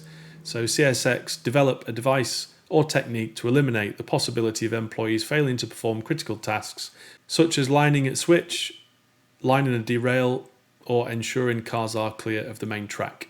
Reasons why, how, explanation. In terms of decision-making actions and behaviours, pre-accident, pre the Cayce accident, it's not particularly clear from the report what decisions FRA made, though again it's not unexpected given the investigators didn't use stamp or cast. But FRA logically recognises that accidents in non-signalled territory involving a misaligned switch is a significant issue according to their website. FRA logically recognises that the SPAF is an inadequate control and eliminated the requirement for them. Post-Cayce accident, FRA chose not to issue an emergency order, instead proposing a safety advisory which was published on November 2018. In terms of beliefs, mental models, again it's not particularly clear from the official investigation report and wouldn't be expected to be given they don't use stamp or cast. Pre-accident, FRA logically recognises that accidents in non-signalled territory involving a misaligned switch is a significant issue. FRA website, improperly lined switches were the leading cause of incidents not at grade crossings in 2017. However, it's unclear if FRA recognised the following contextual factors as clearly as NTSB apparently did. There's another 5 similar accidents involved. So now let's talk about contextual factors. NTSB highlighted a further 9 previous similar accidents that showed switching operations can involve factors that increase the probability that humans will commit errors that result in catastrophic accidents. So here's the first one. So this is the Graniteville, South Carolina accident, where there was a collision between 2 trains and then the release of hazardous materials. This one in Shepherd, Texas, so collision of 2 Union Pacific trains. A collision in Bettendorf, Iowa. A collision in Roswell, New Mexico. And a collision near Northfield, Vermont. And then in Granger, Wyoming. And then this one in Syramon, Kansas, which we mentioned earlier on. And then one in Chester, Pennsylvania, which I think we spoke about that earlier on. And then also one in DuPont, Washington, which we touched on earlier on. So there was plenty of, that these accidents were continuing to occur shows that the control structure was inadequate for all of them, in some shape or form. And it sounds like there's a common theme in the weakness in that control structure that still existed in the Cayce accident. NTSB recognised that accidents in non-signalled territory involving a misaligned switch is a significant safety issue. NTSB had been concerned about misaligned switches since at least 1974 when it investigated a fatal accident in Cotulla, Texas. Since then, NTSB has been investigating and making recommendations to prevent misaligned switch accidents for more than 4 decades. So this issue's been going on a long time. NTSB analysis showed that between 2013 and 2017, 1 person died and 65 were injured in accidents where use of switches was a primary or contributing cause, not including Cayce. During that period, about 25 accidents per year involving the use of switches occurred on main track. So this is the previous accident we mentioned earlier on with the collision with maintenance of way equipment in Chester, Pennsylvania. In the investigation of the accident in Chester, Pennsylvania, NTSB found that one of the challenges faced by railroads in developing a formal system safety program plan has been the failure of the FRA to enact its final rule. Many railroads have designed their SSPP but are apprehensive about implementing their plan because of concerns that modifications will be necessary after the regulation has been fully enacted. At the time of the NTSB's report on the Chester accident, the FRA had delayed the rule's implementation 4 times. As a result, the NTSB issued the following. So an NTSB control action in December 2017, recommendation R17017, FRA to enact Title 49 Code of Federal Regulations Part 270 System Safety Program without further delay. In the years since the rule was published, accidents have continued to occur. Given that system safety regulation would cover Amtrak property and all of Amtrak's operations, including those on host railroads, the relationship between the host railroad and Amtrak would be better defined. NTSB concluded that repeated postponement of 49 CFR Part 270 has delayed needed safety improvements for the passenger rail industry and the travelling public. Therefore, NTSB reiterates safety recommendation R1717 to the FRA. 49 CFR Part 270 System Safety Program. So let's talk about the context of that. So pre-accident, pre the Cayce accident, FRA control action feedback. So the FRA published a rule in August 2016 requiring the development and use of a system safety program plans for all passenger train operations. Since the final rule was published, the FRA delayed implementation 7 times. And then post-accident, post the Cayce accident, the FRA provided a control action, or you might argue feedback, in June 2019. FRA published a new notice of proposed rulemaking that would further delay the effective date of Part 270 past September 2019 to a new undetermined at the time of this investigation report publication date. So there are obviously some questions over the behaviour of the FRA which are not explored in the investigation report that should be considered. Because delaying important rules like this many times is, I mean, I can understand there may be some genuine reasons for it, but it's getting a bit ridiculous. So to summarise then, the role of the regulator in the accident. The FRA is clearly a key stakeholder in the safety control structure. However, it is apparent that adequate control actions have not been provided, and this seems to continue beyond this accident, given what is written in the investigation report. It is not clear why this is the case, as the investigation does not explore that, and again, wouldn't be expected to because they didn't use stamp or cast. But it just highlights that if you're an investigator and you highlight that there's issues with the regulator, you know, it's kind of challenging to make recommendations and observations about the behaviour of that controller given the position of power that they are in. But that's where one of the main responsibilities of investigators is to speak truth to power and question and support and make recommendations.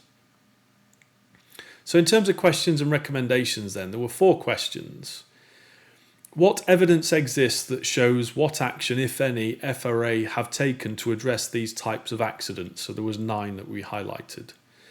Establish why FRA was apparently resistant to the NTSB recommendations, especially since PTC, positive train control signalling, will always be unavailable for some period of time during normal railway operations for maintenance change. FRA's apparent justification for inaction is unreasonable and leaves hazards inadequately controlled. Evidence: 25 accidents per year involving use of switches on main track, which equates to 25 opportunities per year or 2 opportunities per month to kill employees and members of the public, or worse. Question 24. What system safety assessment, if any, has FRA performed in combination with other operational stakeholders that aims to properly address this critical safety issue? I recommend, of course, using STPA. Question 25. Why has FRA delayed implementation of 14 CFR Part 270 and so many times? And as I mentioned, Stamp STPA could really help solve this problem. Various configurations of control structure models could be created and assessed, for example, including consideration of the switch tender and the SPAF, which I mentioned earlier on. And one previous recommendation: use Stamp STPA to help define and develop the safety management system and system safety program plan. Use an associated control structure model to help mature the SMP and the SSPP. Use an associated control structure model to help mature the safety management system and the system safety program plan. And then 3 recommendations related to this. Number 15, use Stamp and STPA to help define and develop the safety content of the host railroad agreement. Use an associated control structure model to help mature the host railroad agreement. Number 16, investigators to use Stamp CAST to empower their future investigations. And then finally, number 17, FRA to use Stamp STPA CAST to empower their safety assessments and development of robust requirements regulations. So now let's talk about structure analysis, control structure analysis. So this is the third part of the CAST accident analysis and the analysis phase. And it involves looking at communication and coordination, structure, architecture and interactions, dynamics and changes or evolution of the control structure or of the product, the service or system itself, the environment, the organisation and humans themselves, including their behaviour and whether complacency or perception changes over time. Also unplanned or planned changes, and also official or unofficial changes. And then the safety management system, the safety information system, the SIS. Now that sounds like a really formal system. It doesn't necessarily mean that it is formal.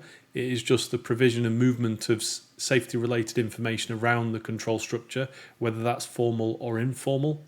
Safety culture, everyone's favourite. And then of course economic and environmental aspects, including external and internal or physical and non-physical contexts. And then we describe or identify, well, why is that? How has that occurred? What are the reasons? What's the explanation? And then document any context or contextual factors. And then, of course, summarise the role of the structure in the accident and capture any questions or recommendations. So this is the sort of very broad, localised control structure that we've been focusing on earlier on.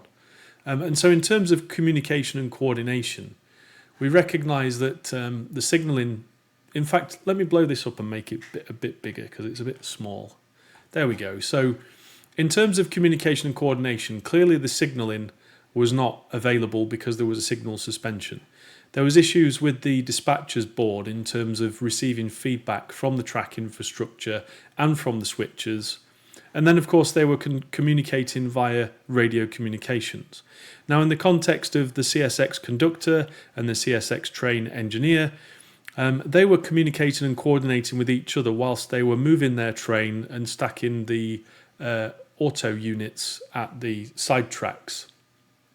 Now, in terms of the CSX conductor was the person involved in directly manipulating the switches, but they relied upon the CSX train engineer to actually capture the information in the SPAF form, or that was what was implied by the report. So how they communicate and coordinate is critical for safety in this case. Now, if we also talk about the train master, so the train master themselves, they are supposed to provide testing of the crew, the CSX F777 crew. But for whatever reason, that did not happen. It wasn't clear.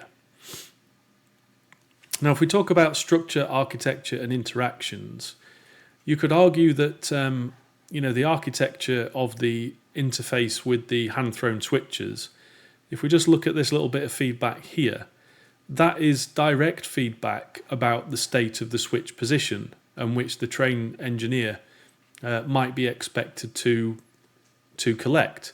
However, if they are relying upon the CSX conductor's interaction and feedback about the state of the switch without independently checking themselves, clearly that can set them up to have a question over whether the switch is actually set properly. And then in terms of dynamics and changes, evolution over time. So clearly, normally the signalling would be available, and that would provide the clear feedback to the CSX train dispatcher, so they would know the state of the railway, the state of the switches, so they wouldn't provide a green signal for the Amtrak train crew to go through. And of course, the signalling system automatically prevents, if there's a fault with the switch or it's in the wrong position, the signalling will automatically be at red anyway. So in this case, the evolution is that this signalling was not available and put the control structure in a state that it was weaker in terms of controlling the movement of these trains. And that, of course, was a planned change, a planned degradation. In terms of the safety management system, there are questions over whether this was actually an appropriate control structure because they were missing the switch tender. So, what safety assessment was done, if any, by CSX, and how was that communicated and coordinated around the control structure, such as, are these crews actually current and competent operating in signal suspended territories with the EC1 forms and the use of the SPAF? In terms of safety information system, you could argue that the FRA required people to stop using the SPAF. Why did that information not apparently affect the CSX organisation and the way that they set their rules and procedures? In terms of safety culture, we talked a little bit earlier on about psychological safety and how these two workers work together. If they didn't work with each other very often, they won't necessarily know, like, or trust each other to a high standard. And it's evident to me that the CSX train driver engineer had genuine concerns about the state of the switch, but it seems that they weren't able to, inspire the CSX conductor to call the CSX train dispatcher and say, hey, we need to go and confirm the state of the switch. Can you hang fire, please? So there are some questions there over safety culture.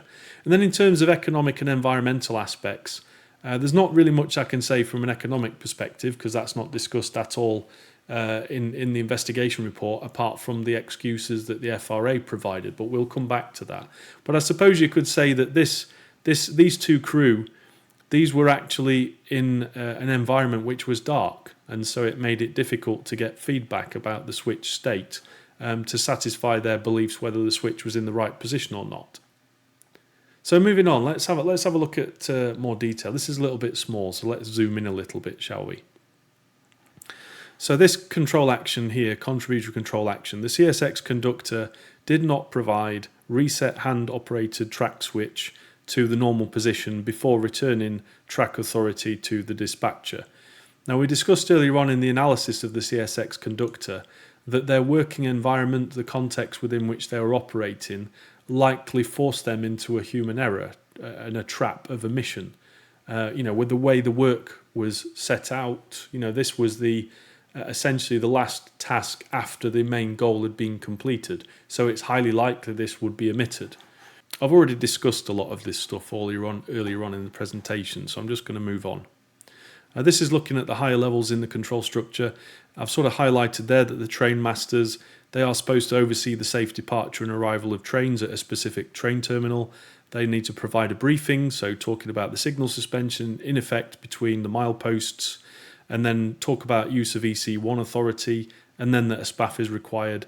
But there's no mention there about them actually providing any training or providing the testing that's necessary. I've just mentioned it here in terms of the feedback. There's no competency testing, or the testing was not completed for those for the crew. Operation of the main track switches were not tested. Job briefings regarding position of the main track switches, or use of an EC1 authority or the SPAF and others. So that wasn't done. So, well, why was that? Was that related to, an unplanned change, perhaps? Was it related to unofficial changes with regards to how testing and training is done? I mean, there's no detail in the report, so I can't possibly say. What I'm trying to show you here is by thinking about those 7 broad topics and exploring the control structure, you can identify contributions to the accident and potential recommendations for improvements. This is about the host railroad agreement, so let's have a look. So safety information system. The host railroad agreement was a commercial agreement, it was not a safety document. but arguably it contains safety-related information. So that should be formalised, so it's clear what the roles and responsibilities are of the two parties and what they need to do to manage, risks and manage the control of the various hazards that exist. In terms of the regulator, so up here, the Railway Safety Improvement Act 2008, that essentially said, hey, Federal Railroad Administration, you need to do X by particular date, and they didn't do that. So in terms of the FRA, were there some economic or environmental aspects going on there? Is there questions over the safety culture? It's not clear from the investigation report, but I'm hoping you can see that if you're doing this as part of your investigation, this would help you to identify some really powerful issues. Okay, so finally from an overview perspective, and I think I mentioned this earlier on, but just on the left-hand side, this is the Amtrak Operations Organisation. On the right-hand side, the blue colour, this is the CSX Corporation, and they do both railroad operations but also train operations. So for me, there's a question there, when we're talking about changes and evolution, when they set out to suspend the signals, what decision making was had, or who was involved in deciding whether it was appropriate for these trains to continue running, recognising they were going to cause problems for the CSX signal department in the changes that they were making? Why didn't anybody identify that appropriate training was not being tested for? There's loads of questions. It's kind of difficult for me as a non-railway experienced person to really dig into some of these topics. So I'm just hoping you can see the potential for this approach in the stuff that you're involved in. And of course, I'm happy to answer any questions. Just get in touch.